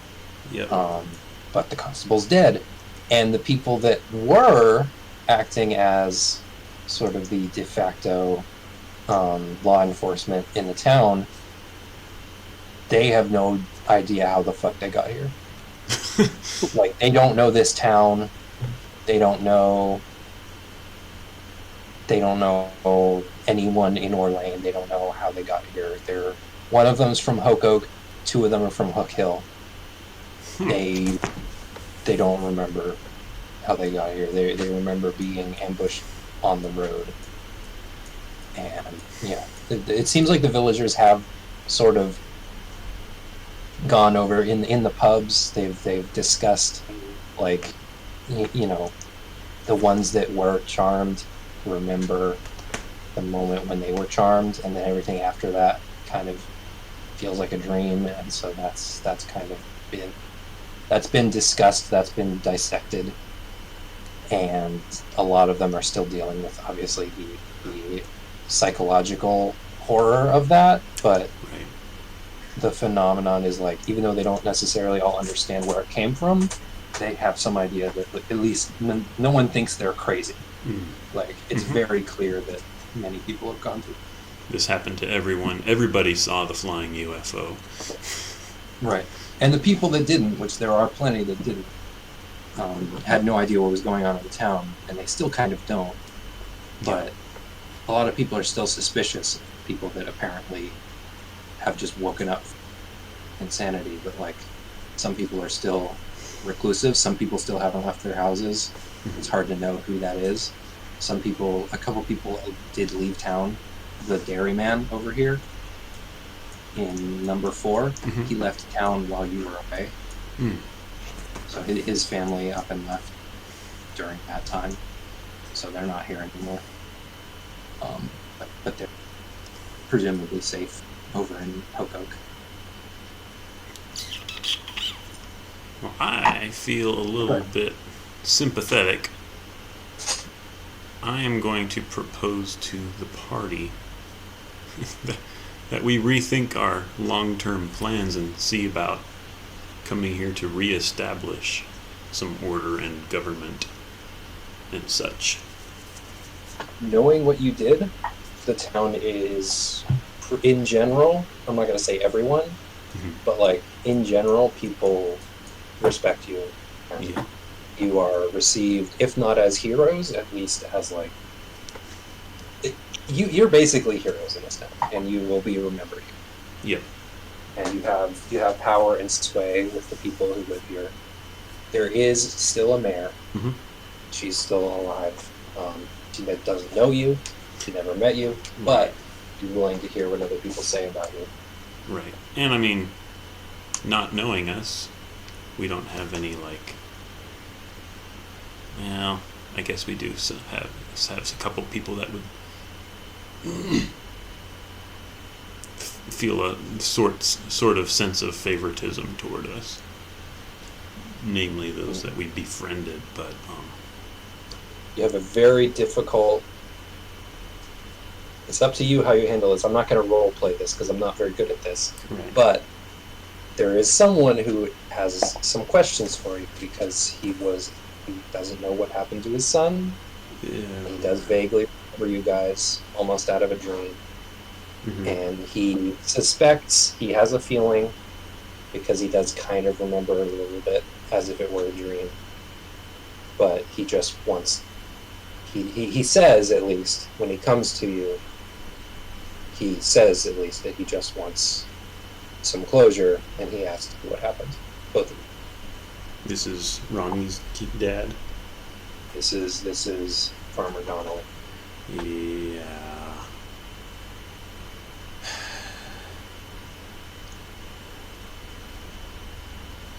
I will tell him that those that were under the influence, well, we had to defend ourselves, otherwise maybe I'll go into the whole Star Trek line of the needs of the many. Right. And that whole thing. Make a persuasion check. Okay.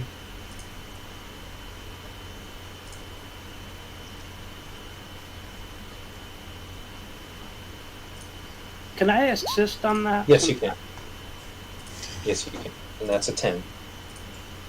So he is stone-faced through your whole sort of explanation. He's very tense. At the end of it, kind of, his face breaks a little bit. He turns away. He turns away from you, hiding his face. Then he punches you. Do you resist this, or? Nope, I'll take it. Okay. He punches you, and then he just walks away, and you never see him again. But he's not seemingly holding it against you anymore. All right. It was almost something he couldn't not. Yeah. Just a therapeutic move on his part.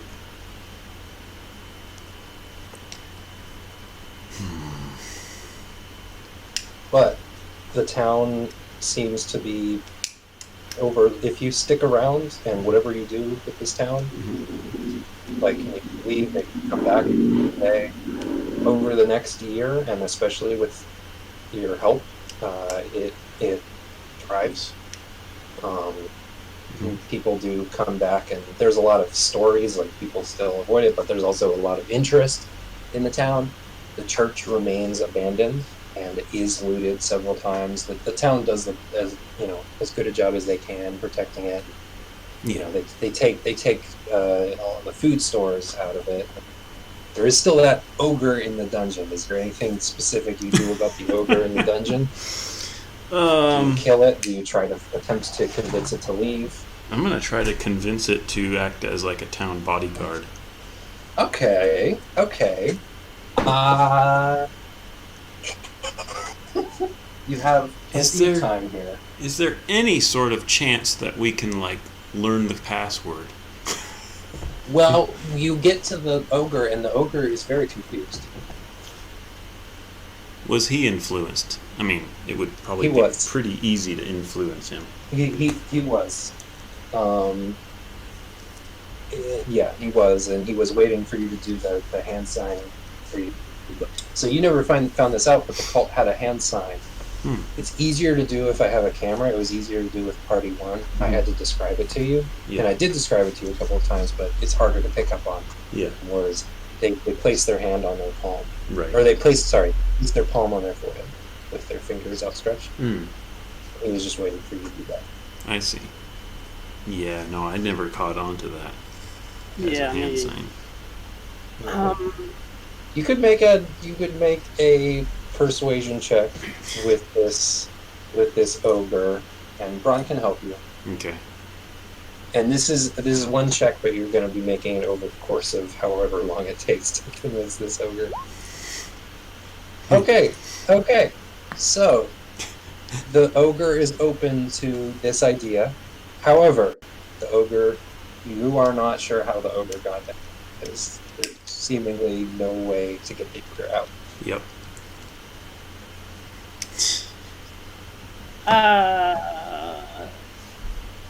Oh, The floor is solid stone.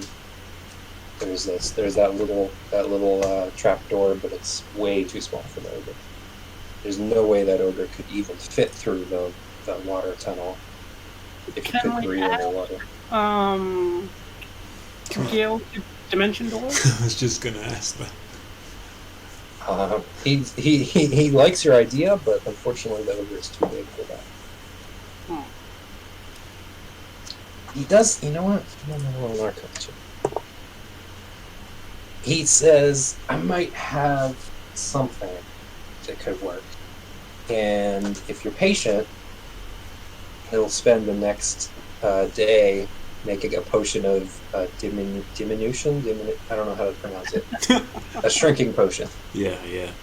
Sure. and it won't shrink the ogre to small enough that it can get through, but it is small enough that he can dimension door. I'm not sure how that works, but Sounds like I would like to suggest if Wellen herself has no planned after this, if she would be willing to become the next kind of constable here and watch over the ogre. She's possibly open to the idea. It's very outside of her traditional skill set. She's not a people person. That's true. But she's willing to stay here and help.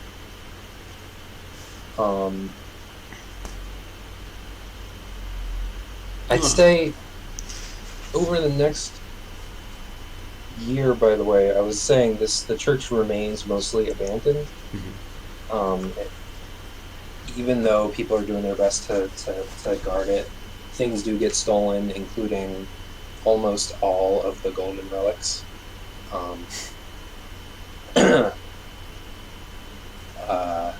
Actually, I would say probably all of the golden relics get stolen. All of the the fruit was golden fruit. Presumably cursing whoever, because they actually do carry a curse if you steal them.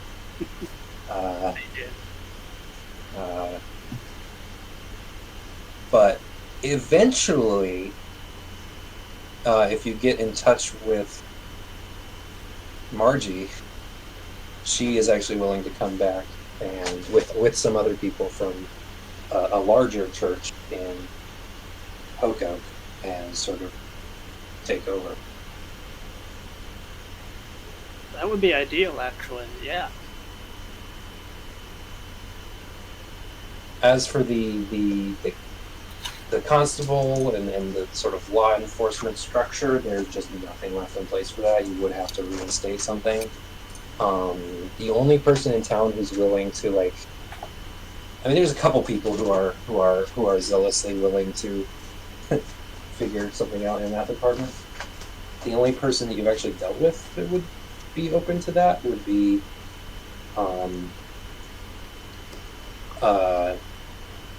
Farmer Hewitt over here.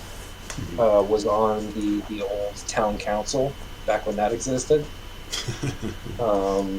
So he's willing to help organize stuff. He's not gonna carry around a stick, but he's willing to help organize it that way. And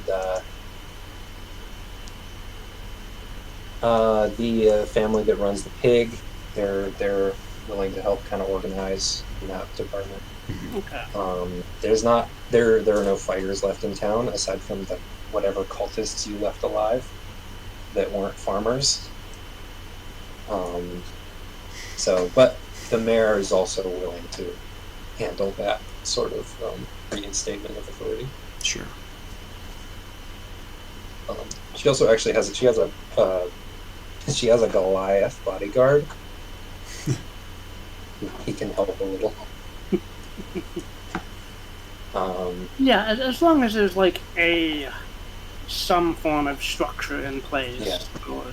There's actually a barracks back here. It seems like this town did have militia once upon a time, but they were all became cultists or were killed, and most of them that remained by the time you got here were killed by you. Right. Or were killed in the various raids that happened, silent raids at night. A couple people tell you, the couple people that survived the silent raids at night tell you that it's crazy. Things would just go quiet. Like the door would break in. Someone in the dark would tie you up and throw a bag over your head. You'd scream, but there wouldn't be a sound. And there would just be this terrible smell while you're carted off into the darkness. So it seemed like one of the priests at the temple here used the silence spell. Oh, I see. Scary. That's how they were able to take people at night in the middle of town without anyone noticing. The Golden Grain is closed up when you arrive, and over the next week, it empties out, and the road, at least for now, leaves town. They will almost definitely come back and try to reestablish, but for now, this outpost is not profitable. Yep. While this town is rebuilding. It'll be profitable again once the town is up and running, and it was profitable while the town was in decline, but this is the wrong time for them to be this way. Right. I mean, I have no problem with them being profitable. I just have a problem Honestly, with them doing so illegally and right. mob. If they weren't solely motivated by profit, they actually probably would be pretty helpful here. Like that black market would be probably helpful for this town if it were solely for the profit of people who don't live here. It's basically the road has many stops along the road. This is one of them. Mm-hmm. So this is basically a shipping outpost. Processing goods that are headed towards Hook Hill. Yep. So they have no loyalty to work. But I think that's I don't know, unless you've got anything else specific that you want to do. I think that's a nice end. Nothing specific, no. It's just... And if there is anything, we can tell me about it later. But we're not continuing this adventure, so Yeah. it would really only be for your own peace of mind. Yeah. Right. Yeah, that's all I can really think of, really. I'm willing to take Gil's offer up on whatever kind of thing it can help with in Hook Hill. Yeah. His tower is occupied. It has been for a while, and he's not getting that back. And he's not willing to work under the wizard that occupies it currently. But he's able to open up a little alchemy place, and you can kind of serve as an apprentice for a while. He'll help you study, find stuff out. I don't know if you find out specifically. Do you want me to tell you what I think your magic is from? Because that's not necessarily the truth.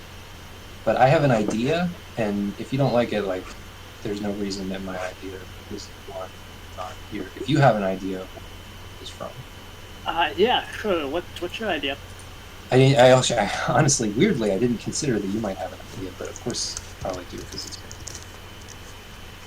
I was thinking, and this is maybe a little disappointing if this was the case, which it might not be. I was kind of thinking that that it might have just happened, which would be kind of a frustrating thing to find if you spend a lot of time doing research on it, like searching and searching to find out what's the answer, why do I have this magic, and in the end you find out the answer is a big old shrug. It's wild magic.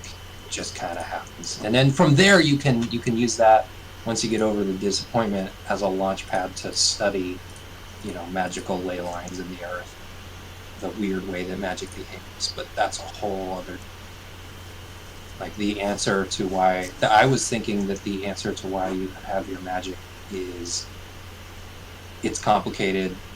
We need to study magic more. Did you have an idea? No, that actually works. I think it's just a. That was honestly less of how I thought of bronze magic working and how I always thought of wild magic sorcery working. Mm-hmm. It wasn't necessarily specific to your character, so that's part of the reason that I'm like, yeah, whatever you think. But, Yeah, that works for me. Yeah, cool.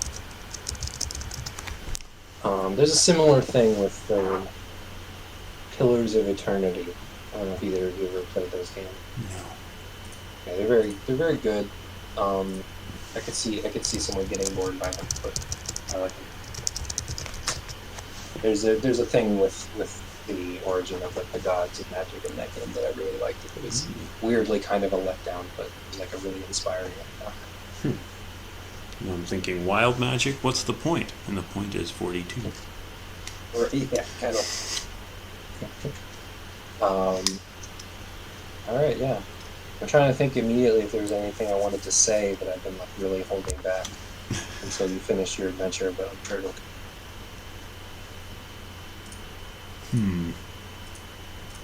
What's some stuff that you just barely didn't find? Barely? Oh. Maybe there's some stuff maybe I can think of something you didn't find, but oh well, the mayor. That's interesting. Neither party ever talked to the mayor. I think we always assumed that, of course, especially the pilots would go after the mayor. Yeah, no, the mayor was just hiding out in this mansion, just sadly looking at the village. There were 2 detectives in the little cabin here that Party 1 found pretty early. Mm-hmm. 2 detectives that came here at the behest of the mayor and realized that there's some crazy shit happening here that is too big for 2 detectives. But they still could have been helpful because they knew a lot more than we would have. Yeah. They didn't know the cause of like why the reptiles are here. They had no idea about the mind control. Their working hypothesis was that the road was responsible, and they knew all about the road, so they could have helped you. How big was the road backstory? Like if we Not had seriously followed that trail. It's not big in the adventure, but I fleshed it out a little bit. In the book, they are cultists, and this is a minor headquarters cult in LA. Okay. Except the leader there, who's running it, he's not a cultist. He's the only person who has ever managed to fool Explictica Defilis into thinking that he was successfully charmed. Ooh. But he Wow. wasn't. And he was just slowly siphoning off donations to the cult, and he was gonna skip town with what he got. That's awesome. It's really good, and I think if I run this adventure again sometime, I'm gonna go with that. For you and Party 1, I did change it and made it so that the road was not, they were not cultists. Yeah. They had a arrangement. I kind of like the arrangement deal. I like it too. They had an arrangement with the steward, which the steward was not someone who had any, like, she was not a priest of, she was never a priest of Frere. I fucked up really early because I forgot that I had decided she was not a priest, or she was not a cultist that was like charmed, and she resisted your charm person, and that was when you found out that cultists couldn't be charmed. But the thing is, I forgot she's not a cultist. Ooh. She is actually a priest of Explictica Defilis. And she was sort of the apprentice of Galwin, the elf. Wow. Okay. So she came out of the swamp to here to run in place of Abramo, who was a cultist. He was the high priest Abramo of this church, and he had been kidnapped and charmed. And his deep faith, I mean, he was a level 4 cleric, so not only was he very deeply faithful to Frere, but that faith was represented in magic that he was currently casting. And that, combined with his undying devotion to Explicita Defilis, sort of tore his mind apart. He never went to his room upstairs, but drag you up.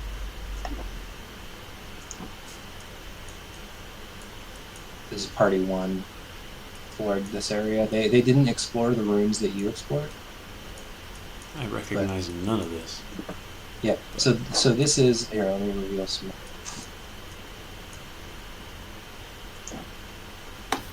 I'll just reveal all.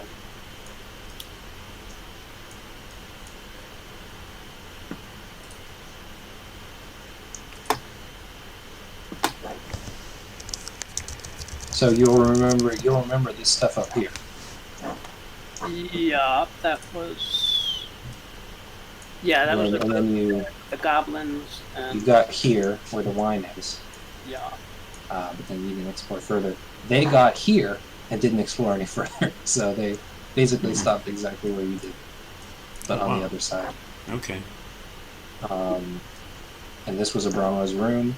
This was Abramo's little sculpture garden. He'd been carving sculptures, and they come alive and attack you.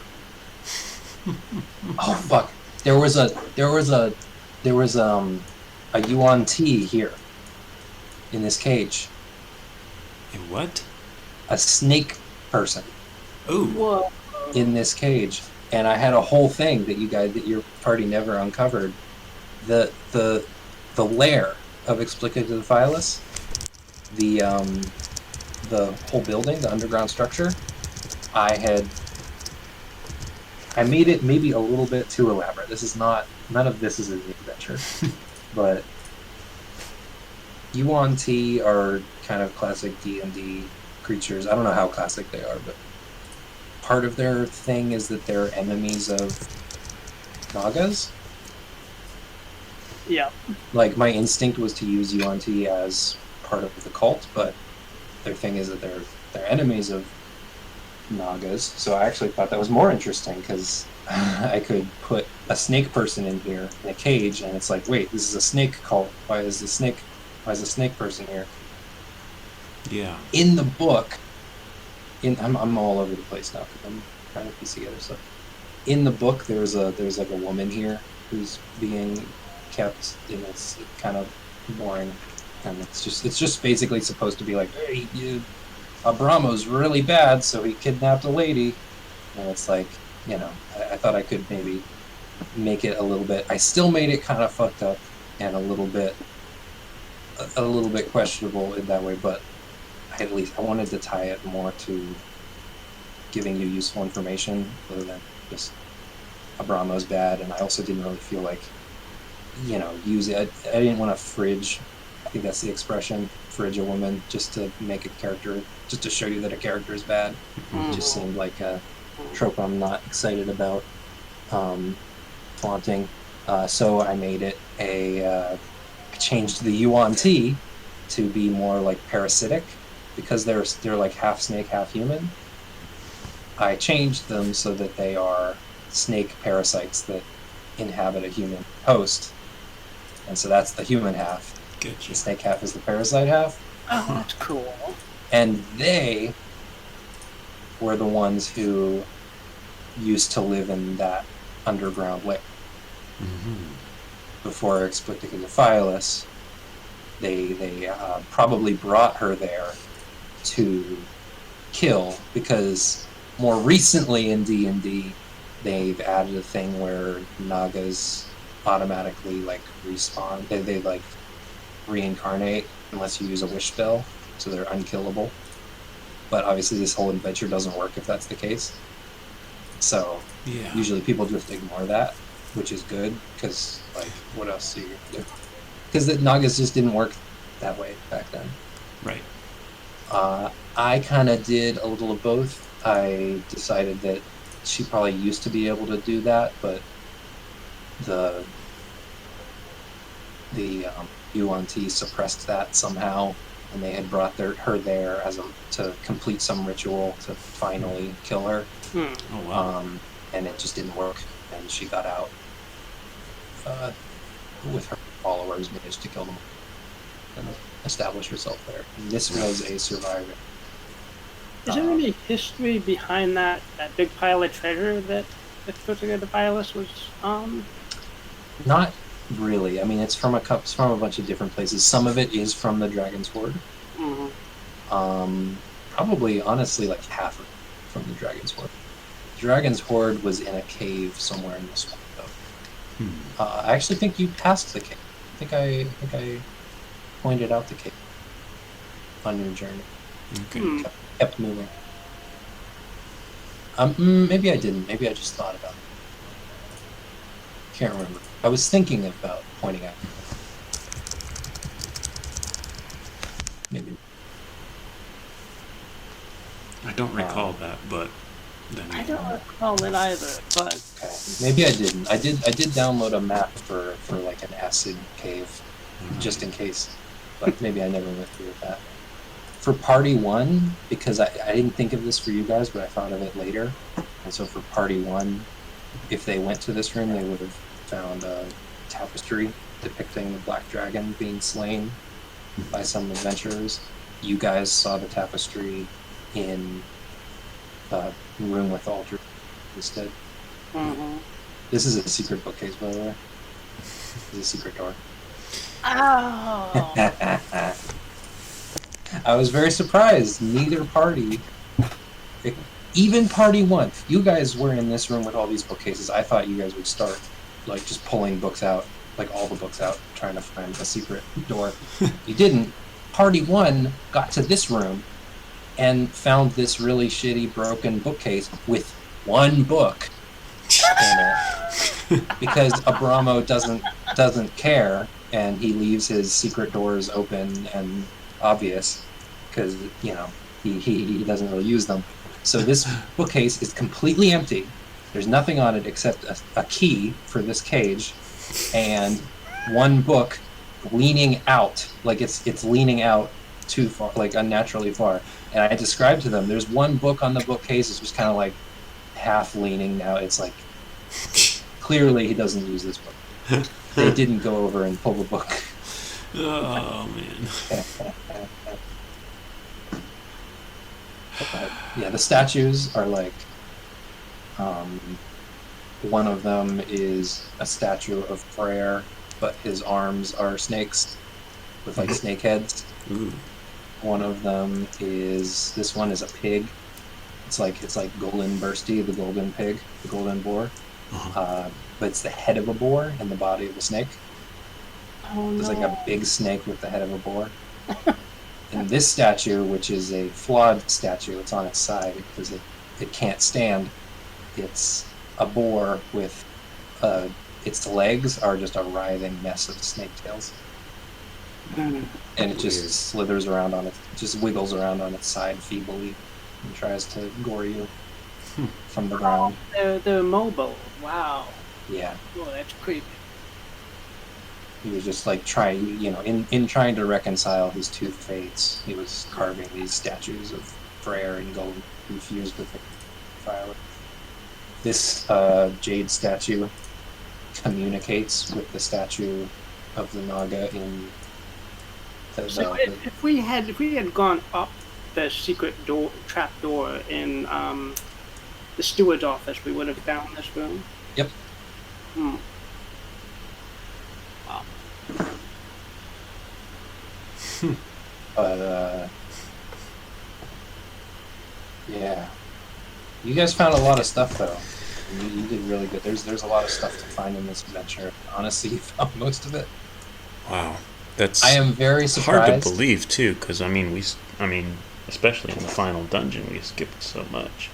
Oh in my yeah, what did opinion. you skip in the? Let me go to the. There's- I'm gonna want to get off soon because my throat is really sore. Nah, it's understandable. But let me see what you skipped in the dungeon. Like something right here. It looks like just The end you of a skipped lake. the turtle room. This, yeah. You skipped the turtle room. Yeah. So there's some giant. So in the book, this is the frog room, but I gave you a frog-centric random encounter with the bullywugs. Yep. So I didn't want to give you another frog room with a giant toad. So instead, I made it turtle room. And there's a giant snapping turtle. Cool. And another treasure room. This is a lesser treasure room though. Found the main treasure room, and then obviously the front room is really the main treasure room. Now, giant snapping turtle is not the same as in the monster manual. You've got the turtle dragon or something like that. No, it's not. It's not quite a dragon turtle. Okay. It's actually not in the monster manual. I found a good homebrew. It's like really old. They didn't make it in 5th edition yet. I see. But it was a random encounter in the swamp, Mhm. and you were supposed to encounter the giant toad here, and I switched them All right. because I wanted to do bullywugs. Yep. I'm personally just kind of like annoyed by all these little tiny rooms that we could explore, but they're not critical. Yeah. Another This, empty room with a puddle. This over here, the 14s. Yep. This is the lieutenant's quarters. Empty because they all went to Orlane to take over for the constable and the church. Hmm. Except this room. This is actually Galwin's room. It's locked. The door would be locked. All these other ones are unlocked. There's a chest. It's trapped. And inside there's like some magic scroll, one of her robes that you would have been able to, I don't know. It was just sort of foreshadowing if you Discover would be here. That's the main purpose of it. All right. More foreshadowing for Galwin. Which I get the impression, and Party 1 is actually thinking about it this way, which I'm really happy about. And I'm not that I wasn't happy about how you guys were doing it. You guys kind of always assumed that there was a reptile god, right? Yeah. That you would fight.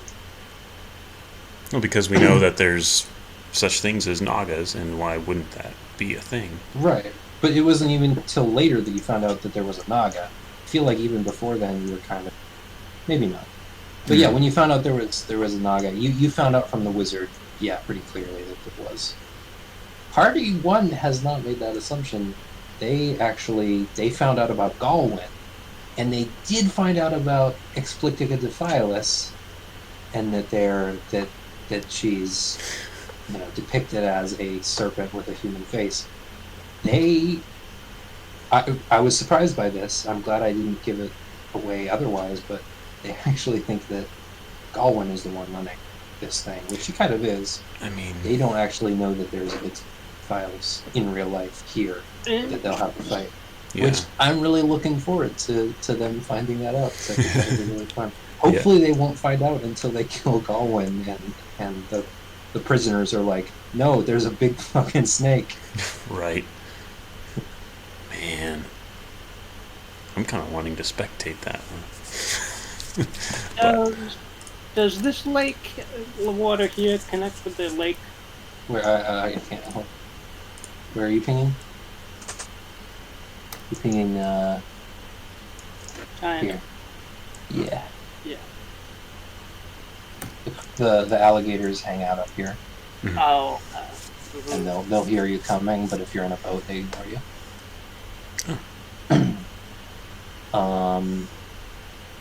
There's a bunch of bodies in here. There's a bunch of skeletons in here.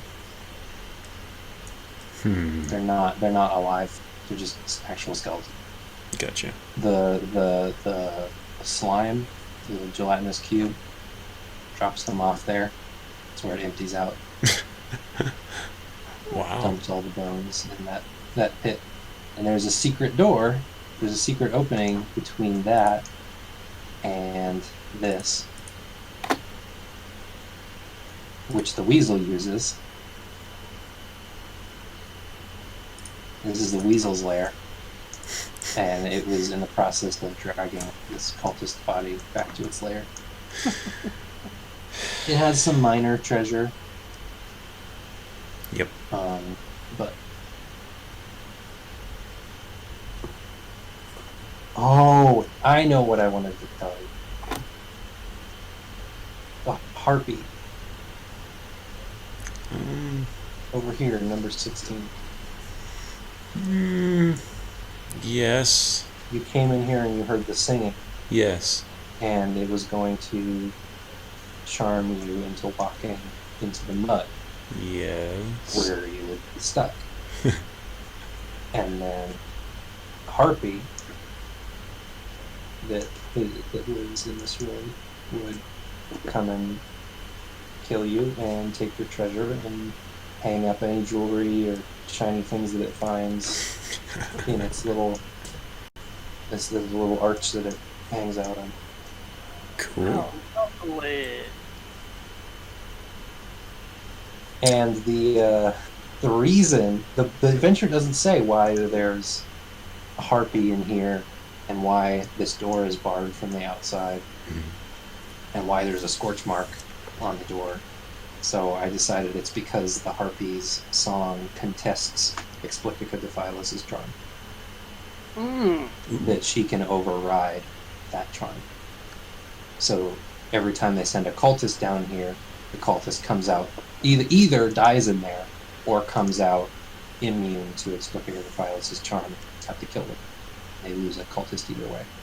Oh, wow. That makes sense. So they just barred the door. And if every time they send a troglodyte in, troglodyte can't do anything because the harpy just flies up into the ceiling.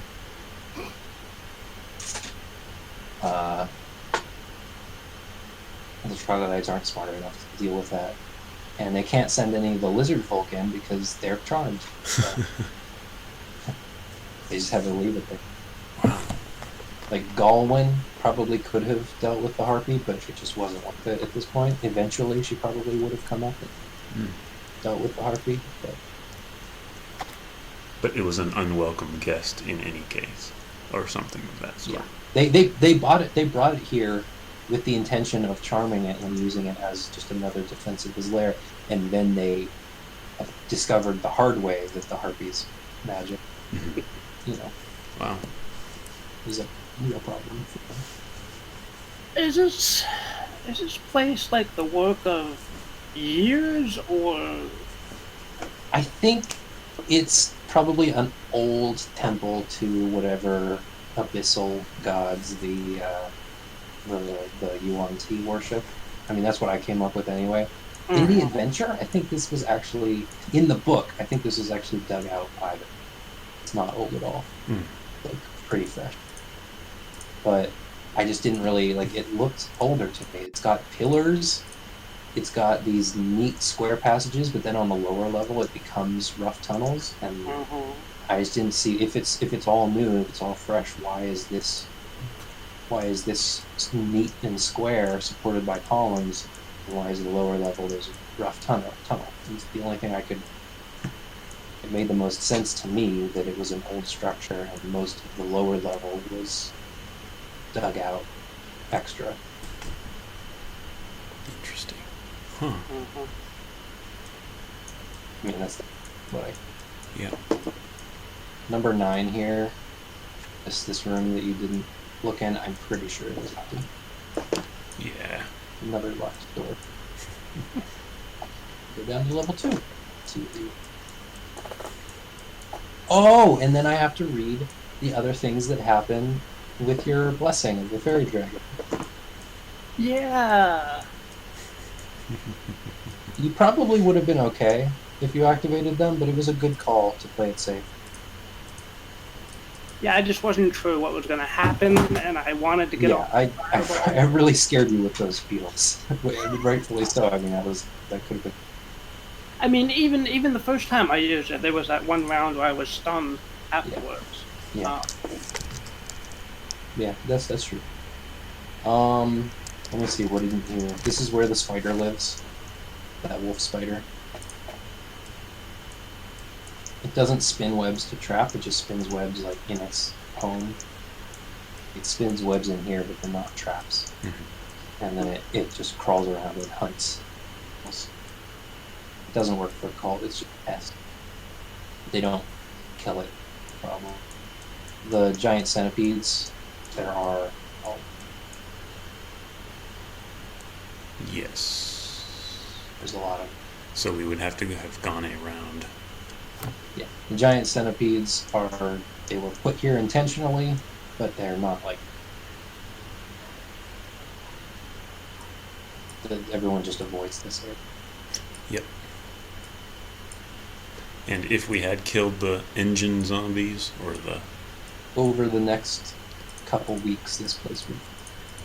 And it will eventually when those zombies wear out. right. Like they'll just kind of fall apart. They'll erode themselves. This place All right. with no more zombies to So we replace them. couldn't save the dragon anyway. You could if you came back in the next few weeks. It seems like you probably didn't do that. No. Honestly, though, there's at least one. You did see there's at least one lizard folk left. That lizard is a warrior that serves the dragon. Oh yeah. So it might get out. In which case, it will retreat to its original lair and probably lay dormant for a while with whatever measly horde it has left. And eventually, in a couple, maybe in like 30 years, it'll probably start being active again and like stealing minor things, mostly sending out lizard to do stuff, but it would probably steal some minor stuff. And yeah, in like about 100 years, it's going to be a real problem. Yep. I'm thinking, enough time with cultists, and it could definitely. It's not going to come after you, though. No, like what I've read is like, yeah, we'll just wait till this generation's gone and take care of the next one or the one after that. Yeah. Exact our revenge on somebody 300 years from now. Right. Yeah, I think it has some curiosity about you two, but not enough. You didn't necessarily slight it, it's maybe a little. It could be mad that you didn't come back and get it, but think it's gonna let that one go, even though that's really hard for a dragon to do, because you did kill Explicate Defiles, and it just doesn't. It really, at the end of the day, doesn't give a shit about you guys. Right. You're nothing to it. Mhm. You're ants, and so it's not gonna hunt you down, hunt your kids down. Yep.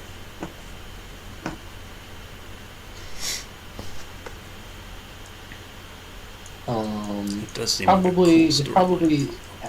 it probably has more of a grudge for troglodytes in general. Yeah. Mm. Yeah. Even then, would they kind of revere a dragon as a deity? I'm not sure. Maybe they could, but I don't think it's going to give them that opportunity Okay. because they were not cultic. They were not. Yeah. They're just drones. Which, by the way, numbers 34 and 35 Mm-hmm. are egg chambers. Mm. This one is full of troglodyte eggs. This one is full of mud viper eggs, which you never encounter. They're just poisonous snake.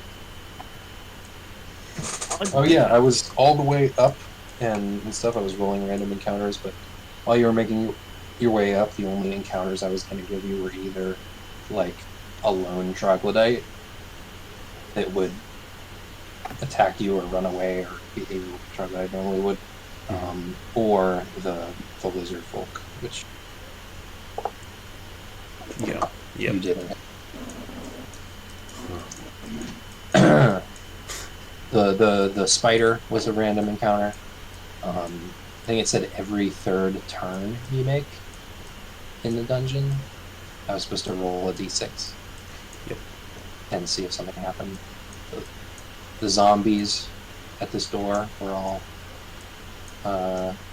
wandering monsters. The spider was a wandering monster.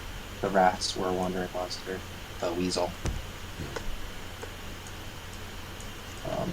Let me look at the blessing of the fairy. Oh, the other things that you could have summoned, by the way, with the blessing of the tree herd, would be obviously an awakened tree. Yep. If you had been in the forest. Let's see. A vine blight.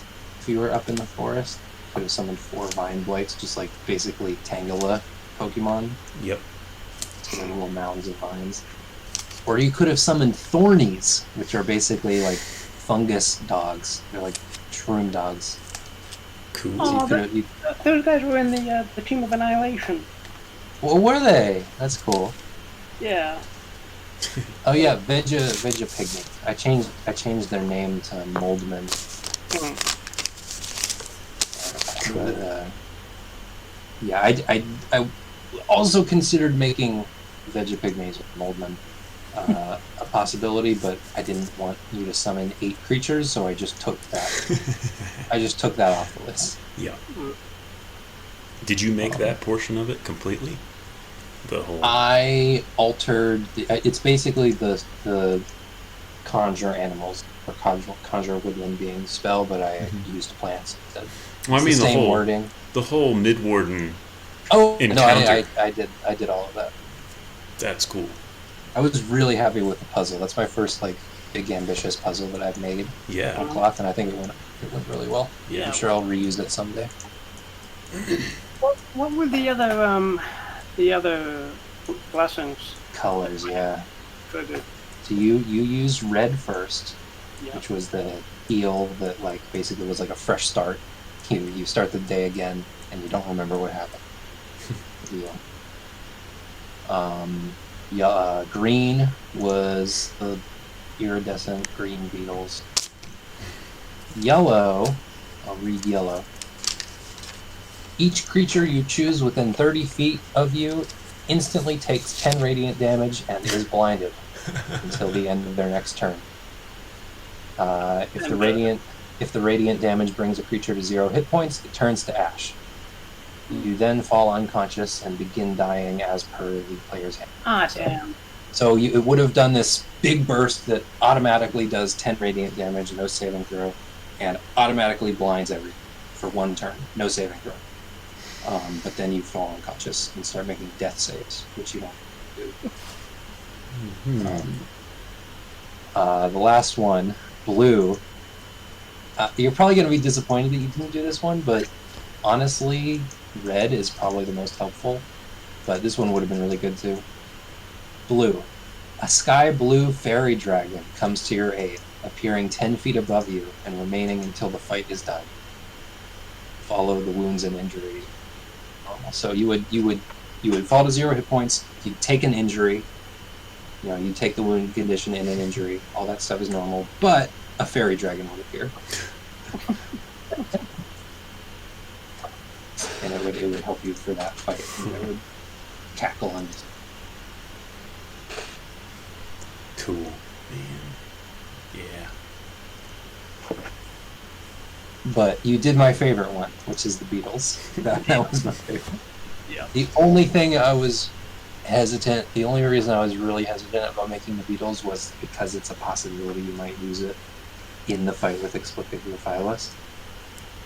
And that would be kind of a letdown, I think. Just sort of, I don't know, the player wouldn't be in the fight anymore. Right, but I happened to use it during the mini-boss fight, so... Yeah, which I was much happier with.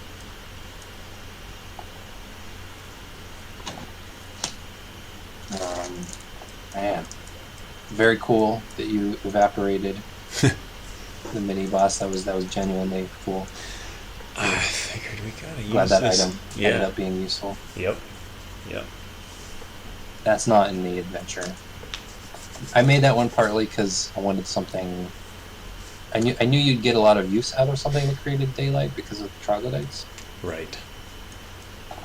I wasn't necessarily thinking of the fact that there was a dark elf, which also is not in the adventure. Galwin is a human. Galwin, first of all, it's not Galwin. It's Gareth Primo, which sounds like a car dealer. Or a all-star wrestler or something. Yeah, and he's a human priest, like every other mini boss in this fucking adventure. Yep. He's just a high-level human priest, and I was like, no. Yeah, I simply will not have you fight 3 different cleric mini bosses. Well, I mean, old D&D, what variety really was there? Right. You got human, you got fighters, you got mages, and you've got priests, and that's like it for class. Yeah, and I guess selection. if it is a cult centric adventure, that's what's gonna happen. So I made her a dark elf warlock. Mm-hmm. That was some outcast of Drow society, and was sort of the person that followed Explicitly before she was even here, Right. And helped her rise to power. See, it was shortly after the point at which you and Sean decided on a mid-warden encounter, kind of let's go explore the forest, etc., that we found the Sunstone. And when you were showing us the vision of like fields and blue sky inside the crack in the Sunstone, I thought that was like the portal to the fairy realm. Oh, right. I was like, ooh, that would be extremely cool if we could just like portal into that. Yeah. Party 1, by the way, got right there to that room where you found the Sunstone. And they looked around, they were like, oh, nothing here. Which is, they got out much quicker than you guys did, so there's that at least. Which, by the way, they were imprisoned down there. They didn't flee down there. They were in jail. With no item. Oh man. Daniel, what was your scariest moment in this campaign? There were some close calls. I'll tell you when I was the most scared for Jasper after you think of it. I mean, I would actually say that black dragon. I mean, that was like my one. Right. I don't have time to think. I have to get the heck out of here. That's why it was just bolt and run. And then you almost died. That was a big Exactly. number. Yes. I don't know how much you took exactly, but it was a lot. Yep. You had 2 health left. Man, it was the thought of we're so near the end. We're And almost did there. you succeed? And, oh You God. succeed on the saving throw? Yeah, you did. Oh, Wow. You succeeded on the saving throw and you had 2 health. Huh. That dragon, by the way, is I made it like right between dragon wormling and young dragon. Like, it's sort of in the Seriously. middle. Yeah, it's not even a full-fledged young dragon. It's Jeez. like in between. But it is way too powerful for you guys. At least right now. You might be able to fight it if you were at full health, fully rested, and had more space to run around. Right. But it could instantly kill almost basically anything. Probably anything. I mean, and that's without being able to reach you. Yeah. It's a delicate balancing act to decide if we should actually fight this thing or continue on, because The dragon. That's not in the adventure. yeah, That's not in the book. There's a, and I was kind of disappointed to take this out because I think it's really cool in the adventure. There's a T-Rex. They call it a bone snapper. Ooh. There's a T-Rex chained Cool. here. Yeah. And it basically can't do anything because it's chained to the wall, and then unless you go over and present your head to be chomped, all it does is roar to alert Explictica. so they but use a giant monstrosity to replicate the alarm spell. Yeah. Okay. But I replaced it with a dragon just because, I don't know, it seemed cool. If you're in a swamp, I thought it would be a nice, make the area feel older. Yep. What was And your also, thought it of? was fucking intimidating. It's way too much. I just also thought it was kind of cool to have a creature down here stronger than Explictica Defilis that is chained up here. Like, what does that say about Explictica Defilis? That this thing that is stat-wise stronger than she is. chained I know to the what wall. my scariest moment was. The Will-O-Wisp, and then right after that, summoning that Modron. That's good. I'm glad. That's supposed to be scary. I didn't think they would actually intimidate. I thought for sure that you guys would know that I wasn't going to kill you with this thing that I just decided to put into the game. But I'm kind of glad that you did. Yeah. The Modron. I mean, the Will-O-Wisp itself was scary because we couldn't hit it. Right. Will-O-Wisps are horrible. Will-O-Wisps are just terrible. Like, no one should ever use Will-O-Wisps. The worst. I've had a very bad experience with wisps. My first game joining an adventure that was like three sessions deep. No, it was like 4 sessions, and they were level 3. No. It must have been more than that. They were 3 levels in. Let's just say they were 3 levels in. I don't know how many sessions they were. They were 3 levels in, and I joined. And our first thing was we were going to this mansion to sort of reclaim it, and there were Will-O-Wisps. And one of the other adventurers that had been there, not one of the new players, thankfully, but one of the old players died like a dog, just, almost instantly, because they went unconscious, and then the next round, as a bonus action, the Will-O-Wisp ate their soul. It was brutal. Wow. So I was nervous about introducing it here, but Yeah. I made sure to tell you again and again, this is terrible. I shouldn't be doing this to you. Run away. Yep. And it seemed like it worked all right. I also was very strict about it moving towards the closest life source, which could have been bad for you guys. It ended up working. Life source was a horse. Oh, Yes. all right, I'm gonna go. All right. I'm gonna think of other stuff. I'm sure. Oh yeah. Tell you that Mhm. I didn't find, or that you did find, but didn't. And don't forget, when player party one finishes up, you did want to say something about Gil, I think. Oh yeah, no, I'll say it now. It was when you guys finished.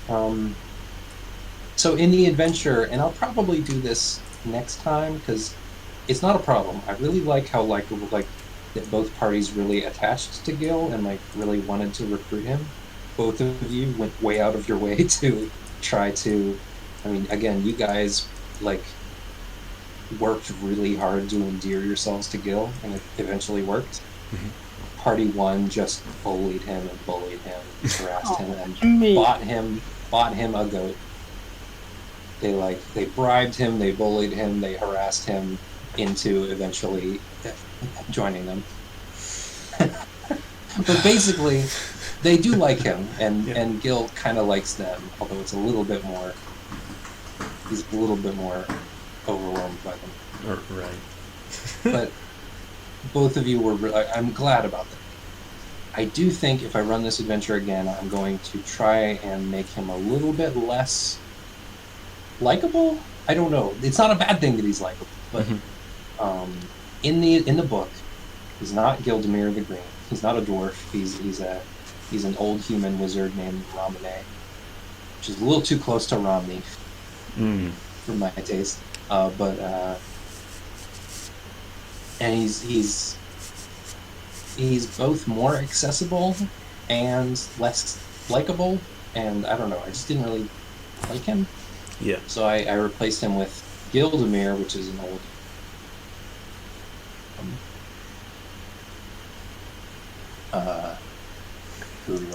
It's strange to have a character so powerful that actually wants to accompany the party. Yes, it's dangerous. I ultimately was a lot of people who run this just remove him altogether, or make him basically so that he'll never join you to go with you. He just won't do that. Maybe he'll help you give you stuff. I was ultimately okay with it, partly because he's very fragile. He has negative constitution and he's a wizard. So he's very, very fragile. Made him very slow. And I also, at least I thought, I made him really hard to get. Both parties managed to get him, but they also worked really hard. You both worked really hard to do it, so maybe that's not a problem. Well, it's like, hey, a higher level mage. We can use that. We kind of gotta have him along. Almost at all costs. Not quite. I was willing to let him go at some point. Right. In the adventure, he doesn't have that ring. He does have something. The adventure is very specific about him saving his globe of invulnerability spell, which is not the same condition as it back then. He was going to save that for this boat, for when Explicator the Phyllis uses her. The people who made this adventure clearly had this scene in their mind of the adventurers getting on the boat, seeing the fireball come towards them, and then Rame heroically uses his globe of invulnerability to stop the fireball. And that just seemed like really specific to me. Like, how do I know any of that stuff's gonna happen, let alone all of it? And also globe of invulnerability doesn't. I don't know. So I instead gave him the ring. Yep. Which doesn't completely block. I mean, without that ring, everybody would have been toast, pretty much. Right. Well, I mean, I did have an idea of we see a fireball coming. If we get a chance, let's overturn the boat and try to use it as a shield, or just duck. If you had all dived in the water, that would have worked. Yeah. The boat probably would have been destroyed. Right. That would have worked. But you would have had to all decide to do it like almost immediately.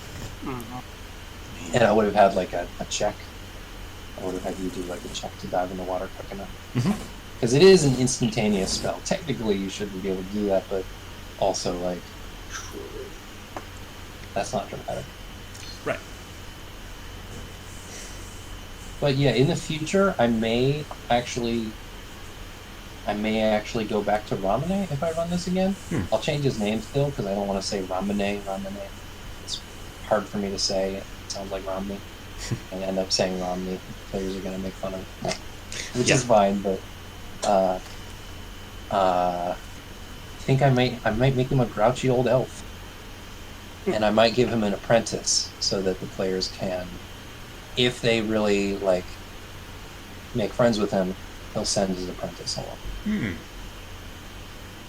That seems fair. Yeah. Not that I'm unhappy at all with how Gil worked for you and for Party 1, but just if I'm running it with a party I don't know as well, I just think that maybe a grouchier elf wizard might be better. Someone that they're not going to like as much and is maybe going to be a little bit less accessible. I don't know, especially with a larger. Well, especially if it's his apprentice that joins up. Well, now you've got somebody that's not as experienced and doesn't know as much. That's right. And can't really hold things together and be your kind of Hail Mary in a bad situation. Like, what, we're in another tight spot. Gil, want to send us another get out of jail free card? I mean, I don't think you're ever using Gil inappropriately. Right. Spells he had. I was pretty careful about, like, when I gave him spells, I designed his spells in a couple of ways. One, I wanted to make sure that he, like, could be helpful, but it would cost him. Like, his only, like, immediate damage spells are Witch Bolt, which is, hit or miss. If I really wanted to miss, I could fudge the rolls. But, like, I shouldn't say that. Like, he's got a low-level spell that is middling damage. Like, sometimes it rolls good, sometimes it rolls bad.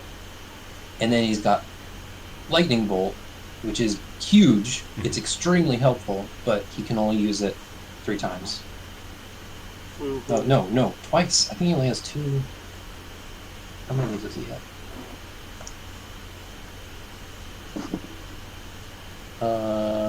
Okay, he has 3 and 4 lightning bolts if he uses 4th level spell.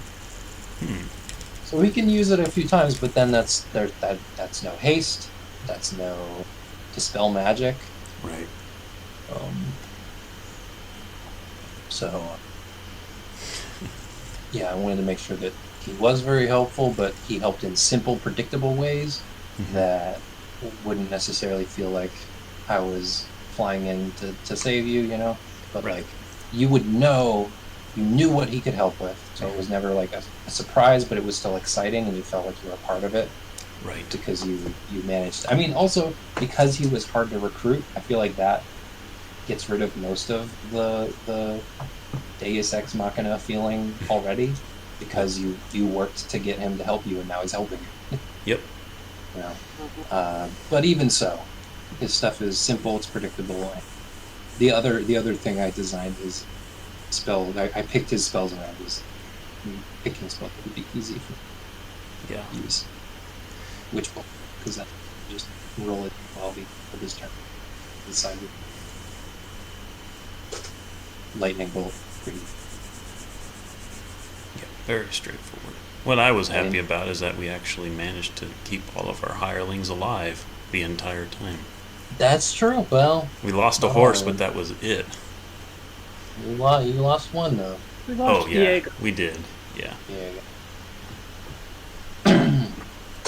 Yeah, but Diego lives on in your hearts and in Party 1 in the form of Marv. They in spirit, Diego lives as Marv, who did escape from the church. Not that it's a competition. It was sort of honestly, it was kind of a direct trade-off, because Marv survived, but so did the steward. Oh. Yeah. killed a Brahmo, but the steward got away. Hmm. She was a little, and a little bit of that is me, because she got sloppy in your fight, and it makes sense to me that she got sloppy, but also I got sloppy, Yeah. and she could have escaped. She could have crawled away, but I just didn't do it. She could have taken cover between her turns, but she forgot, and that was my mistake. But it made sense. It made sense as her mistake. Gotcha. I did not make that mistake with the party. But I do think it is really fun to have a fight where some of the pawns on the field have like very simple motivations. I think it's really fun in a fight where different enemies have different motivations and different ways of going about things. So, for instance, in that fight with Abramo, the steward, the wolves, and the monk, all of those people have different motivations. The wolves are just trained wolves; they're not cultists or anything. Yep. So they follow the commands they're given, but not like a computer. They're wolves that want to please the herd, they're the pack. They behave like trained animals. There's the monk, who basically is like a computer. Like he'll do exactly what the steward tells him to do. He's not like a computer. He's still like thoughts. He does exactly what the steward tells him to do. And then there's the steward, who is very intelligent. Isn't a cultist. She's not charmed. So she has her own self-preservation, but she also is working in the long-term interests of the cult. So she wants to get away. She wants to survive, but she also wants to kill you guys because you're going to be a problem, but not over her own survival. And so I've got all that. And then Abramo, ultimately, he's a cultist. He wants to fight for Explicator Nephilis and kill people like you that are trying to threaten her control, but he's also kind of out of his mind, and he doesn't, behaving loosely in those interests as he sees them. Yep. A lot of it is whatever he thinks is dramatic at that time. Whatever feels right. Right. So that fight was really fun for both you guys and Party One, because I had a bunch of different enemies on the field that were behaving differently, and I could bounce between. Like I could totally meta game with the steward, and just do whatever I legitimately thought was the best thing to screw you guys over, which I rarely get to think that way, but it's really fun when I do. Galwin, I got to think that way again. Yeah. Although you guys did really good in it. Yeah, I agree. It was like, this is surprisingly not easy, but Right. we're not She could have doing done too bad. so much damage to you guys. And that snake, you get, really, honestly, it's because you took out the snake so fast. Yeah. That snake was scary. It was like a challenge rating 2. It's one of the higher challenge Yeesh. rating beasts Wow. when you're out there. Alright, I really am going to go now. All right. I'm gonna... Yep. Alright, goodbye. Take care. Thank you. Thank you. Uh-huh, Yeah. uh-huh. Very much. Yeah, we'll figure out what we're going to do next. Agreed. Yeah. I'll brainstorm. We'll see. Yep. All right. Wow. Over. I know. We did it. We're heroes. Heroes. We have treasure. Yay. Honestly, for the treasure bit, I feel like next time I need to play a full-out rogue thief, just for the sake of I want to come out of here as rich as possible. Then I won't have to do this weird mental juggling of why would a hermit, former professor of some college that I still haven't found the details to, want to make off with anything. By the way, what is your theory that you're trying to prove or whatever? Have you ever seen the movie Never Cry Wolf? No. It's an old movie from either the 70s or the 80s about some He's some university professor or something of that sort who is into his theory. Like, he goes into like this ecology thing where wolves go after the weakest in the herd, sort of thing. And it's a huge Greenpeace movie from the 70s. Basically, save the wolves is the ultimate is the ultimate message of the movie. But it goes through this whole, yes, there are poachers that are taking out the wolves in Alaska. I must go prove that the wolves are not actually going after the herds, the caribou herds and such that the Inuits are raising up there, and so they don't need to go hunt the wolves down as like varmints. And hey, he's still moving our stuff around. And additionally, we need to actually actively work on stopping the poachers and that kind of thing. And so he basically quit his job at the university and went up to Alaska to live as a hermit and study the wolves for like an entire year. It was basically let's study the wolves throughout an entire cycle of wolfdom and see what they actually eat and how they actually survive in the Alaskan summers and the winters and that kind of thing. And prove that they're not just mindlessly hunting down caribou, which are beneficial to humans, and that the humans don't need to go hunting them for sport and for pelts and for other things that are frivolous, and we're actually decreasing the wolf population this way, so we need to stop. Well, he needs to prove that the wolves are beneficial, and so in doing so, he becomes this really eccentric hermit type person by himself, basically watching the behavior of the wolves, kind of doing what's the gorilla lady's name? Jan something, who studies chimpanzees.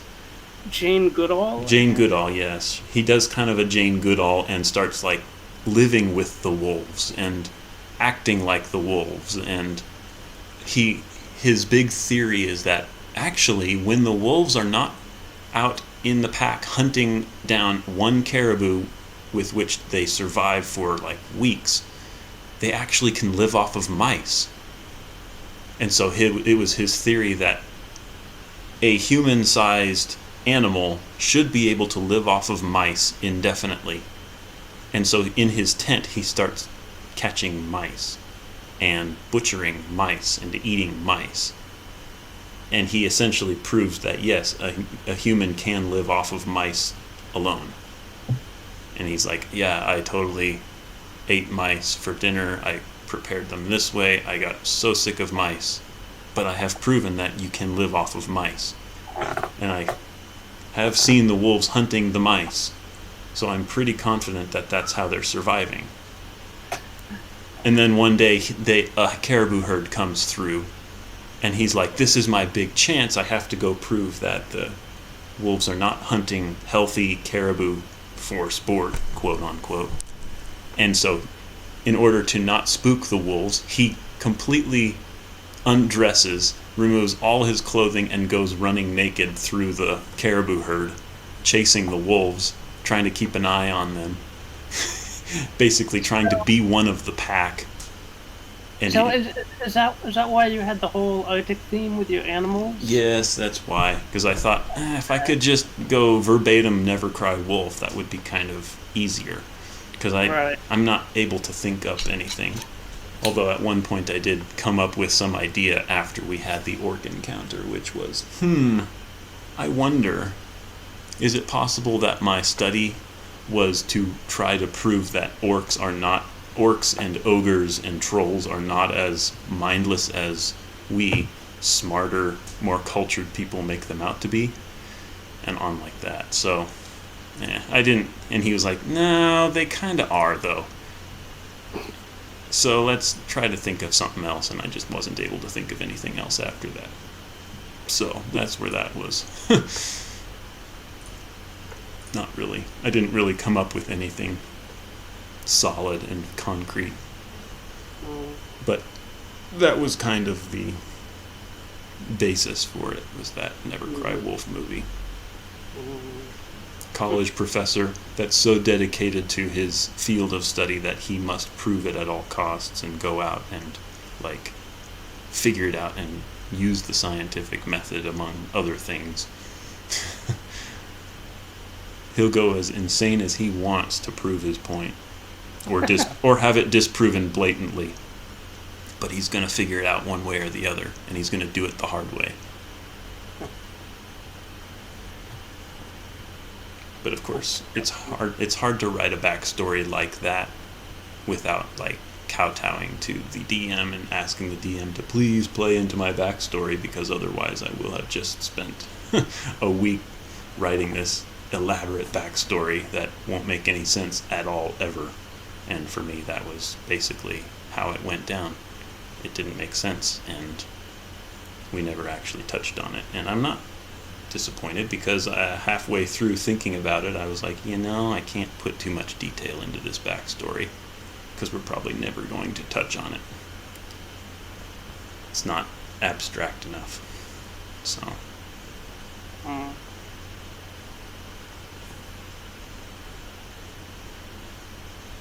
Like, wasn't it Ian's character in Dungeon World? Where he had like a sister, and it was, I think Ian's character. What was his character's name? I don't remember. The halfling from the village, and he was like a druid or something like that. And he had like a sister that had gone insane, and I had thought, Adrian is kind of a scary fire wizard. Maybe she could have gone insane and be his long-lost sister that he didn't know what happened to her or something like that. And I actually posed that to him. He's like, ooh, well, here's what I was thinking, and he had her really detailed out. And I'm like, there's some things in there that just don't match up with Adrian at all and are completely opposite. And so, yeah, let's go ahead and table that idea. And if it so comes to that, because I don't know, Dungeon World, I think of bonds way too seriously. I can't just take one of the cookie cutter bonds in the character sheet and just say, blah, do you agree? Yeah, and then you discuss it for 2 minutes and say, cool, we now have a bond. Let's see if we can resolve it and gain more experience. It's more like, oh man, I really want to make this deep and probable, and I want to have all the loose ends of this backstory tied up between us, sort of thing, which is why I always shy away from bonds. So, anyway.